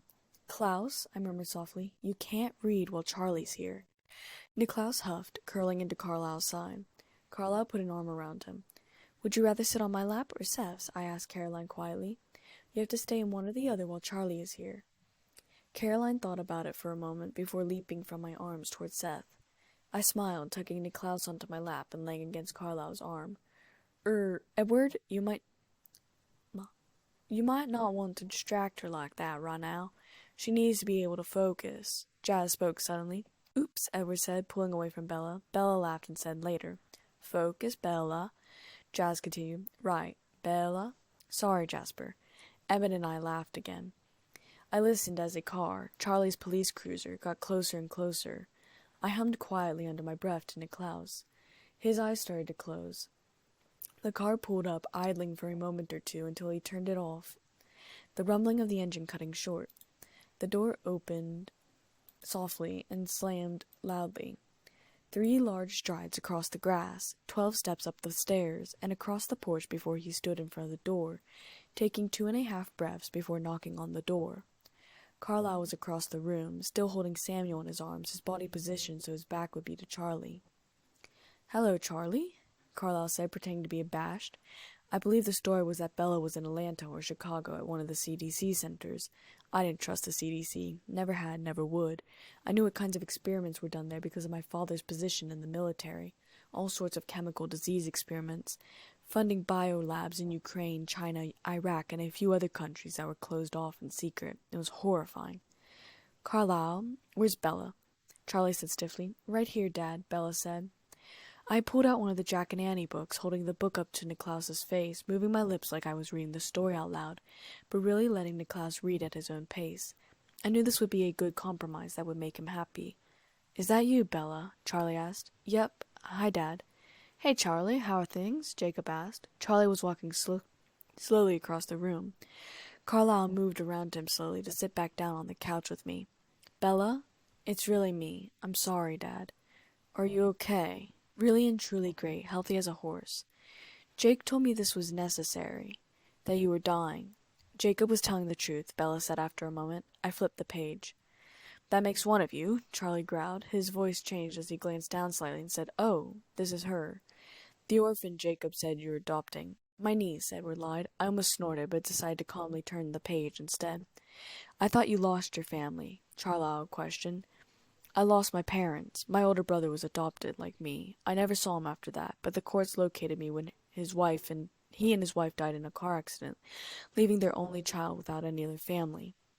Wow, the story was almost so real that I almost started crying. Some books could do that to me, make me cry like the characters were actually real. Even some of the fan fictions, especially Marvel ones with Endgame, could make me cry. She's a beauty. Yes, Edward said. Kind of a big responsibility, though. You two are just getting started, Charlie questioned. What else could we do? Would you have refused her? Well, Jake says you call her Nessie. No, we don't, Bella said, annoyed. Her name is Renesmee. How do you feel about this? Maybe Carlisle and Davina or Marcel and Esme. She's mine, I want her, Bella said. You gonna make me a grandpa so young? I giggled. Carlisle is a grandfather, too, Edward pointed out. Well, and a father as well. Charlie glanced towards where Carlisle and I were sitting. I glanced up at my husband's face, noting how he looked like a god. Charlie snorted. I guess that does sort of make me feel better. His eyes landed on Niklaus in my lap, Samuel and Carlisle's, and Caroline and Seth's. This is Niklaus, I whispered quietly. That's Samuel, and the little girl is Caroline. Mine and Carlisle's triplets. Charlie was taking them in, comparing them to Carlisle, my features. Probably the eyes mostly, as ours were now gold. Then his eyes slowly landed on Renesmee again. Carlisle's arm wrapped around my waist, squeezing me tightly to his side. Renesmee looked him straight on, and he gasped, and then started to hyperventilate. I tensed, and Carlisle rubbed the spot between my hip and ribs smoothly. Jacob got up, moving to Charlie's side, and whispered in his ear, "Need to know, Charlie. It's okay, I promise." Charlie swallowed, nodded, and then he stepped closer to Edward, hands becoming fists. "I don't want to know everything, but I'm done with the lies." "I'm sorry," Edward said as Niklaus turned the page in his book on his own. I winced, but Charlie hadn't seen it. "But you need to know the public story more than you need to know the truth. If you're going to be part of this secret, the public story is the one that counts. It's to protect Bella and Renesmee, as well as the rest of us. Can you go along with that? Lies for them." We'd all frozen except the werewolves and the kids. Bella crossed her ankles. "You might have given me some warning, kid," Charlie said, looking from Bella and then glancing at me. "Would it really have made this any easier?" Bella questioned. Renesmee reached out to Charlie, and then Bella stopped her. "Whoa, how old is she?" Charlie asked. 3 months. Rather, she's the size of a 3-month-old, more or less. She's younger in some ways, more mature in others," Edward said. Renesmee accentuated his words by waving. I rolled my eyes. "Told you she was special, didn't I?" Jacob asked, nudging Charlie in the ribs, who cringed away. "Oh, come on, Charlie. I'm the same person I've always been. Just pretend this afternoon didn't happen." I picked up my root beer for lack of anything better to do, and drank most of it. I was stressed. "Just what is your part in all this, Jake? How much does Billy know? Why are you here?" Charlie questioned Jacob. "Billy's known about everything since he was pretty much born," I muttered for Charlie's benefit. "He knows all of it." "Well, I could tell you all about it," Jacob said teasingly. "Billy knows absolutely everything, but it involves a lot of stuff about Ugh, Charlie protested. "Never mind. Maybe this really could work out." I stood up, grabbing my can, and walked out of the living room to the kitchen, throwing the can away and sighing. "Woo!" Emma practically shouted from the living room. "Go Gators!" I laughed quietly. "Florida winning?" Charlie asked after a delicate second, and I came out with another soda, and this time some cold pizza for the Wolf boys and myself. Baby food for the kids in their bottles. "Just scored the first touchdown. 'Bout time somebody scored around here," Emmett said while waggling his eyebrows. I choked on my mouthful of soda while Jasper grinned and Carlisle sighed, rolling his eyes. Esme pursed her lips while Rose full-out grinned. Alice rolled her eyes while Marcel chuckled under his breath. Charlie didn't notice, sucking in a deep breath, lurching to his feet, stepping around Jacob so he could sink into an open chair. "Well, I guess we should see if they can hold on to the lead." Charlie was just leaving. I had put the kids to be in the bed in the cribs upstairs in their own rooms. Sometime near the end, Embry and Bree had taken off to Bree's room upstairs. Marcel and Esme had slowly drifted away, as well, followed by Alice and Rose, leaving mostly the men to be in the room watching 2 football games. I came back down the stairs, smiling at Charlie, who was talking to Bella on the front porch. I settled back down on the couch, putting my head on Carlisle's legs.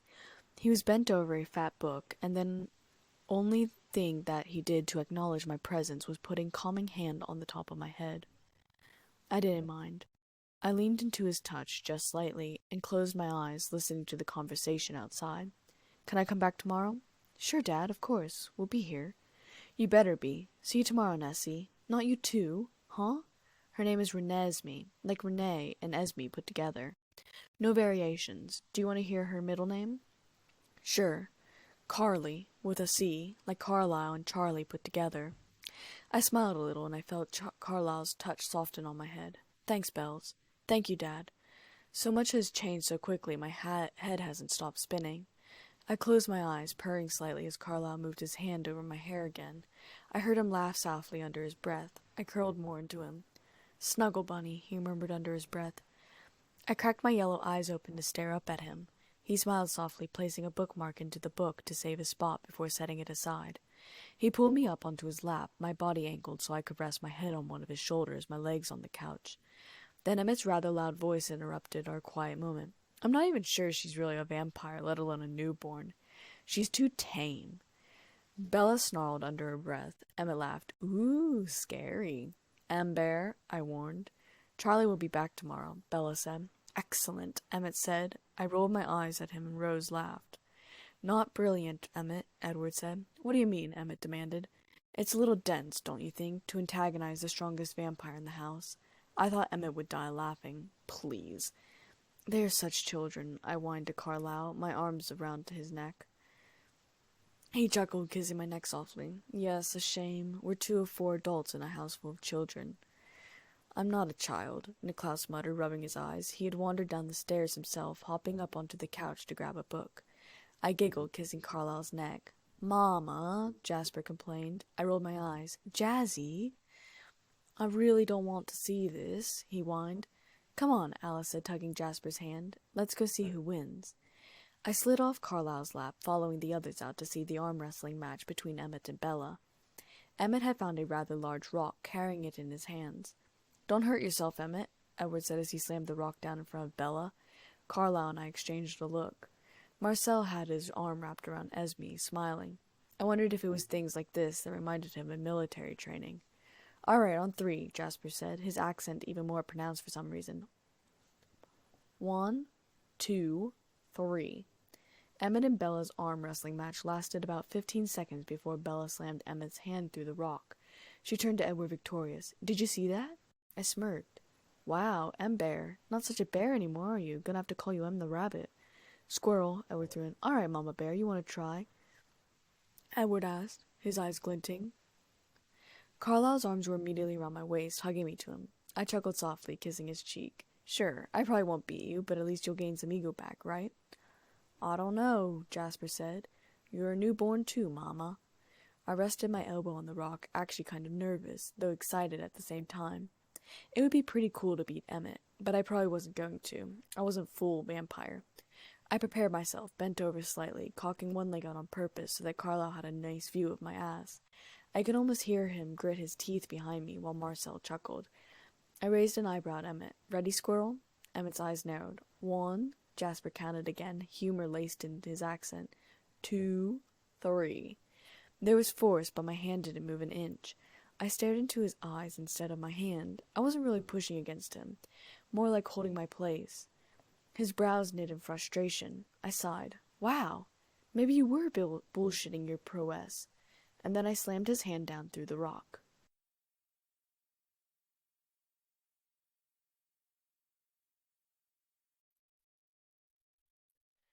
Chapter 40. Honeymoon 2. Davina, POV. Before we begin this audio recording will contain mature themes such as sexual interactions and intense lovemaking. Please be 18 years of age or over before you continue to listen, and if you are uncomfortable with such topics and tags, please click off of this YouTube recording at once. Thank you. I was anxious being away from the kids. I had never gone a day without seeing them. Of course, Esme and Alice and Rose and Bella and Leah and Bree would take care of them along with everyone else, but still. But Carlisle and I needed this honeymoon. We need our own time, away from everyone else. Just the 2 of us while we weren't on the brink of some war because of Bella and Edward. I was also anxious because Carlisle still hadn't told me what my wedding present was, nor had he told me where we were honeymooning.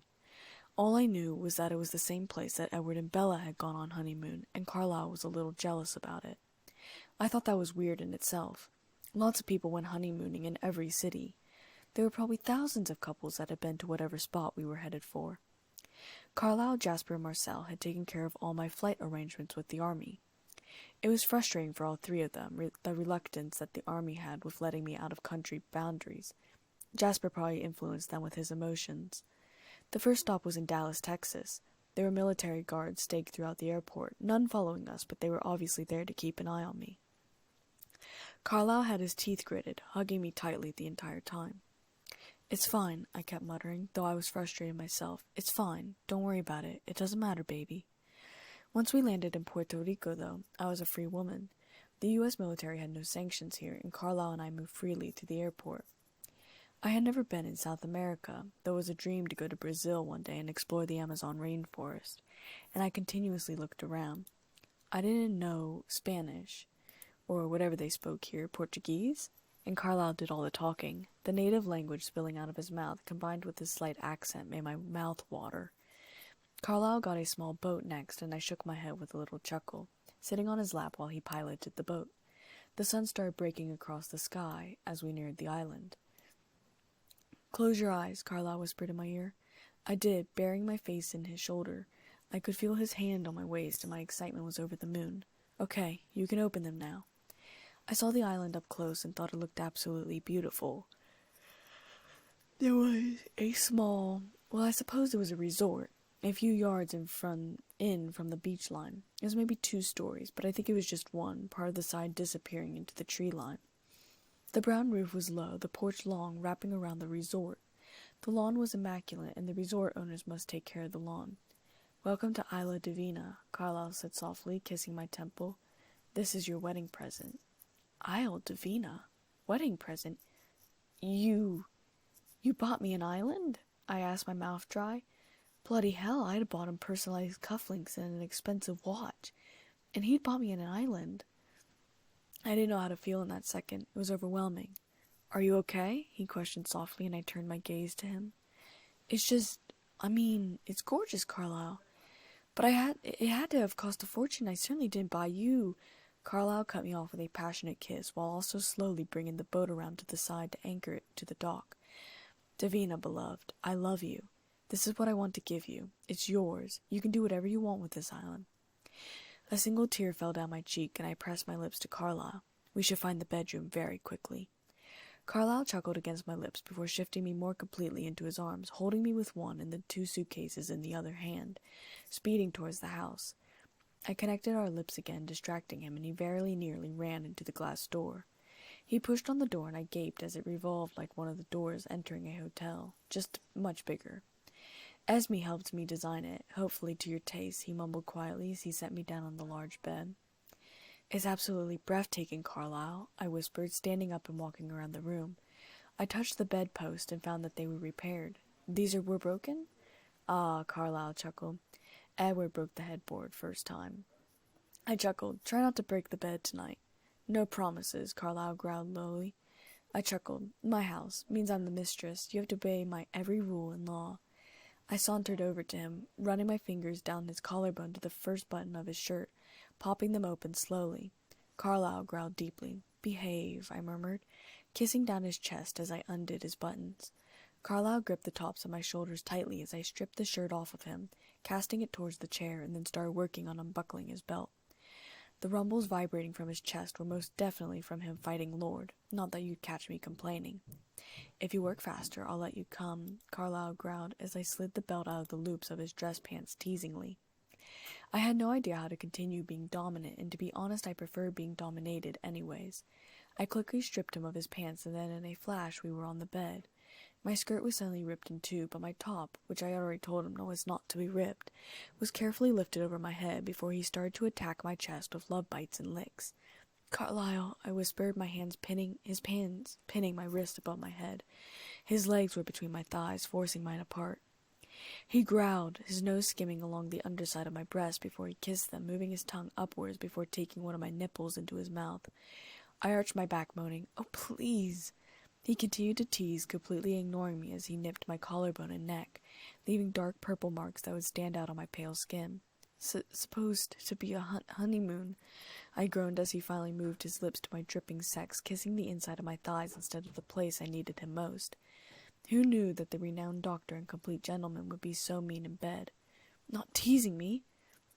"You started it," he mumbled, before thrusting his tongue into my core without warning, making my hips buck without thought. I moaned loudly as his tongue darted in and out of me at super speed, licking and nipping while 2 long fingers wiped at my clit blurringly fast. Carlisle didn't stop until the pressure was building up inside of me, and I groaned at the loss of it. "Carlisle." He chuckled, cutting off any more complaints with a firm kiss on the lips, tongue not even asking for permission as it darted in my already open mouth to clash with my own. I had the impression that he was very pleased with himself. He loved seeing me riled up, and I pursed my lips when he pulled away. I reached up, grabbing his shoulders and flipping him over onto his back, sinking down on his erect cock, and we both moaned. I trailed my hands up his thighs to his chest to grip his shoulders as I started to ride him, moving my hips in sync with his thrusts. And then he moved quickly, pressing me down into the pillows, his arms around my neck, thrusting into me quickly and harshly, skin slapping against skin, mixed with our moans and groans. I threw my head back, feeling his arm there as his lips pressed to the base of my throat. His thrust became slower but harsher as we both got closer to climaxing.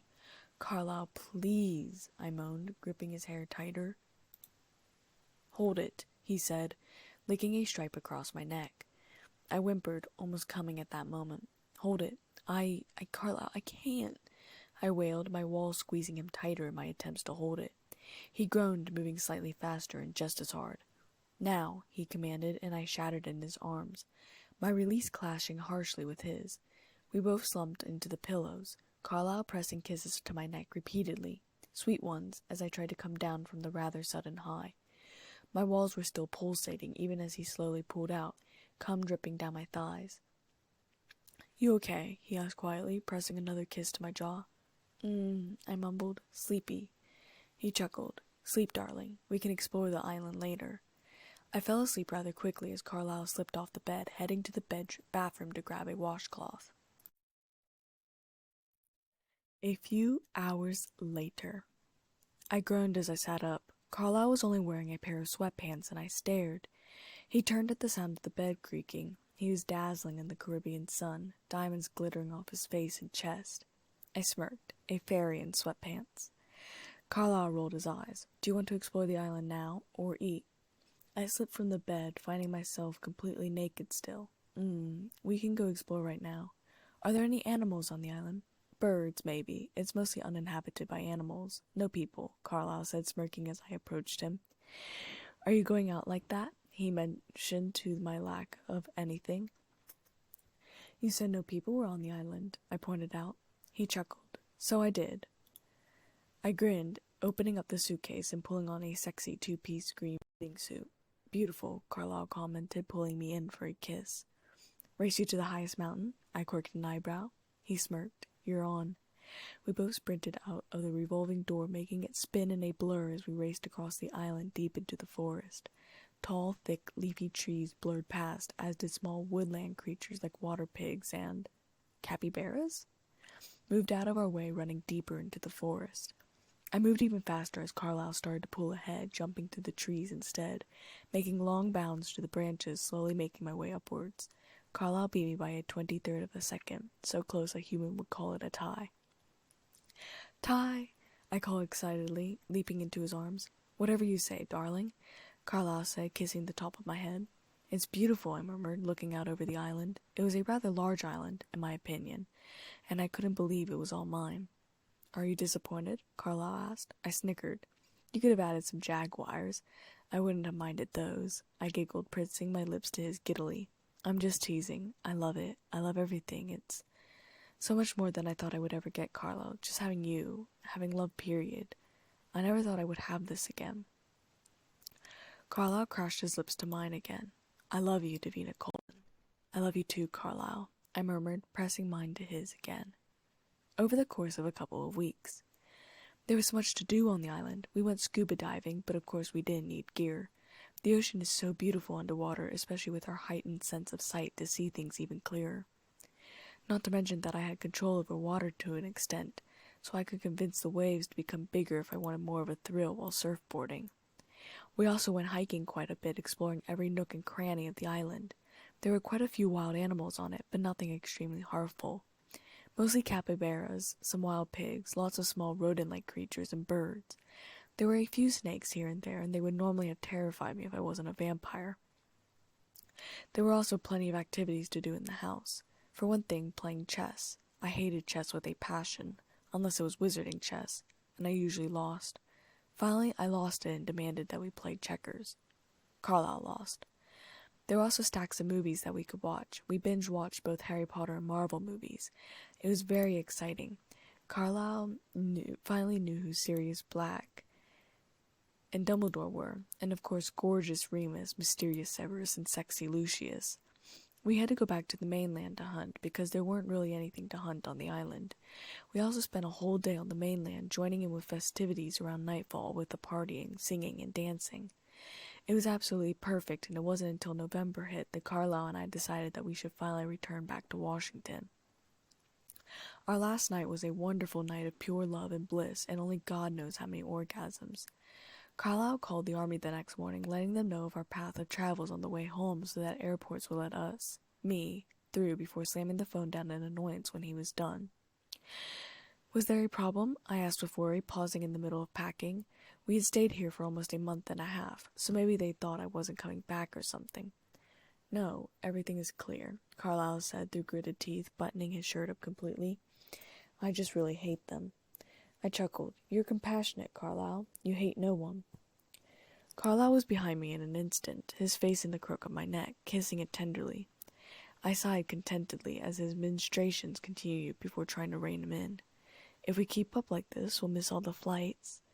I should have booked private flights, Carlisle mumbled, giving my neck one last kiss before planting a firm one on my lips and helping me finish with the packing. I shook my head in amusement before helping Carlisle with the suitcases, loading them into the boat. I leaned over the side of the boat, practicing my control over the water, like I had been over the past couple of weeks. I wanted to strengthen my power, find my limitations, and then push them.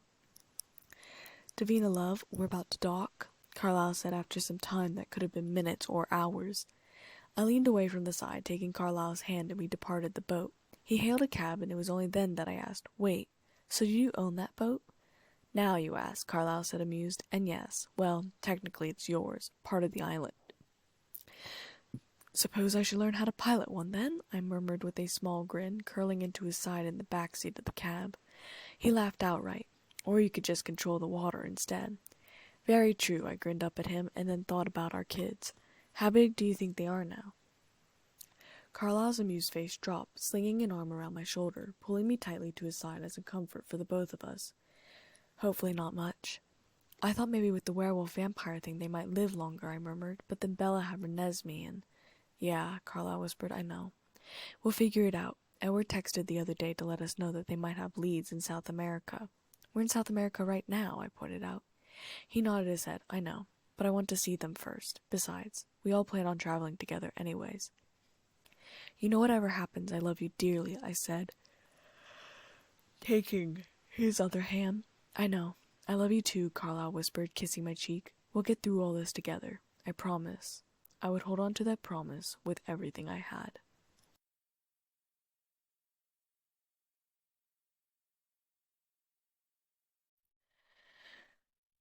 Chapter 41. Fantastic. We're so screwed. We'd only been back in the house for a few days when Bella called Edward asking for him and Carlisle to come help her as she had seen Irina and Irina had seen Jacob. Carlisle and Edward were gone in a flash. It had been a couple of slow days. Caroline, Samuel, and Niklaus were a little bigger, definitely able to walk, talk, and eat on their own. They were being more mature than Renesmee when it came to eating, hunting deer with us instead of supplementing with human blood bags. Of course, that might have been the werewolf in their system.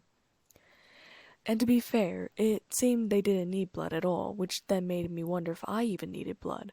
So I was off blood at the moment. I had only ever really hunted when Carlisle hunted, but now I wasn't, per his request, so he could study me. Of course, they were fairly normal for kids, still turning their noses up at vegetables. Not that I blamed them in the slightest, but I could always compromise cauliflower with carrots or corn instead. Lee and Seth were not enthusiastic about the idea of our entire family heading off to South America. I knew Jacob was arguing about him going along with us, but I wasn't entirely sure if Leah had the patience to travel with vampires. I knew Seth could do it too. I was tempted to leave Samuel and Caroline here, let them stay on the res with Leah and Seth, but at the same time, I was afraid of what might happen if they did stay here. Jared and Paul were relentlessly teasing me about being a tan vampire, as having come back from a Caribbean beach had done wonders for my skin. However, all in all, Carlisle and Edward had not been able to find Irina. I wasn't entirely sure if I even wanted her to be found and here. We had too many werewolf friends here, and I wasn't ready to hurt one of Carlisle's friends to protect my family, but I would if I had to. And so the days passed. I went down to La Push every other day with some sort of baked treat that Jerry claimed got better ever since I became a vampire. Sam told me that he and Emily were going to get married soon, in May. I was excited for them, of course. You know, I told Sam when we were alone at the beach the other day. Alone meaning standing away while the others who were playing soccer. The Wolf girls were lounging on the beach with Caroline, Niklaus, and Samuel playing with them. Claire and Quill were there too. Carlisle, as a wedding present, he bought me an island. Sam scoffed, rolling his eyes. An entire island. Yep, that's actually where we spent our honeymoon, I said with a grin. Isle Davina. Sam snickered. You didn't want to change that name. Well, it's actually Isle Beloved, I said with a bit of a grimace, but I think Isle Davina is better. But anyways, I can give you the address if you want to take Emily there for you guys' honeymoon. Sam's kidding attitude was gone in a flash. Really? He sounded astounded. Yeah, I mean, it's mine technically, so I can do whatever I want with it. There's a really nice house there, and the island is very quiet. It's got basically everything you need there, and there's a cleaning crew that will show up every 2 weeks. Stay as long as you want. Have some fun. You two deserve it, I said with a grin. Thanks, Davina, Sam said, pulling me into a side hug. Don't worry, ugly. I've got your back, I winked, and then moved away so that I could go into the water. The worst day of my perfect life came in the most mundane moment. Embry was over, visiting with Bree again. Leah and Seth were there too. Quill and Jacob, on the other hand, were down at the res. Jacob was setting things up with Sam about him leaving with us. Emmett, Marcel, and Jasper were talking about the hunting possibilities of the Amazon rainforest, talking about hunting jaguars and panthers. Emmett wanted to wrestle with an anaconda snake. I rolled my eyes and told them flat out if they hunted a single jaguar, they were grounded for 10 years. Esme and Rose were in a corner talking about packing necessities. Bree, Embry, Leah, Seth, and I were playing a bunch of different card games, mostly Uno. Caroline and Samuel had fallen asleep together while Niklaus sat next to his father on the couch, both of them reading. Their brows were both furrowed with the same look of concentration, even as Niklaus was reading Jack and Annie Fact Tracker, Rainforest, and Carlisle was reading something about anatomy. Bella and Edward were doing their own thing. I honestly almost never paid attention to them. Alice had been dithering around the room, cleaning spotless surfaces, rearranging perfectly hung garlands and paintings, and fixing the slightest imperfections. Let it go, Alice. She's not our concern. Jasper spoke suddenly, and I paid it almost no mind. I could feel the calmness sweeping through the room, and Leah shot me an annoyed look at Jazz. Lighten up, Leah, I joked. We know you've lost every game, but that's no reason to be in such a bad mood. Shut it, Mom, Leah growled, throwing down a red 7 and calling Uno, rather victoriously for round 21. I paused, however, when I heard the whooshing sound through crystal, and then the sound of crystal shattering against the hardwood floor. Our game stilled, and the room became silent as well, as we all turned our attention, except Niklaus, to Alice. Did she just... Leah drifted off, knowing that yes, Alice had just dropped something on accident. Her eyes weren't completely here, halfway in the vision and halfway with us. I felt fright pierce my heart, and the hairs on the back of my neck rose, goosebumps breaking out over my skin. That was when Edward gasped, and all our heads spun towards him next. The sound was broken, half-choked, and tortured. What? Jasper was the one to break the silence, leaping to Alice's side in a quarter of a second. The sound of crystal being crushed under his feet was the only other sound besides the sleeping children. What, Alice? Emma was the next to move, even if it was just slightly, his eyes darting towards the window. I got to my feet now, moving to crouch in front of my children, Seth and Leah flanking me, their bodies shaking, though not to the extent that they would transform on accident. Embry and Bree stayed where they were, side by side, waiting.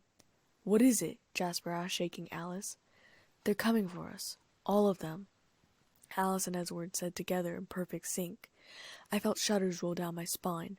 The Volturi were coming for us. I knew that's who they were talking about. Who else could there possibly be? The Volturi, Alice confirmed with a low moan. All of them, Edward said at the same time as her, but their voices seemed almost separate. Why? How? Alice asked, not expecting an answer from us, but from herself. When? Edward questioned, trying to see into her mind to find the answer. Why? Esme echoed, looking at Carlisle. When? Jasper growled the most important question again. Not long, they echoed together again. Alice continued on her own next. There's snow on the forest, snow on the town. Little more than a month. I looked out the windows and saw only grayness with the sun hidden behind the clouds. It would probably rain soon, but no snow. Why? Carlisle asked in a strained voice, and I moved away from the sleeping children to stand at his side. They must have a reason. Maybe to see, Esme answered, trying to think the best of everyone. This isn't about Bella or Mom, Alice said. They're all coming. Aro, Caius, Marcus, every member of the guard, even the wives. The wives never leave the tower, Jasper said flatly. Never. Not during the Southern Rebellion, not when the Romanians tried to overthrow them, not even when they were hunting the immortal children. Never. They're coming now, Edward said softly. But why? We've done nothing, and if we had, what could we possibly do that would bring this down on us? Carlisle asked desperately, and it hurt to see him like this. There are so many of us, they must want to make sure that, Edward started. That we don't overthrow them, I finished for him, that we don't win. But why? That doesn't answer the crucial question. Why? Carlisle asked again, looking between Alice and Edward. I thought back to the day that Irina had been here. She had seen Jacob, yes, but that didn't warrant her going to the Volturi. After all, if this was about the werewolves, well, for one thing, they were none of the Volturi's business in the first place. For another, she would have done it a long time ago. Except it wasn't just Jacob. It was Renesmee, too. Renesmee, who looked like an immortal child. Irina, whose own mother had created the immortal child. And their mother, who had paid the price and had been killed in front of their eyes. Renesmee, I whispered. Everyone looked at me. Irina saw Renesmee and thought she was an immortal child, I finished.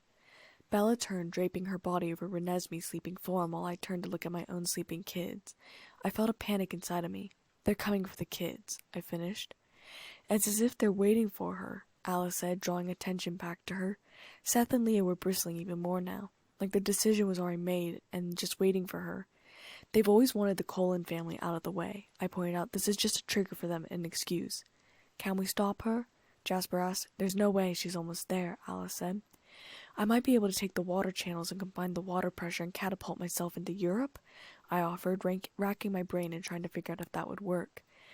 Alice shook her head. Even if you could swim faster than you can run, faster than an airplane, you wouldn't make it in time.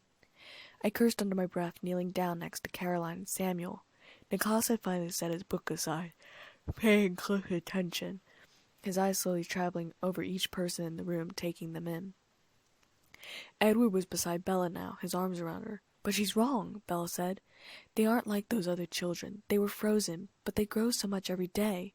They were out of control, but she never hurts Charlie or Sue, or even shows them things that would upset them. They can control themselves. They're already smarter than most adults. There would be no reason. No one spoke for a long time. Bree was curled into Embry's side, yellow eyes wide with fright. The last time she had come in contact with the Volturi, they were almost all in favor of her death. It had taken everything I'd had to keep her alive. It's not the kind of crime they hold trial for, love. Aro's seen Irina's proof in her thoughts. They come to destroy, not to be reasoned with, Edward said quietly. But they're wrong, Bella said stubbornly. They won't wait for us to show them that, Edward said. What can we do? Bella asked. We fight, Edward said. Silently I agreed with him.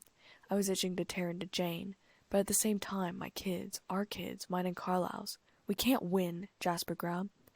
Well, we can't run, not with Dimitri around, and I don't know that we can't win. There are a few options to consider. We don't have to fight alone, Emmett pointed out. We don't have to sentence the Quillites to death either, Emmett. Bella's head snapped up. I shot a look at Seth, Leah, and Embry. Chill, Bella, Emmett said. Bells and Bear. I said, a slightly warning voice, stopping their argument, then said, look, half the Quillite pack is imprinted on some members of this family. They're going to end up fighting with us anyways. Besides, Irina will have already alerted Aro of our treaty, so they wouldn't be safe either way. Not to mention, Sam and Jacob would both love to tear into vampires they can actually kill. Besides, because especially if it means keeping Lapush safe. I was thinking of our other friends, Emmett muttered. Other friends we don't have to sentence to death, Carlisle warned. Hey, we'll let them decide. I'm not saying they have to fight with us, if they just stand besides us. Just long enough to make the Volturi hesitate. Bella's right after all. If we could force them to stop and listen, though they might take away any reason to fight, Emmett said, thinking it through. There were 11 of us, plus 10 wolves. That already put us at 21. If we could get just a few more other people, the Denali clan would make 25. How many Volturi would there be? Yes, that makes sense, Emmett. All we need is for the Volturi to pause for one moment, just long enough to listen, Esme said, grateful for a peaceful resolution. We'd need quite a show of witnesses, Rose said.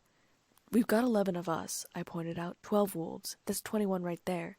We get the Denali clan, we have 25. I don't know how many other friends we have exactly, but we could probably get our numbers up around 30. We'd do it for them, Emmett said. Well, we'll just have to ask them right, Alice murmured. It might not work, I pointed out. So they see that Renesmee and Samuel and Caroline and Niklaus aren't like the immortal children. Great. That's just going to make Arl want them in his possession even more. He collects. We all know this. He'll find another reason to take us out just to get them. So then we fight, Emmett said firmly. We locked eyes and the two of us came to a silent agreement. We would fight. Tanya's family, Siobhan's coven, Amun's from the nomads, Garrett and Mary for certain, maybe Alistair. Alice said, her eyes glazed over again. Carlisle had a hand on my shoulder, his fingers tight. What about Peter and Charlotte?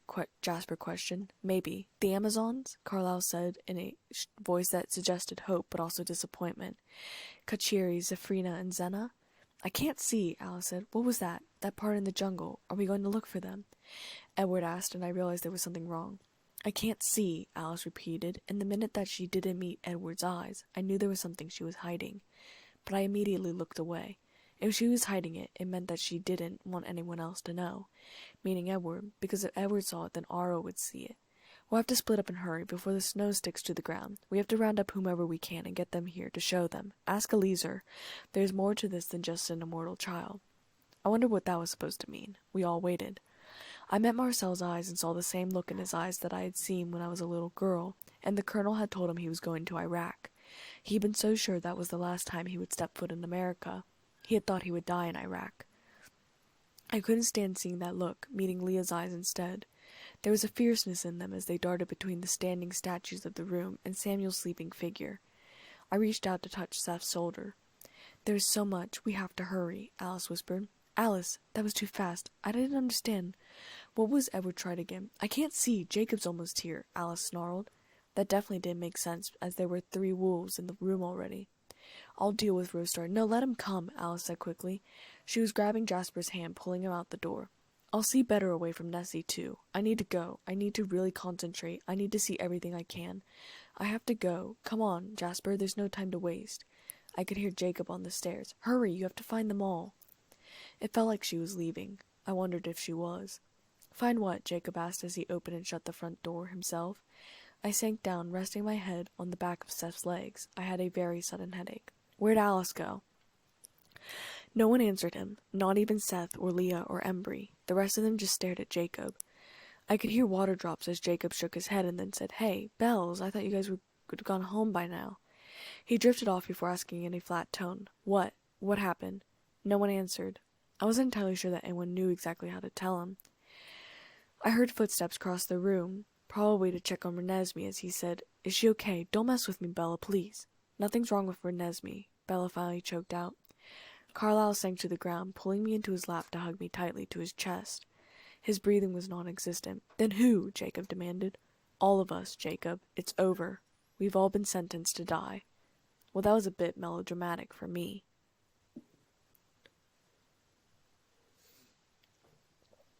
For the rest of the night we sat or stood where we had been. None of us moved an inch.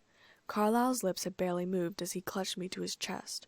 The retelling for Jacob had made everything seem more real. Leah, Embry, Seth, and Jacob had eventually fallen asleep, all of them as wolves, and though I could have slept too, I couldn't keep my eyes closed. I couldn't stop looking at my beautiful children. Morning broke. We waited for Alice to come back. We decided to pack to save some time. Esme, Carlo, and I were going to London. Esme was rather excited about it, saying how we hadn't been to London in a long time. Seth and Leah were going to keep house with our kids. Renesmee was going with Edward and Bella to get the Denali's and then come back to the house so that all the kids would be in one place. Alright, let's get this show on the road. Jacob broke off at a set of heavy footsteps that I recognized to be Sam's outside the window. I turned and saw him with a note in his hand. I dashed down the stairs, pulling the door open. Sam? His face was grim, and I sighed. I wanted to talk to you. You need to...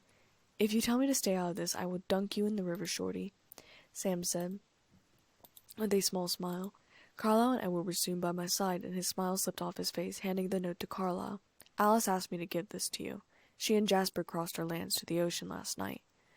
Jacob, Seth, Lee, and Embry were now standing by Sam's side as Carlisle read whatever was written on the piece of paper. "Carlisle?" Esme and I asked at the same time. "They left us," Carlisle said sadly, folding the piece of paper up. "Why?" Rosalie demanded. "She didn't say," Carlisle said. "Can I see that?" Bella asked, and Carlisle handed it over to her. "That puts the numbers down to 23 if we can convince the Denali to come," I said, and then paused, "and if every werewolf shows up." "We will," Sam said. I gazed at him and then nodded, resigning myself to their fate. "You know we'll all probably die, right?" Sam gazed back at me solemnly. "But there's a chance we won't. I'll stick with those odds." I smiled softly. "I'm not going down without a fight," Emmett growled. "Alice told us what to do. Let's get it done." I turned to Leah and Seth. "Take care of my kids while we're gone." "Of course, Mom," Seth muttered, pulling me into a hug. I brushed his hair back lovingly and kissed Leah's cheek. I ruffled Embry's hair and then pulled Sam into a tight hug. "You better not die in this war, Sammy." "Wouldn't dream of it." I smiled sadly, calling for Caroline, Nick, and Samuel. "You guys are going to spend a few days at La Push, okay? Be good for Aunt Sue, all right? No using your powers. Got it?" "Yes, Mom," they all said before leaping into the other's arms. I watched as they all moved away, except for Jacob, who was going with Edward and Bella, and Embry, who was keeping house with Bree. Marcel was staying behind as well. I took Carlisle's hand. Even if we were screwed, even if Alice had left because she had seen that we were all going to die, I believed we still had a chance. I would have to take that chance. I had to believe that Carlisle, myself, and our kids were going to get out of it. That my daughters and sons were going to get out of this. That Marcel was going to get out of this. They had to. Because if I didn't think positively, then we really were screwed.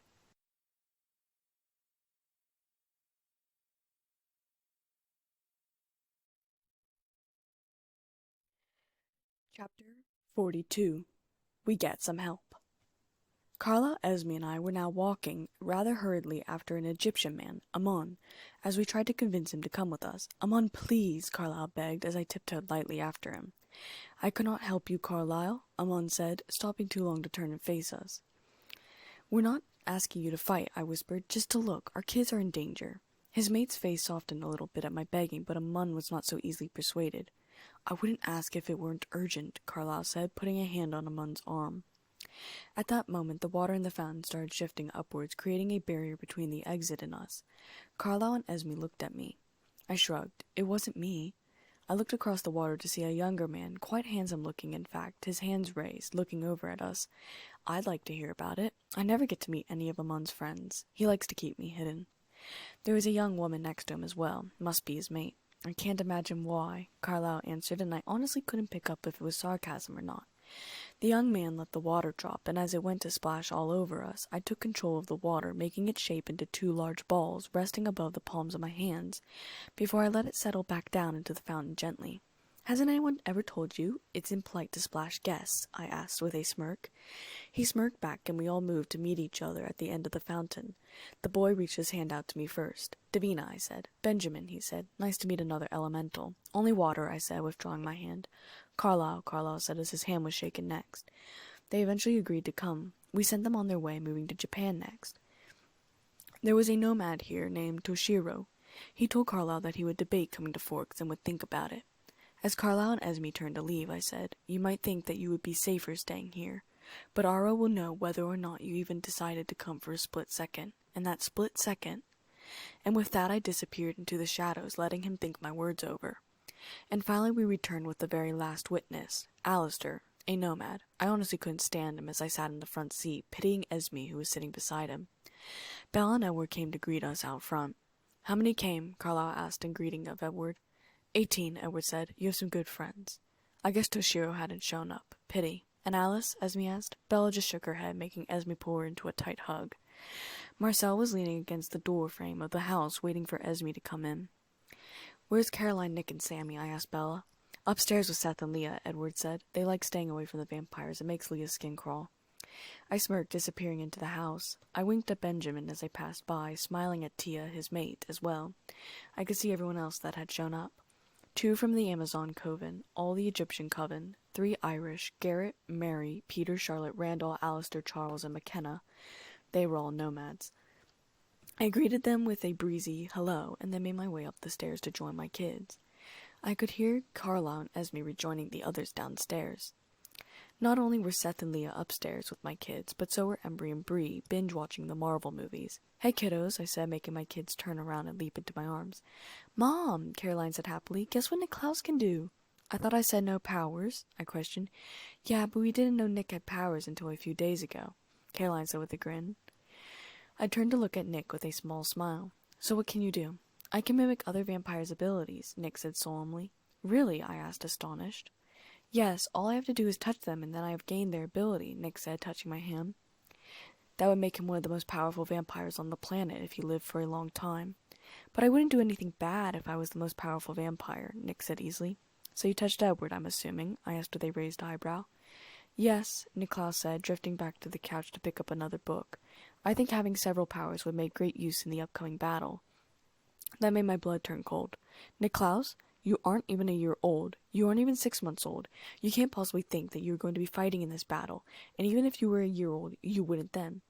"But if I could just touch this Jane person everyone is scared about, I could turn her power on herself," Niklaus protested. "Absolutely not," I said coldly. "You are not fighting." There was a silence downstairs. I wondered if everyone had left, or if they were just listening in. "But Mom," Niklaus said. "No!" "Yes," Caroline said with her puppy dog eyes. "No one can catch me, and I'll teleport Niklaus around so he can take people out." "No!" I said furiously. "This is not a game. Carlisle!" Carlisle was at my side in an instant, looking warily between me and the kids. "They think they are going to fight," I spat angrily, even though it wasn't him I was angry with. I wasn't angry at either of them. I was frustrated. I hated Irina. Carlisle sighed, trying to be diplomatic. "You three will not be participating in the battle. Do you understand? It is too dangerous, not only for yourselves, but for others. Especially you two, Care, Samuel. Leah and Seth might get hurt trying to protect you if you are reckless. And someone else might get hurt trying to protect you, Nick. You will sit the battle out, and if you don't, you'll be grounded for a whole year afterwards." Pretending that we were going to still be here after the battle. "Besides," Carlisle said, sounding optimistic, "it's not even going to come to a battle, so there's no reason for you to get involved." I felt myself relaxing, believing his words too. It wasn't the last of their conversations, but as I kept them down at La Push with Seth and Leah, mostly to get Leah out of the house so that she didn't kill any vampires when they intended to go hunting, the conversations were really rarely disputed. Bella was also trying to learn how to fight. Edward absolutely refused to teach her. Emma didn't really teach her, more beat her up in a sense. There were a few others that attempted to teach her. Garrett, in particular, was an incredible teacher. In fact, he was incredible altogether. I absolutely loved his attitude and charisma. We got into rather heated debates about the Beatles. He was from the Revolutionary War era, and therefore deemed anything British as terrible. "But the music didn't enslave you," I argued heatedly. "It's good music." "It's British," he said firmly. "I swear I will force you to listen to it. Besides, British accents are hot." Carlisle coughed discreetly behind me. I ignored him. "Well, then you have poor taste in men," Garrett said, red eyes narrowing. "I have excellent taste in men, thank you very much." I smirked, jabbing a thumb over my shoulder at Carlisle, who buried his head deeper into his book. Garrett stared at me a moment longer before carefully saying, "You know, I've been to every battle in history." "Ah," I questioned, trying to figure out where this was going. "And though I wasn't at the bombing of Fort Knox, I was there for the aftermath," Garrett continued, gauging my reaction. I set my jaw in a harsh manner. "That's what you want to talk about?" "I believe you're innocent," Garrett pointed out. "What a relief," I muttered. "Carlisle would never have married you if you had been guilty," Garrett said with a shrug. "All right, can we not talk about this?" Carlisle muttered from behind us. I giggled. "I didn't realize you were a part of this conversation." Carlisle glared half-heartedly at me. I pressed a kiss to his lips and I turned to Garrett. "The others are gathering outside." Let's take the debate to the fresh air and get some more intelligent opinions on British shit." "For the record, the Beatles are one of the best bands out there," I said firmly, believing this to be true. "What? You don't like Harry Potter either?" "Never watched it, nor have I read the books," Garrett said stubbornly. "And now you need to be forgiven for your sins," I quipped. Kate had just grabbed Bella's arm, electricity rushing through her hands. Bella didn't even react, and Kate said, "Oh yeah, she's a shield all right. Should have put it on her ass." I saw that Carlisle and Esme had joined us as well. "Or your voltage has been exaggerated," Garrett claimed from behind her. I snickered. Kate turned, undeterred, holding her hand out. "Maybe it only works on the weak." She wiggled her fingers dauntingly, and I smirked. "What's with the hesitation, Garrett?" I teased. "A Beatles song would have been over by now."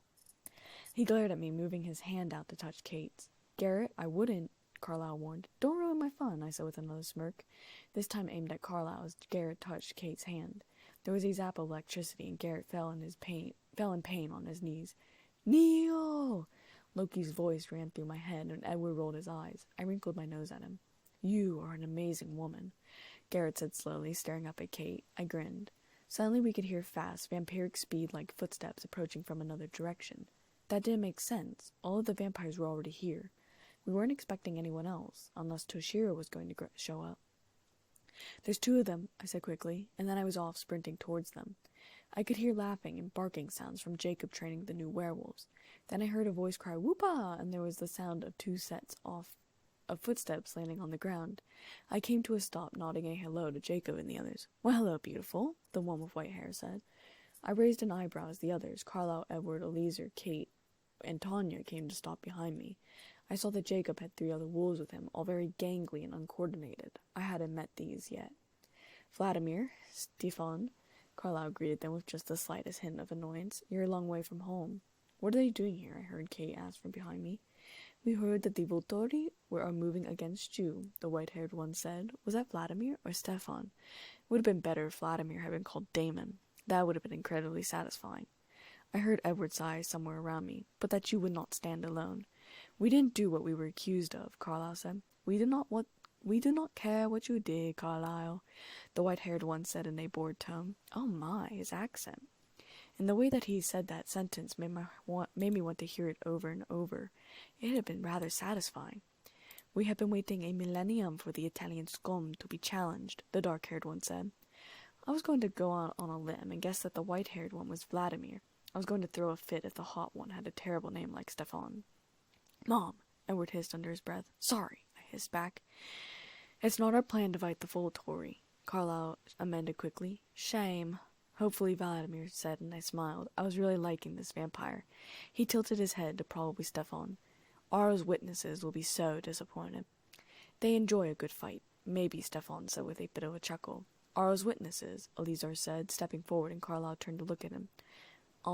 Possibly," Vladimir said with a slight click of his tongue. "Still hoping they'll listen." I exchanged a look with Carlisle. "What is he talking about?" Carlisle just shook his head as we made our way back to the house. Once there, Alistair gathered everyone to explain, first the 2 new vampires, and then this news about Aro's witnesses. When Aro wants someone from a coven, it's never long before evidence turns up, proving that coven committed some crime, Alistair started out saying. "So he's done this before?" Bella asked. Everyone was there, every coven member, every nomad, even our kids and the few werewolves that hung around.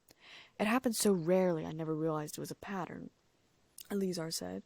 "Apparently he always pardons one person whose thoughts he claims are repentant," Carlisle said from the couch.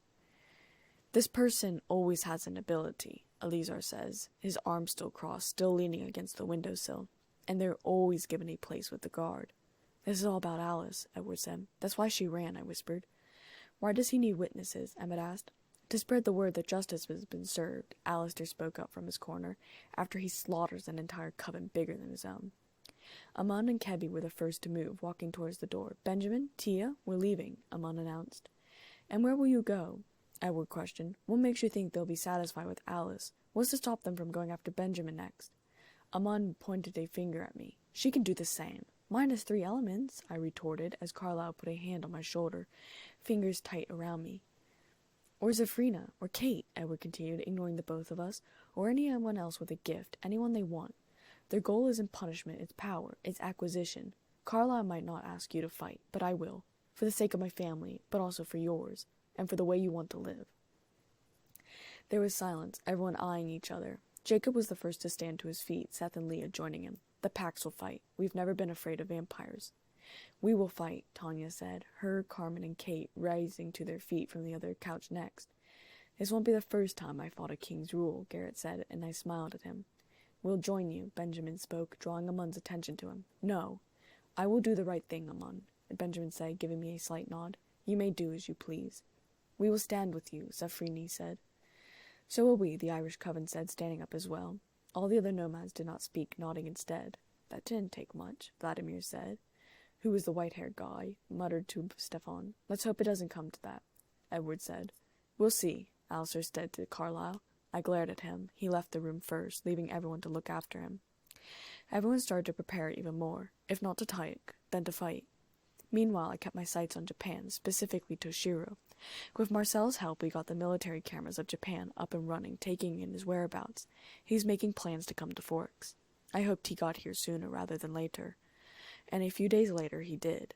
None too soon, as when he arrived, only hours later did I catch sights of the Volturi in the city. I showed him the cameras, several vampires looking over my shoulders. I did warn you they would come for you, I said to him. And I am here now, Toshiro said with wide red eyes.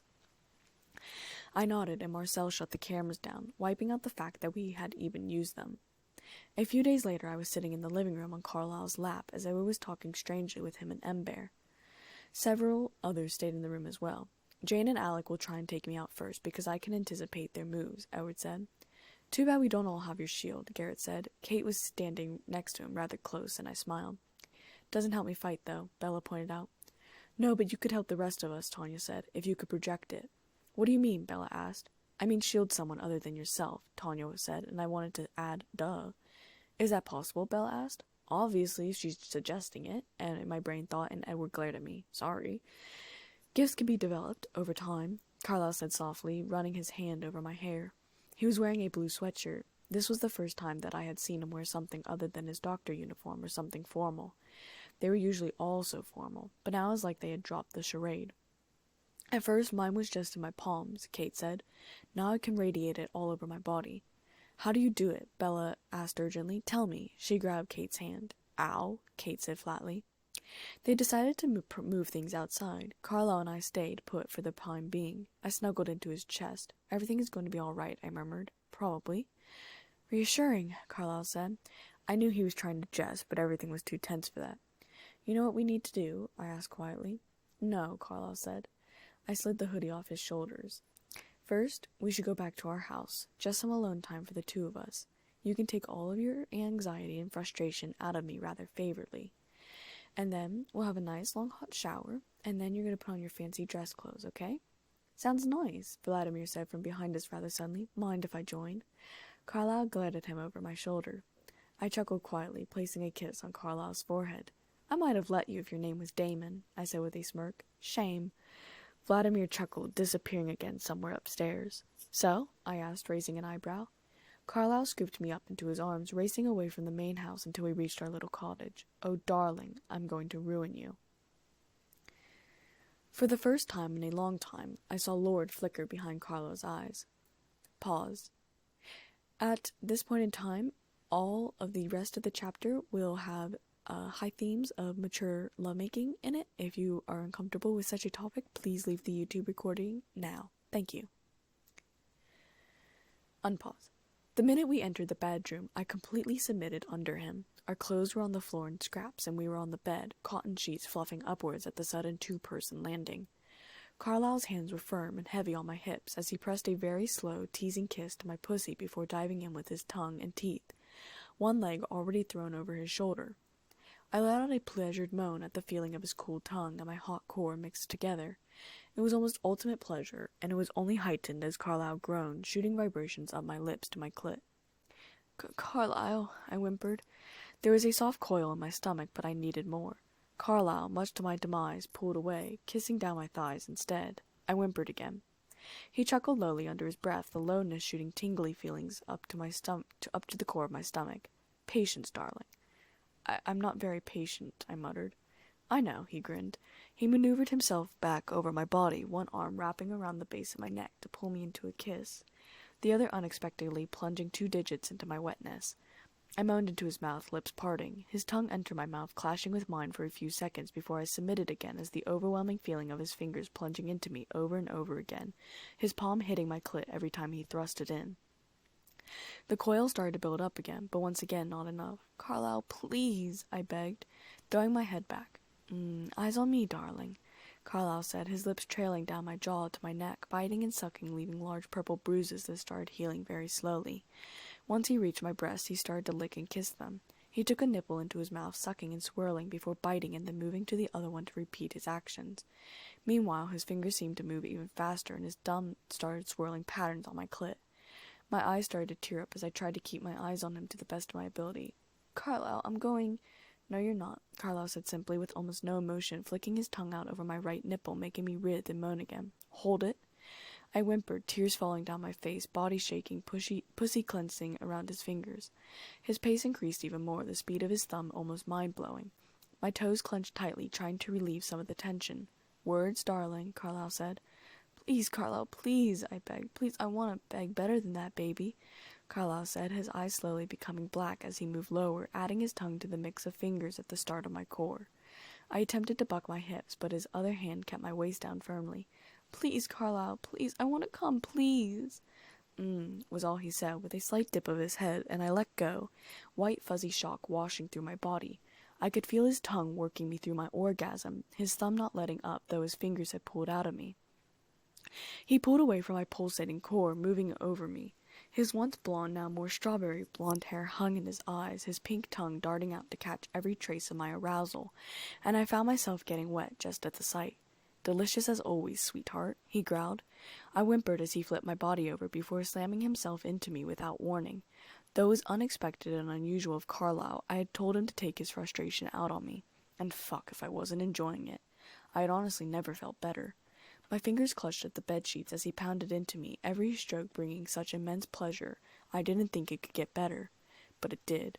Slowly, with each other thrust, it got better and better, the coil in my stomach starting to tighten and contract and tighten again, and I was so sure I was going to burst. "Carlisle!" I whimpered. "Absolutely not," he growled in my ear. "Don't you dare." And it was most definitely Lord in control. "My lord, please," I begged, a few more tears slipping down my cheeks. "Please, He forced his fingers into my open mouth, choking me rather effectively as he pressed his body down against my back tightly, hitting me at a new angle that made my eyes roll into the back of my head. "Fuck, Davina," Lord growled, "you're fucking mine." I would have mumbled "all yours," except that I couldn't, so I just did the best to nod my head and whine pathetically. My arms were trembling, trying to hold myself up in the position that he wanted me in. One of his arms wrapped around me, holding me up himself. "I fuck you so good you can't even hold yourself up." His fingers retracted from my mouth. He pulled me up a little straighter, his cock ramming into me at a new angle once again, hitting my cervix over and over as I whimpered, moaned, and fucking mewled. I was putty in his arms, melting. "Fuck, Lord, it feels so good. I'm so close. Please let me come. Please, Lord." He chuckled darkly, his thrust slow, and I nearly cried in frustration. "Fuck, darling, miss this fucking pussy. Missed you wrapped around my arms like this." Even in his darkest moments, Carlisle was almost never like this, and I knew what had made him snap. Vladimir. I almost wanted to make a joke, tell him Vladimir would let me finish, but I held my tongue. I wasn't entirely sure I wanted to get punished tonight. But my teasing was so much fun.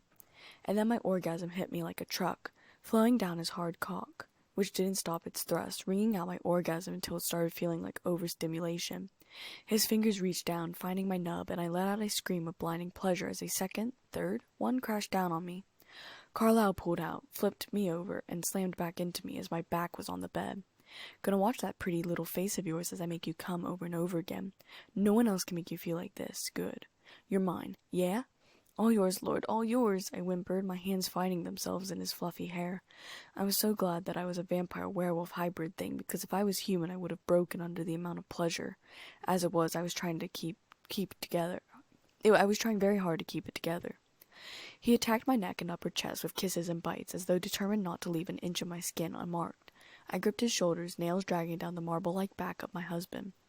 I knew if I could sweat I would be, and I was glad that there were a few human things I could not do. The pleasure was starting to become even more immense, and I cried out his name again.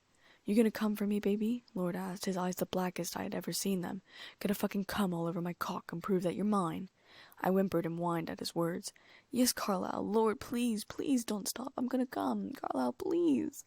Lord moaned above me, a deep sound that ended me, another orgasm rushing through my body, heating it up, sending white flashes through my head. "You look ravishing like this," Carlisle growled lowly, staring into my face with hunger and passion. "Fuck, you're squeezing me so good. I'm gonna come, darling." I had no answers as I felt him release into me. His release long and large. Slowly, very slowly, his eyes started to return back to gold, thrusting his hips just a few more times before he pulled out of me slowly. Our mixed release dripped from both his cock and my pussy onto the bedsheets, but neither of us cared. I was too busy gauging Carlisle's reaction as he came back from Lord's control. Carlisle blinked a few times and then leaned over me, a cautious expression on his face. "Are you all right? I didn't hurt you, did I? I wasn't too rough or anything." I giggled, wrapping my arms around him, kissing him on the lips. If flirting with a few guys is all it takes to get you to do that, I'll be flirting with every guy in sight. Carlisle growled into my neck. Or you could just ask nicely and spare me the jealousy. I giggled again, pressing soft kisses to his own neck. Deal. But really, Carlisle, it was wonderful. I had no idea your mind could be so dirty. Carlisle buried his head into my shoulder. I kissed the top of his head. Ready to go back? No, Carlisle said, sliding his hands to my hips, flipping me over so I was above him, and settling me back down on his cock, both of us hissing at the sensitivity of everything before it was healed. How about another 8 rounds? I smirked. 10. Carlisle pulled my face down to meet his in a crushing kiss before pulling away a little and said, Well then, you better get to riding me. Yes, sir, I quipped, and settled down on my task.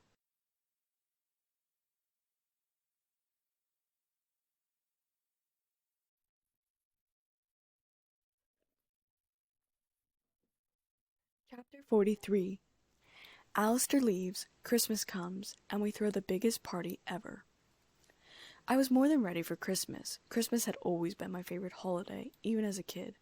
And I loved it all the more that it would be my kid's first Christmas. My first Christmas that I would get to spend with Carlisle. But of course, there were a few things that would come along with that. The first was that after Bella came back from taking Renesmee to Charlie's, she came back looking disoriented. No one else seemed to notice. Edward was too busy talking to Renesmee in his arms.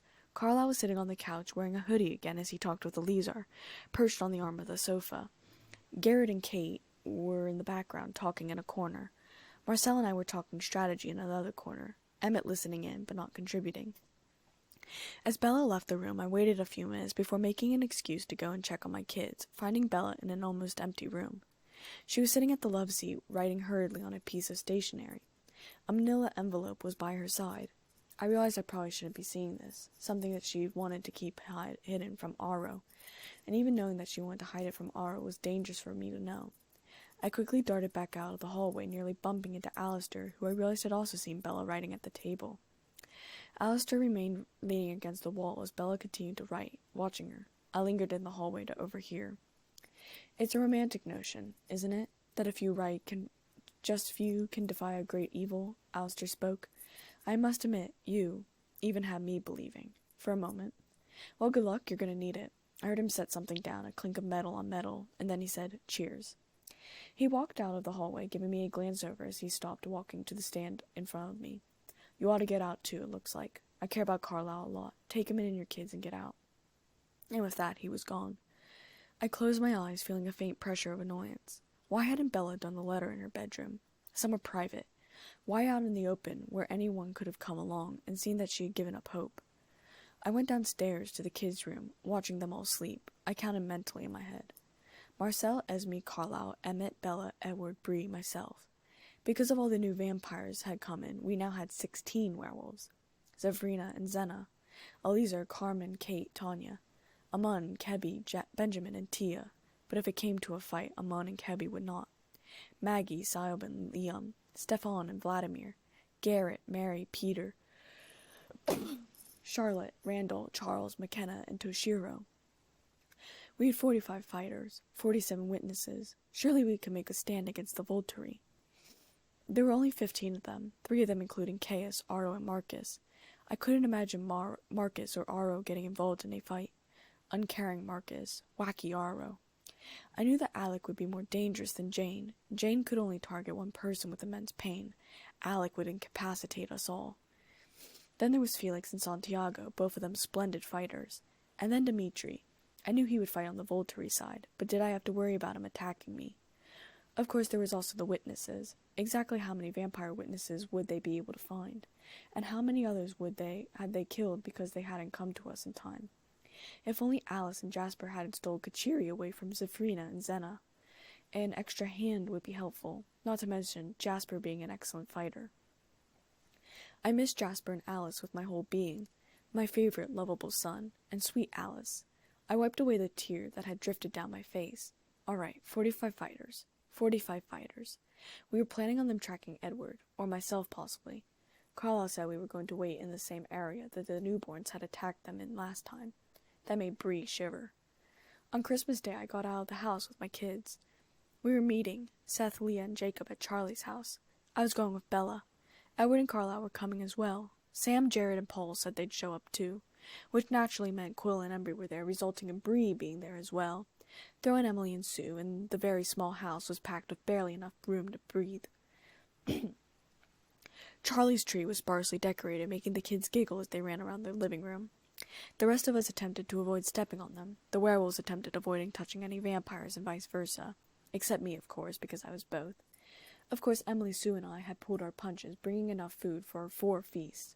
Just about nothing was left when the boys were done with it. Charlie didn't even blink. The boys were utterly pumped for the upcoming battle, but my insides were twisting. Emily seemed just as nervous, and by the way, Sue kept shooting glances at Seth and Leah. So was she. I didn't blame them at all. "The snow's sticking," I whispered, throwing a glance out the window. Carlisle gave me a slight nod. Sam caught my eye and gave me a reassuring glance, but I was not reassured at all. Not at all. I saw Emily swallow with difficulty. Sam put a hand over hers, squeezing tight. "We still have today," Carlisle whispered. "And tomorrow everything changes," I whispered, "one way or another." As presents came around, I smirked as Sue settled herself on Charlie's lap with a can of beer and a smile. Leah rolled her eyes, and I kicked her lightly under the table, raising an eyebrow, and then full-out grinned. Seth, bless his heart, looked utterly embarrassed to see his mother on Charlie's lap. Jared and Paul, on the other hand, were thrilled, and I knew that there would be endless teasing about it. Or maybe the teasing would end tomorrow. "Seth!" Caroline squealed, leaping into his lap. "Let's go build a snowman!" "Ooh, I want to join in," Samuel said. "Race you!" Caroline leaped from Seth's lap, racing after Samuel, keeping their pace human as Charlie was there. Leah and Seth quickly excused themselves from the table to hurry after them, and I smirked. "Nick," I called over my shoulder, "do you want to go join them?" "No, that's childish stuff," Nick responded. I rolled my eyes, getting up from my seat, scooping him up into my arms. "Too bad, we're going to go build one anyways." Carlisle chuckled, turning to talk to Charlie and Sue as I carried Nick over my shoulder to place him gently in the snow. "Come on, let's have some fun." Emily and Sam came outside, and the werewolves soon followed, which naturally meant that a huge snowball fight ensued. Paul was extremely rude, hitting everyone he could until finally Jared and I tackled him down, rubbing snow in his face. "Cold," he complained. "Liar, you don't get cold," Jared and I said together. "Mom," Paul complained, "you're supposed to be on my side." I ruffled his hair, getting up off of him. "You did hit me with 4 or 5 snowballs last time I checked." "Yeah, well, you're supposed to have superhuman reflexes," Paul complained as he got up off his ass. "I'm not using them. I'm being a good sport and staying human," I boasted. Paul rolled his eyes. Boring. I narrowed my eyes as he made another snowball, ready to throw it at me. In another second he was yelling out as the snow swirled around him in a sort of tornado. He flailed around and the others stopped to watch. "Davina," Sam scolded me. "Well, Paul?" I questioned, raising an eyebrow. "All right, being human is not boring." I dropped him on his ass again. He sighed, hanging his head and calling defeat. Carlisle came outside at that moment. "Hey, we're about to head home." Niklaus was by Carlisle's side in an instant. Samuel and Caroline were much slower in leaving. I looked at all my werewolf children. "See you guys tomorrow," I whispered. "We'll be there," Sam promised. There are a few things I normally would have said. "Show up and I'll kick your ass." "Wish you wouldn't." "Don't you dare." But now I thought, just maybe we had a chance. So I gave Sam a small smile, and said, "I know you will."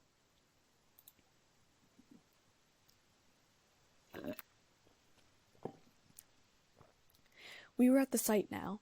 Jacob was collecting wood, putting it together while Benjamin lit his fingers up. 2 at first, and then 4. Jacob put the wood down and Benjamin exaggerated, sending the flame into the fire. Tia was already sitting on a log, smirking. "That's what I'm talking about. Little pre-battle bonfire," Jacob said, walking around as Benjamin settled himself next to Tia. "Show off," I muttered in Benjamin's ear before vaulting over him to sit on a log close to them. "Telling war stories," Jacob said as Benjamin grinned at me. He glanced up at the other vampires who were standing in groups, not even listening, or just standing there like a freaking statue. I giggled. Garrett was sitting next to me in an instant. "Name any American battle." I was there.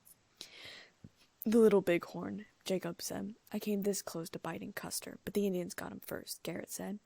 I shook my head in amusement. "Try Alexis Sultan, Constantinople," Kate said, appearing suddenly to sit on his lap. "He didn't do that one on his own," was Garrett's reply.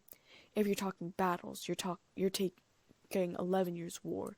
No one does rebellion like the Irish," Liam said, his Irish coven now taking seats on the log as well. "You lost the 11-Year War," Garrett and I deadpanned together. "Right, but it was one hell of a rebellion." Vladimir and Stefan were next. "When we ruled, everything came to us. Prey, diplomats, favor-seekers, such was our power. Vladimir spoke. By now everyone was surrounding the fire, listening in. But we never put on white hats and called ourselves saints. We were honest about what we were, Stefan said. We sit still for a very long time. We didn't notice that we were beginning to petrify. Perhaps the Volturi did us a favor when they burned our castles. We've been waiting 1,500 years to return that favor, Vladimir finished. Cute how they finish each other's sentences, eh? I muttered into Garrett's ear. There was some laughter around the fire. I looked over my shoulder. Bella was setting up her Nesme in one tent, mine and Carlisle's kids in one right next to it. Carlisle and Edward were standing in a few feet away from the campfire, not taking part of the conversation. I listened in, hearing Carlisle say, "Everyone here has something to fight for. I certainly do." I swallowed hard, knowing he was talking about me and his family and our kids. Everyone here did have something to fight for. Toshiro was now talking about the world wars, making Garrett very jittery. He was a very patriotic American, and hearing about Pearl Harbor blew his engines. I was afraid he'd take Toshiro on for a fight right there when he talked about the bombing of Japan. Marcel talked about Iraq and Afghanistan, being on the front lines of war as a human first. He mentioned the terrorist attack on Fort Knox, but didn't give specifics. Most of the American nomads had heard about it, though, and Garrett nudged my shoulder in a comforting way. "Will you share the story?" Randall was the one to ask me. And so I did. It had been a long time since I could even think about the event without crying, but now I was glad for the ability to turn my tears off, keep my voice emotionless as I told them the story about an Iranian boy who believed in the wrong things. Morning came much too quickly for my liking. Benjamin and I had prepared the field, of course. He had stones moved around randomly. I had brought gallons and gallons of water. Emmett had helped me, so that I had a good amount of water nearby. I wasn't entirely sure what I could do with the water. It wasn't like vampires could drown. But I supposed if I could sweep them off their feet with a powerful wave, then maybe the others would be able to take them down easier, especially if they were already off their feet. I had practiced, of course, mostly with Emmett in secret in case it was an embarrassing fail. I could contain a person in the water, and no matter how badly they tried to shoot out, even using vampire speed and strength, I could manipulate the water to change so that they just shot into more water. Like an ant walking along a human hand. Just put the hand they aren't walking on in front of the one they are, and they'll just keep walking and walking until you get tired enough to put them down on the ground. I just hoped nothing came to a fight. We made our way out onto the piece of land. It seemed bigger than the last time I was here. But a few trees had been cleared out of the way, and I was really the same. Edward, Bella, and Renesmee stood in the very front of our triangular formation. Emmett and Rosalie stood together on their right, and behind, Carlisle, Samuel, Caroline, Nick, and I were to their left. Esme and Marcel were just a few feet away from us on our side. Bree stood by herself near Emmett and Rosalie. I knew she was extremely nervous, and also that Embry would join her side the minute he got there. Near Bree was the Denali clan plus Garrett. I had no doubt that, if we survived this, he would go with them, and he would become just like them. The Amazonians were behind Rose and Emmett, the Egyptian clan behind Edward, and the nomads were behind myself, slightly to the left. The Irish stood behind them, and between the space between the Denalis and the Amazonians were Vladimir and Stefan. It was silent. I had a hand on Samuel and Caroline's shoulders. Carlisle had both his hands on Niklaus's. "If we live through this, I'll follow you anywhere, woman," Garrett muttered to Kate. I smiled. "Now you tell me," Kate said, sounding almost amused. Carlisle slipped his hand to place it on mine, and our fingers interlaced together, clutching each other. We stared ahead of ourselves at the sound of footsteps crunching on the snow. I tried to count, but there were so many that I couldn't. "The redcoats are coming, the redcoats are coming," Garrett muttered, and I almost laughed. As it was, I heard Marcel's chuckle. And then the laughter stopped as they appeared through the snow and mist. There had to be 200 of them, maybe 150 if we were lucky. I swallowed hard. Carlisle's hand became tighter. I felt Samuel recoil into me. There were more than we had thought. I had thought 45 was a lot of vampires. I was a fool. Slowly, the actual Volturi broke slightly away from the witnesses, Aro forming his own sort of triangle formation, Marcus and Caius on either side of him, Jane and Alec on one side, Dimitri and Felix on the other. There was also a female who I was pretty sure might be Chelsea, and another male who must be Santiago. Compared to the crowd of witnesses we had, they seemed to have a much higher advantage. Aro's looking for Alice. Edward whispered quite enough so that only our side could hear. I could see Aro's red eyes searching, moving amongst them. I could feel them settle on me for a slight period of time before moving again. I noticed that Santiago was walking next to a familiar blonde, and I felt my gut wrench at the sight of Irina. I shot a nervous glance at the Denali's, and saw their faces had become slightly horrified, especially Kate and Tanya, who were holding each other's arms. Irina looked equally horrified, looking between her sisters and Aro, realizing that she had made some sort of mistake. And that was when the wolf howled. I smiled, even if it was just for a second. I could hear the wolves moving in behind us, Seth and Leah being the ones who came closest to us, while Sam made all the others wait back. Embry took his place next to Bree. Jacob came to stand with Edward and Bella. When the wolves finally stopped moving, that was when the Volturi stopped. The Volturi threw their hoods back as one in that dramatic fashion that I hated. I wished I could find Dimitri's eyes, but I also didn't want Aro to know I was searching him out. A silence was over the clearing, and Carlisle took advantage of it, moving away from us to speak to Aro. I grew more nervous as he situated himself at the very front of our group. My hands tightened on my kids. Seth nudged me slightly for reassurance. Aro, let us discuss things as we used to, in a civilized manner. His voice was barely above that of a normal tone, and yet everyone could hear him perfectly. Fair words, Carlisle, but a little out of place given the battalion you've assembled against us, Aro said. I snorted. What about his battalion? I can promise you that was never my intent, Carlisle said earnestly. No laws have been broken. We see the children. Caius spat. 3 of them are yours. Do not treat us as fools. They are not immortal, Carlisle said, his voice rising to make sure that everyone heard him. These witnesses can attest to that. Or you can see the flush of human blood in their cheeks. Artifice, Caius declared, and I growled, Leah growling with me. I will collect every facet of the truth, Aro said, raising his hand to calm Caius, but from someone more central to the story. Davina, darling. Him saying my name sent a jolt to my heart. Carlisle's fist clenched. Sam growled in warning. He let go of my children's shoulders, moving past them, past Carlisle, striding across the open ground towards Aro. Aro came forward, meeting me halfway. Like back in Italy, he took my face in his hands, kissing my lips. I closed my eyes, waiting. Finally, Aro released me. You still have one of the most fascinating histories of a human I've ever met. Fantastic. Do I get a trophy for that? I quipped. Being close to them, I saw Jane roll her eyes. Dimitri and Felix smirked as one. Fascinating was all he said, moving past me. Edward? Edward touched Renesmee's head, looked at Bella, and then crossed to come stand next to me. Edward met his touch, waiting. Aro grew excited again before looking out past us towards our children. I'd like to meet him, was all he said when he let go of Edward's hand. A spike of fear went through me, but Edward and I both turned. I nodded to Carlisle, but Caroline was there in an instant, holding her brother's hands as she teleported to stand next to me, looking at Aro with defiant blue eyes. Bella, Renesmee, Jacob, Carlisle, and Emmett moved much slower than Caroline, not using their vampire sense to cross the gap. Interesting company you keep, Dimitri said, and I turned my gaze to him. Yes, I muttered as they approached. Just so happens one of them is my brother. Dimitri smirked, winking at me. Aro and Caius ignored our interactions. Jane, however, seemed rather jealous, scowling at the back of Dimitri's head. Aro was instead focused not only on my kids, but on Renesmee. He was looking back and forth between them, and I realized he was comparing them. Carlisle came to stand by me, our hands inches apart but not touching. I hear their strange hearts. I smell their strange scents.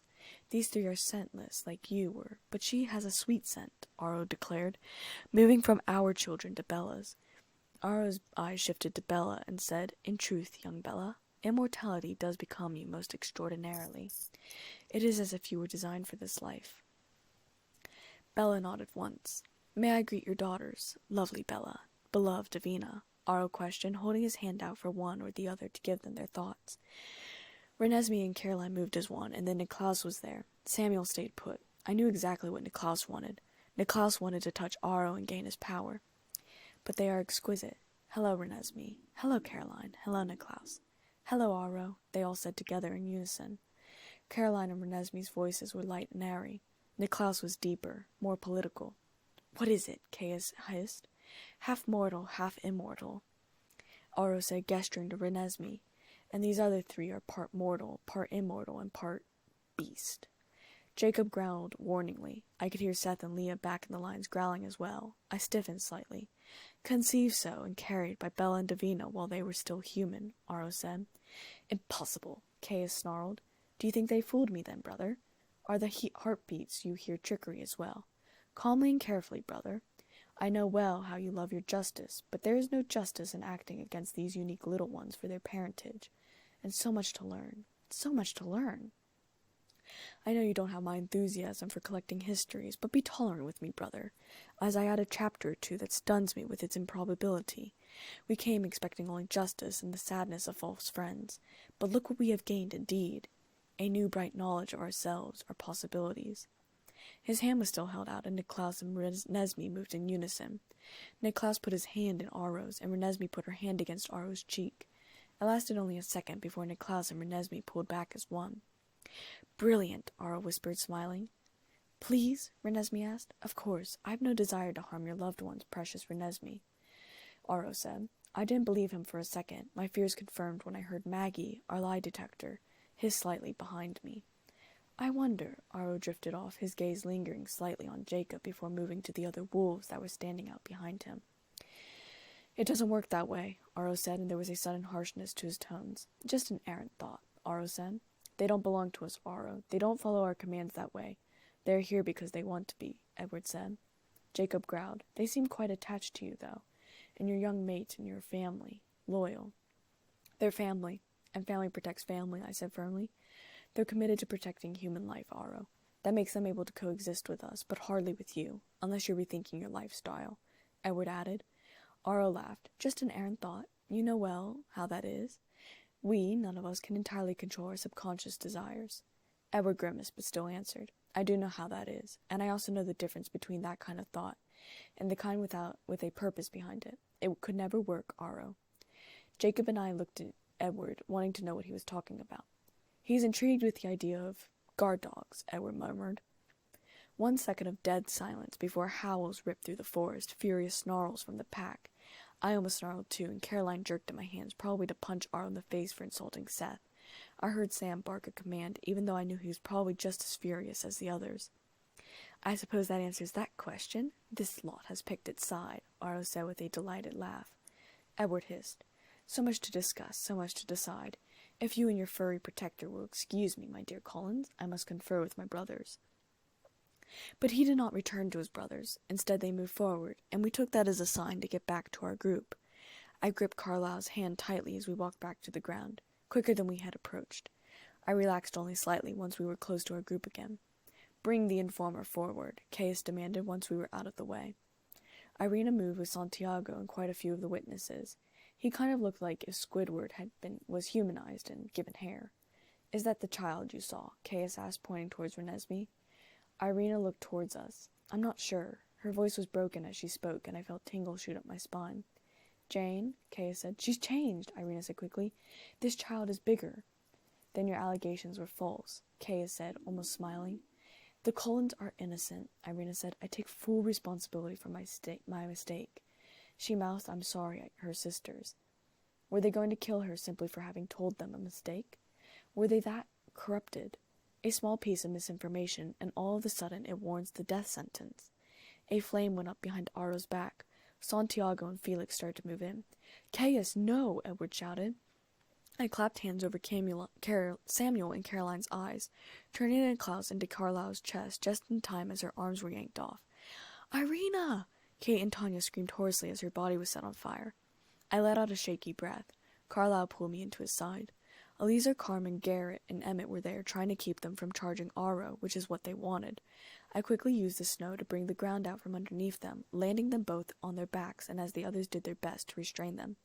"Blind them," Edward commanded, as Kate used her electricity to incapacitate first Eliezer and slowly Garrett.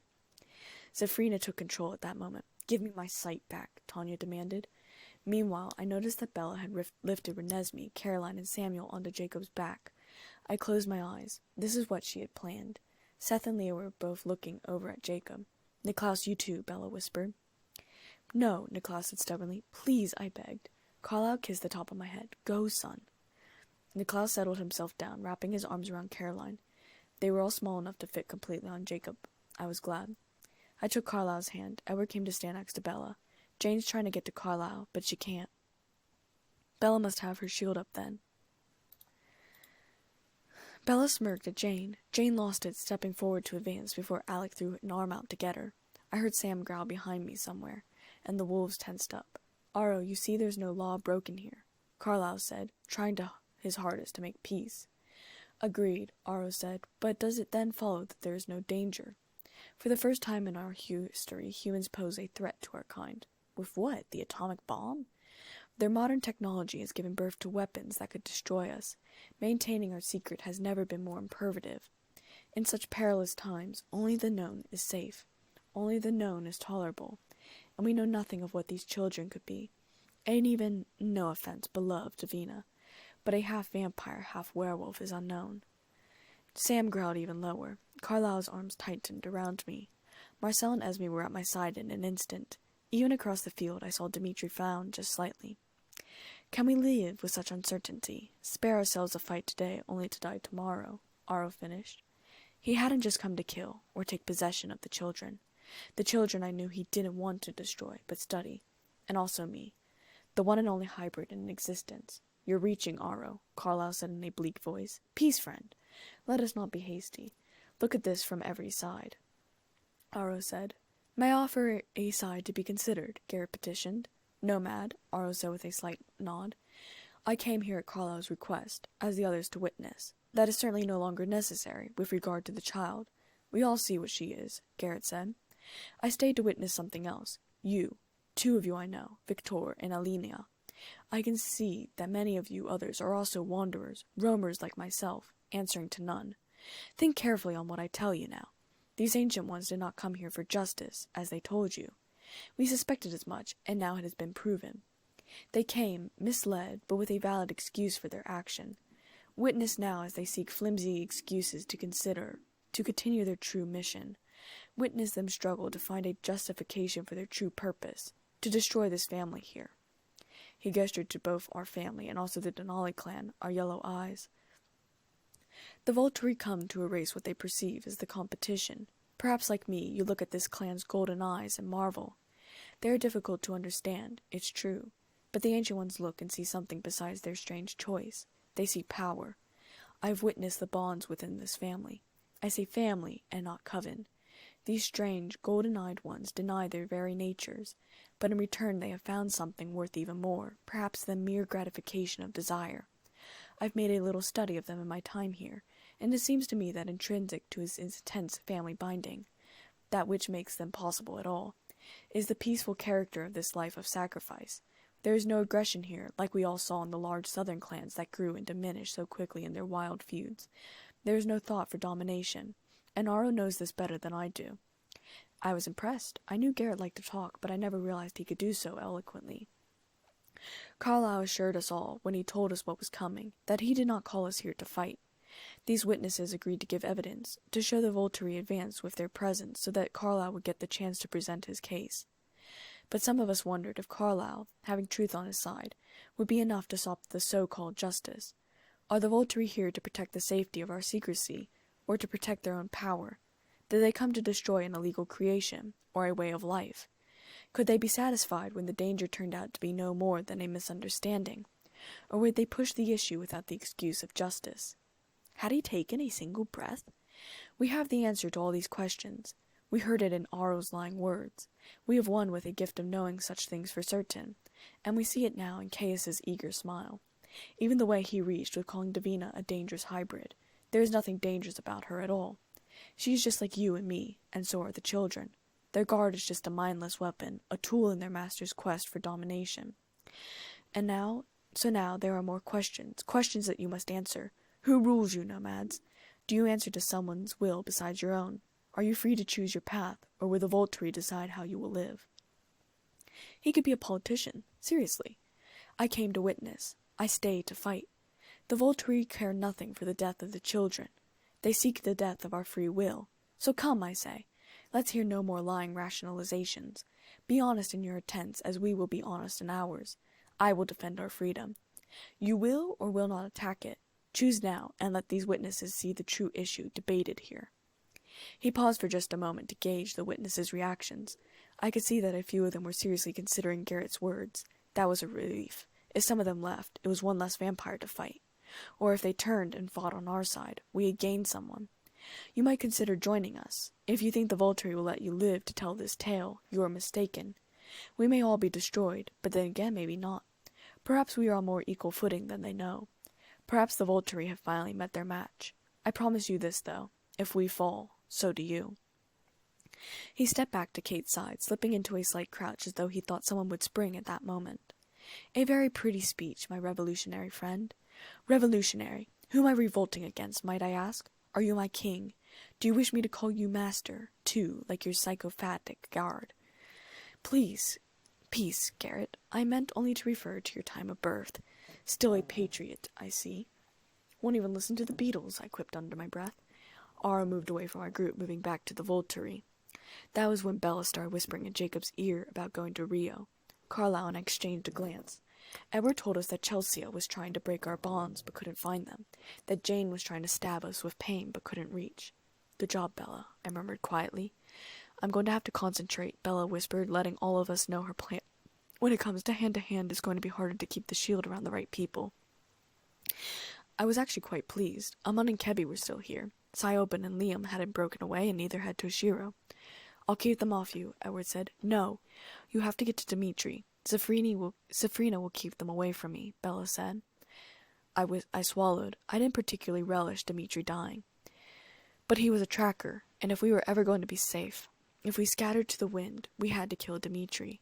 If Edward was the one to do it, at least it wasn't me. No one will touch this young one, Safrina said to Edward. I'd go after Jane and Alec myself, but I can do more good here, Bella said. Jane's mine. She needs a taste of her own medicine, Kate hissed. And Alec owes me many lives, but I will set up for his. He's mine. Vladimir snarled. I just want chaos, Tanya said. I'll take Aro, I offered. Carlisle stiffened next to me, but said nothing. I will help, Marcel said, eyes narrowed in extreme dislike at Aro's personage. Before we vote, Aro said suddenly, cutting off the splitting up of the vampires, let me remind you, whatever the council's decision, there need be no violence here. Edward snarled, and Aro looked at him sadly. It would be a regrettable waste to our kind to lose any of you, but you especially, young Edward, and your young newborn mate. The Volturi will be glad to welcome many of you into our ranks. Bella, Benjamin, Davina, Safrina, Kate. There are many choices before you. Consider them. I wished I could think of a really good quote. Vladimir and Stefan were getting excited, and I whispered for Vladimir's benefit. The best revenge is patient, cultivated. Nobody sees it until it's too late. Vladimir grinned at me, but Garrett was the one who asked, Who said that? I winked. A really hot British guy. Garrett rolled his eyes. Carlisle groaned next to me. And then, that was when Alice and Jasper joined us on the field.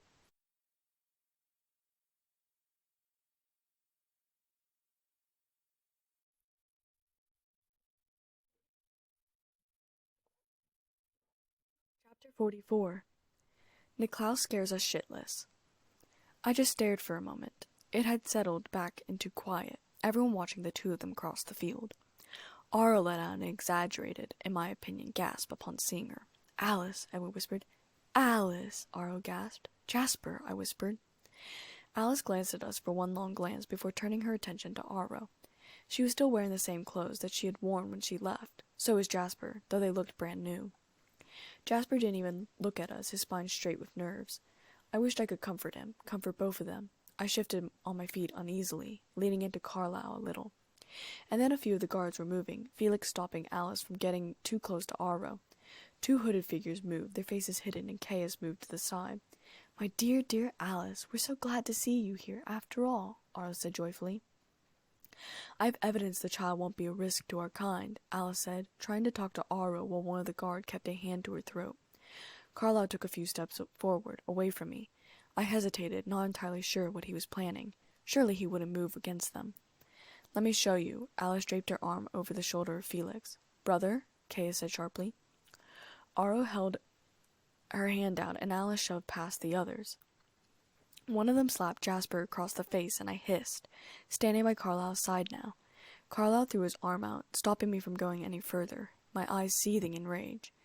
Jasper struggled in the guard's arms, Felix turning his back on them. I could feel horror pulsating through my veins. I readied myself, hands with palms down to the snow, ready to sweep vampires off their feet. Aro took her hand. I felt a strange warmth go through me, blinding me for just a second, and I stared around confused. Everyone else was staring around too, even the witnesses and Volturi. but no one seemed to know the cause behind it, as both sides were equally confused, and nothing happened except turning our attention back to Alice and Aro. "It doesn't matter what I show you, even when you see," Alice said angrily, yanking her hand out of Aro's. "You still won't change your decision." Alice turned to face Bella and said, "Now." And then Bella was turned away, towards Jacob, and Jacob lunged past Benjamin and Tia, sprinting away. "Get them," Caius ordered Santiago. Alice turned around, doing a ninja flip, sending Aro high into the air. I gasped, knowing that we had just started war. Aro landed on his feet as I watched Garrett's eyes widen, Kebby grabbing Amun's arm, and Carlisle's own horrified expression out of the corner of my eye. Everyone was suddenly lunging forward as Alice went to run, 2 guards grabbing her. "Take her away," Aro demanded in a cold voice. "Let her go," Carlisle demanded, and before I could even comprehend what was happening, he was charging over the snow towards Aro. I had frozen, watching with wide eyes. What was he doing? 2 black hooded vampires came out to meet him, but Carlisle swept them off their feet easily, making way for Alice. Carlisle lunged for the 2 that were holding Alice, flying high into the air. Aro clashed with him, and then his body fell, Aro's hand holding Carlisle's head. A scream ripped through me, worse than I had ever screamed before. I found myself running now as the torch was being lit. If I could stop the torch from falling on Carlisle's body, I could put him together at the end of this. I called up a snowstorm as I ran, aware that the others were slowly moving behind me, getting ready to join me. Sam had snarled, his pack moving into motion. The snowstorm threw the holder of the torch high into the air, landing on top of some other vampires, effectively setting the rest of them on fire. They started to burn alive. I grinned victorious until Caius deftly threw Carlisle's body on top of the pile, his head too. Pain ripped through my body as I clashed with the first vampire that dared get in my way. I could see the other people fighting too. I could see Jasper and Rosalie taking down vampires themselves, ripping heads off the bodies. The wolves clashed in too, tearing into the vampires like they were nothing. Garrett let out a battle cry as he sent a vampire off his feet.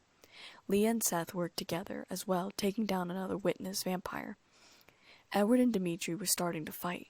Jane turned her power on Jasper, but Bella was there, using her power to block Jane's. I ripped another head off, biting furiously into the neck like a wolf. I could feel anger consuming my body. Alec tackled Bella, taking her down so that Jasper was free of Jane's picking. Jasper cried out in pain. Felix growled him, and Dimitri ripped his head off. I growled, leaping for Dimitri, and we tangled on the ground. Tears fell down my face for Carlisle and Jasper. "For what it's worth," Dimitri said sympathetically as my hands pressed into his neck, and his hands had my own hands. His hands had my own neck in them. "I am sorry about Carlisle." And in that moment, we let go at the same time, knowing we couldn't kill each other. We both slowly backed away and turned for other targets. Bella kicked out at Alec, sending him backwards while she fell on her own ass. Emmett was destroying everyone who tested him, and turned his attention on Alec, eyes narrowing. Emmett growled, running for Alec, who ran straight at him as well. He took Alec down, pinning him to the icy surface. Emmett pressed his foot into Alec's neck before tugging his body away from his head. Then he threw his body away from his head for Jane to see. Alice escaped at that moment, pulling another flip move and pulling the arm straight from her captors. Tanya and Kate worked as a duo, kneeing vampires in the face before ripping their heads off, flinging bodies every which way, Kate electrocuting them too. I was trying to make my way to Aro. I was going to kill him with my bare hands. I was going to burn him to ashes and paint my face with them in memory of Carlisle. My beautiful Carlisle. Dimitri and Edward were both fighting now, and I was really hoping I didn't regret letting Dimitri go. Another vampire flew through the air, Seth colliding with him, ripping his head off in a massy fashion. And then Jane was standing over him, making him cry and whimper in pain, his legs buckling underneath him. I snarled, ripping another head off, tossing it towards the bonfire that was starting to appear. I ran for Seth before another vampire snuck up behind him, crushing his ribs. Seth let out a whimper and fell to the ice, dead. Leah knew immediately, whining as she finished off one of her kills, howling in the air in sorrow. That did it for me. I let out a terrible scream before suddenly I was no longer human. I was a wolf now. I lunged, ripping one of the vampire's head off its body, and then I lunged for Jane in hatred, sending her flying backwards into the crowd of vampires. I stalked forward, glaring. All around us our family was being beaten. 3 of them had hands on Bella. Edward was being punched into the ground. Garrett was on his knees. So Benjamin did the only thing he thought he could do. He yelled and slammed his fist into the earth. A dividing line suddenly opened up in the earth's crust, causing vampires to fall in. Two of the ones that had been holding Bella fell through, and she kicked the last one in. I skirted away, my mind panicking, unsure of how to become human again. I whined in fear. Davina, Sam, help me, I begged. It's all right, just stay calm, accept it. I lunged for another vampire, knocking him into the crevice that Benjamin had created. There was lava down below, instant death upon falling. It suddenly became the strategy to simply knock them in, wolves working together to kick them in before backing away from the edge. I could suddenly see from the perspective of several wolves. There was Embry fighting alongside Bree against Felix. Evan and Rosalie were helping them too, fighting a few other vampires. Quillen and Jared were working together. Leah was taking down another vampire. I could feel her sorrow of losing Seth. It was 10 times my own. And then there was Esme. Her and an enemy vampire were clinging to the snowy edge. It seemed he was trying to push her off, even though he was behind her, in hopes that he could get over the edge. Marcel struggled with 3 vampires, trying to hold him down as he tried to get to Esme. He punched one in the face, the others trying to rip his head off until Bree launched herself at him, detaching the vampire's head. And suddenly Leah was there, leaping the gap to pull him off Esme. No! My mind shouted, and I raced for the crevice, suddenly turning human, trying to grab Leah's fur, her tail, her leg, anything to pull her back up. I had failed, watching as her somewhat white fur disappeared into the lava. I screamed in despair while helping Esme over the ridge. Sam's pain ripped through my body as he lost Leah. I wondered suddenly if my children could feel the pain of both of them losing their imprints. My poor Caroline, poor Samuel. Meanwhile, Edward had nearly fallen down the hole himself before leaping upwards and displacing Dimitri's head from his body. I felt a new type of anger wash over me as Alice started to stalk Jane with the help of Bella. It was a quiet fury as I leapt the crevice, making my way directly for Aro, Caius, Marcus, and the few that stood by their side. Jane ran as Alice approached her until Alice landed in front of her, cutting her off, grabbing her by the throat and making her kneel. I watched through my own rage as Sam approached her stealthily. Alice dragged Jane to meet Sam, where Jane met her end. I saw Aro shove his hand, and Caius went to run for Tanya. Vladimir and Stefan ran at Marcus, who simply lifted his arms and said, "At last." I finally released all the water that I had collected, and it swept through the camp as I stood my ground. It picked up every enemy, leaving the wolves and our friends alone. Amun's mouth dropped at my power. Benjamin grinned.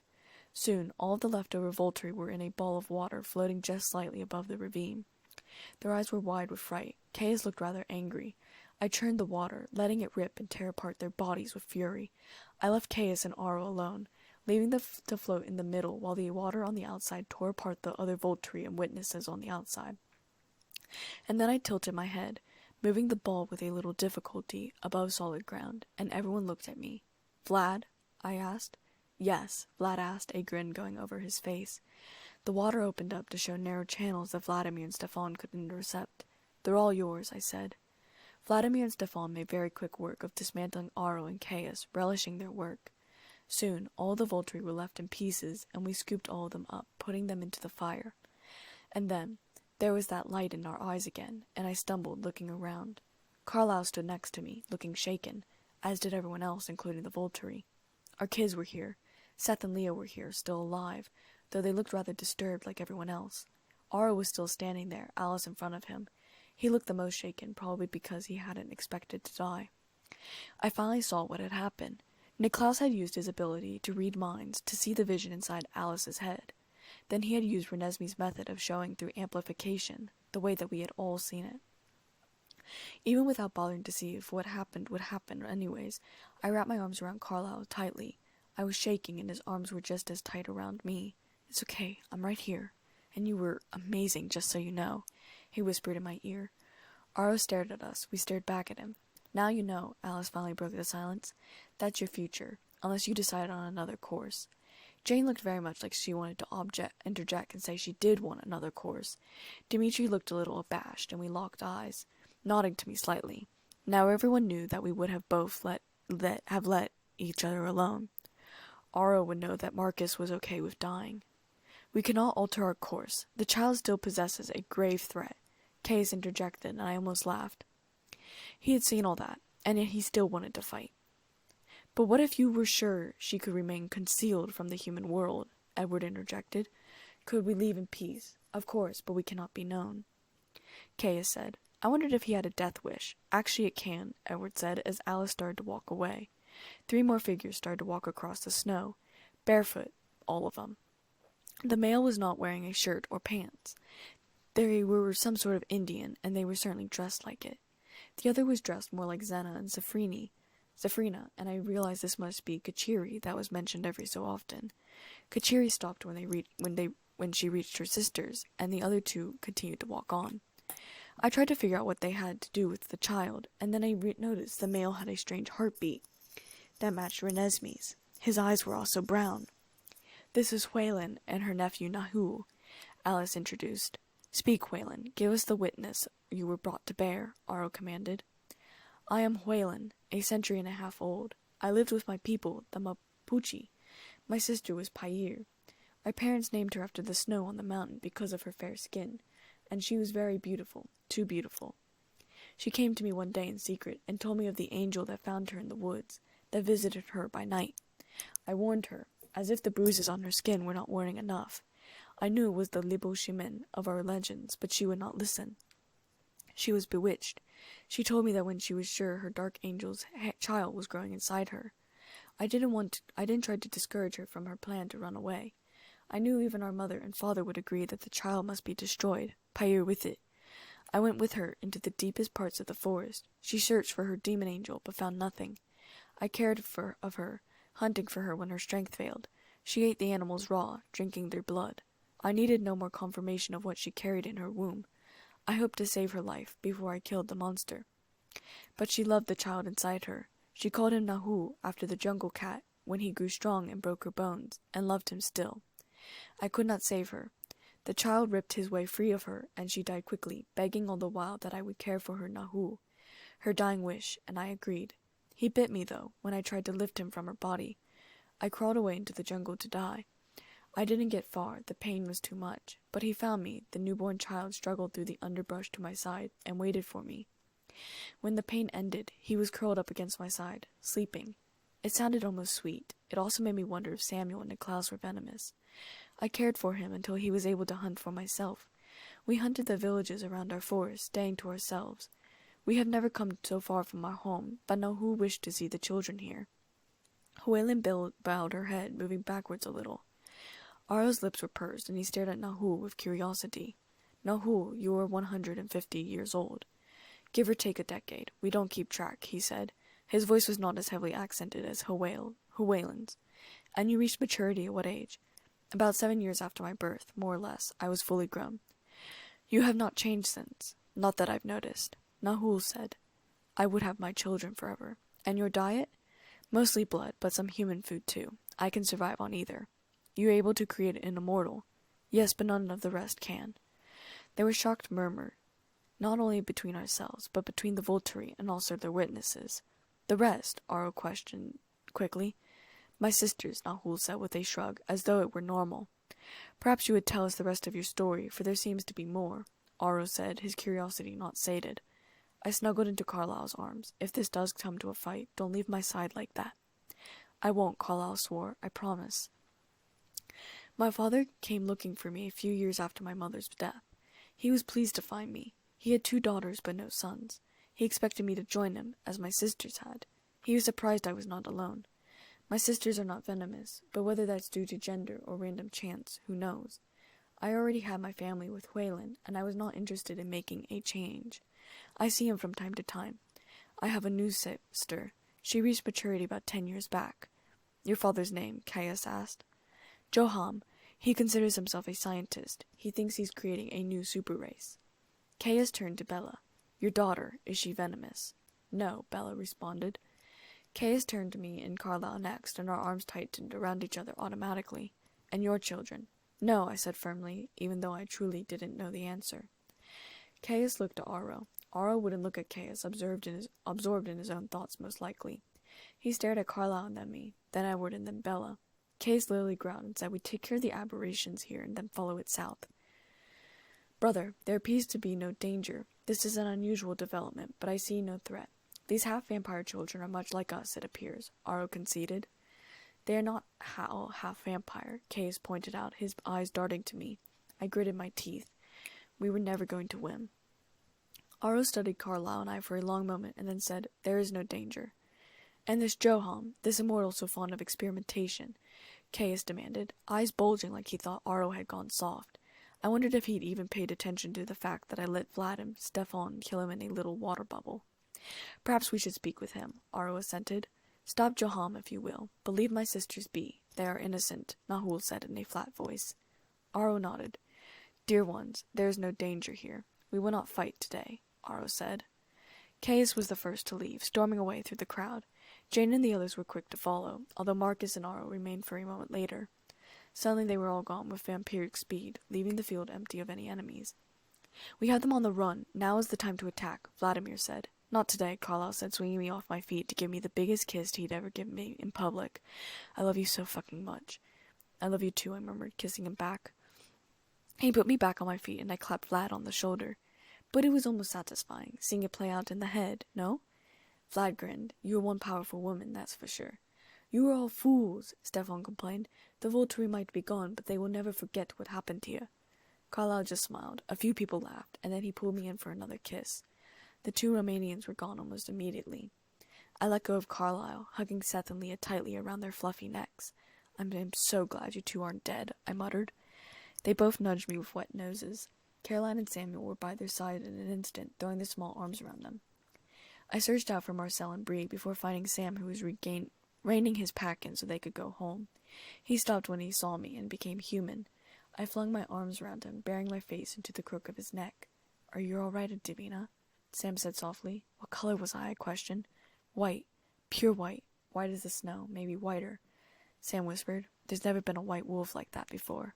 He paused and then added, Then again, there's never been a pure black wolf before either. I smirked.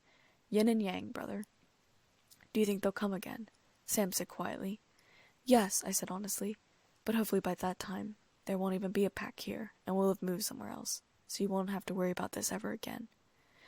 Sam's eyes were sad as he brushed his thumb over my cheek. I wish I could always protect you. I don't think she needs protection, Benjamin said from behind me. That was some pretty wicked stuff. I turned away from Sam slightly to grin at Benjamin and Tia. I jerked my chin a little. What do you know, I'm unstayed.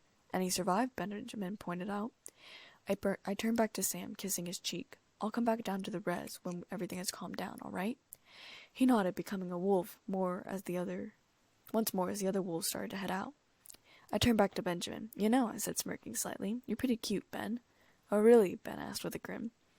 I long established with Tia that I had no romantic feelings for Ben and was simply teasing him. Yeah, but you know what? I think you'd look better with yellow eyes.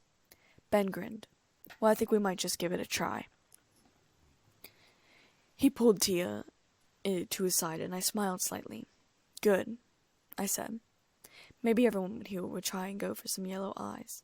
Maybe, Benjamin said, looking around. Suddenly, everything felt lighter. I pulled Tia in for a hug, and then Benjamin. I hope we see each other someday. Under better circumstances, of course. Likewise, Tia said softly. Well, maybe we can all have one big happy Christmas to get together every year, Garrett said, strutting over with Kate on his arm. I see you finally got yourself a girl, I quipped. She's not British, Garrett pointed out. I grinned, shaking my head. I could tell Carlisle was eavesdropping, and I did an exaggerated sigh and said, I so wish Vladimir had stayed. So many things I wanted to talk to him about. Carlisle was there in a flash, arms wrapped around my waist, lips on the side of my neck. You're horrible, you know that. I grinned, leaning into his embrace. I know.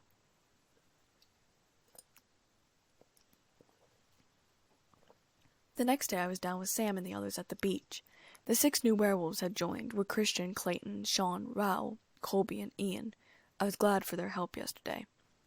But I spent my time with Sam, Jared, Paul, Embry, Quill, Seth, and Leah, what I like to call the original pack. I found that I could turn into a werewolf if I desired, and that I had quite a bit of control over it. I doubted I would ever turn again.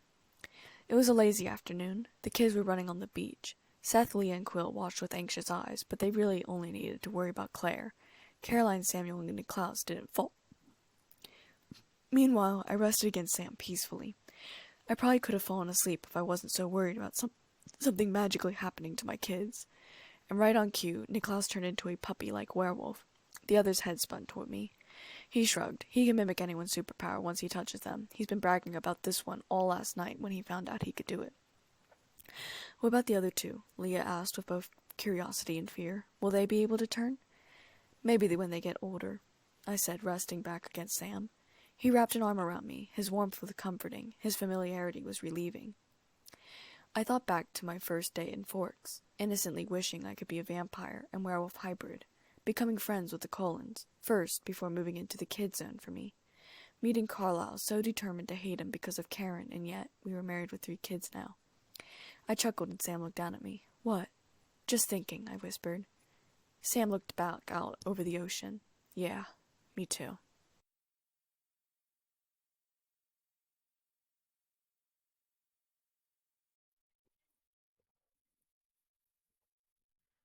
Epilogue. Again. Time passed. We watched Marcel and Esme get married, then Sam and Emily, Jared and Kim, Paul and Rachel, Embry and Bree. We watched our children grow, and as I was part werewolf, Carlo and I had a few more children added to the list. We discovered that my human quirks extended to pregnancy. I had a set of twins who we named Jesse and James, and then we had a singular child who I named Lorenzo. We traveled quite a bit, moving to different states, even different countries. Marcel always helped with military arrangements. We didn't hear from the Volturi that often, but I knew we probably crossed their minds very often. Sam quit his transforming and started to age again, growing old with Emily. Jared and Paul were attempting to quit too. Seth, Leah, Jacob, and Embry traveled with us for the most part. And as Caroline and Samuel got older, it was hard watching them fall in love with Seth and Leah. Well, for Carlisle it was. For me, I knew it was just a thing. Carlisle and I spent an unordinary amount of time on Isle Davina. It was our safe space, and I was even thinking about building a few more homes. For the family, of course. Small cottages that would dot around the main house. Carlisle and Esme helped me with the project, which naturally meant Marcel was helping too. We all worked quickly, furnishing each house to every couple's taste. I even made 2 for the wolves. That was where Carlisle and I were now. Our newest baby, Wanda, was fast asleep in her crib in the upstairs room. I wouldn't normally have named a child such a blatant, obvious name, except that a few hours after she was born, her hands glowed red and she started to lift things, so Wanda it was. I really hoped her future husband's name wasn't Vision, and that he wouldn't be a robot. Carlisle and I were both naked, having calmed down from a very heated but quiet love fest. His cool arms were wrapped around my body, resting on my now flat stomach. He brushed my hair away from my neck in order to rest his chin there. "I love you very much, Davina," Carlisle said suddenly. "I love you too," I whispered, squeezing his hand. Carlisle shifted in the bed, rearranging his hold on me, tucking me into his body. I grinned a little as I felt his member against my back. It was still throbbing, still wanting to continue. We waited a moment, and then I asked, "Carlisle, Aro, will come again, eventually, won't they?" It was a statement, not a question. Carlisle sighed, rolling me on top of him, my cheek pressed to his pec. His arms encased me tightly. "Eventually they will." "I am sorry. I know you never wanted to think badly of the Volturi," I whispered. "I suppose there is corruption in every government," Carlisle whispered. I propped myself up on my elbows and said in a worried voice, "They'll come for me specifically, to collect me." Carlisle nodded, his golden eyes darkening black before becoming yellow again. "I know, and I'll protect you. I'll never leave your side." I sighed, shaking my head. "I'm sorry. I guess, well, I'm worried. And I haven't been for almost, 20 years now? It just hit me hard." Carlisle brushed long black curls back from my face. "Well, ever since you met us, there has never been a dull moment in our lives. Several vampires and armies have tried killing Bella and you. I suppose it would be weird if there was a lull and all that." He grinned. I smirked. "Your lives would have been so much easier if neither of us had moved to Forks." Carlisle smiled, lifting a thumb to my face, brushing my lips. "Easier? Yes. Full of love and joy? No. You make my life complete, Davina." I murmured, as I moved my hand teasingly toward his cock. "Well, let me help you make it a little more complete, shall I?" Carlisle kissed me passionately before his hands moved down to my hips, gripping them with a tightness that rivaled only Lord's. "You shall, love." And so we disappeared under the sheets again. And they lived happily ever after, for the most part. The end.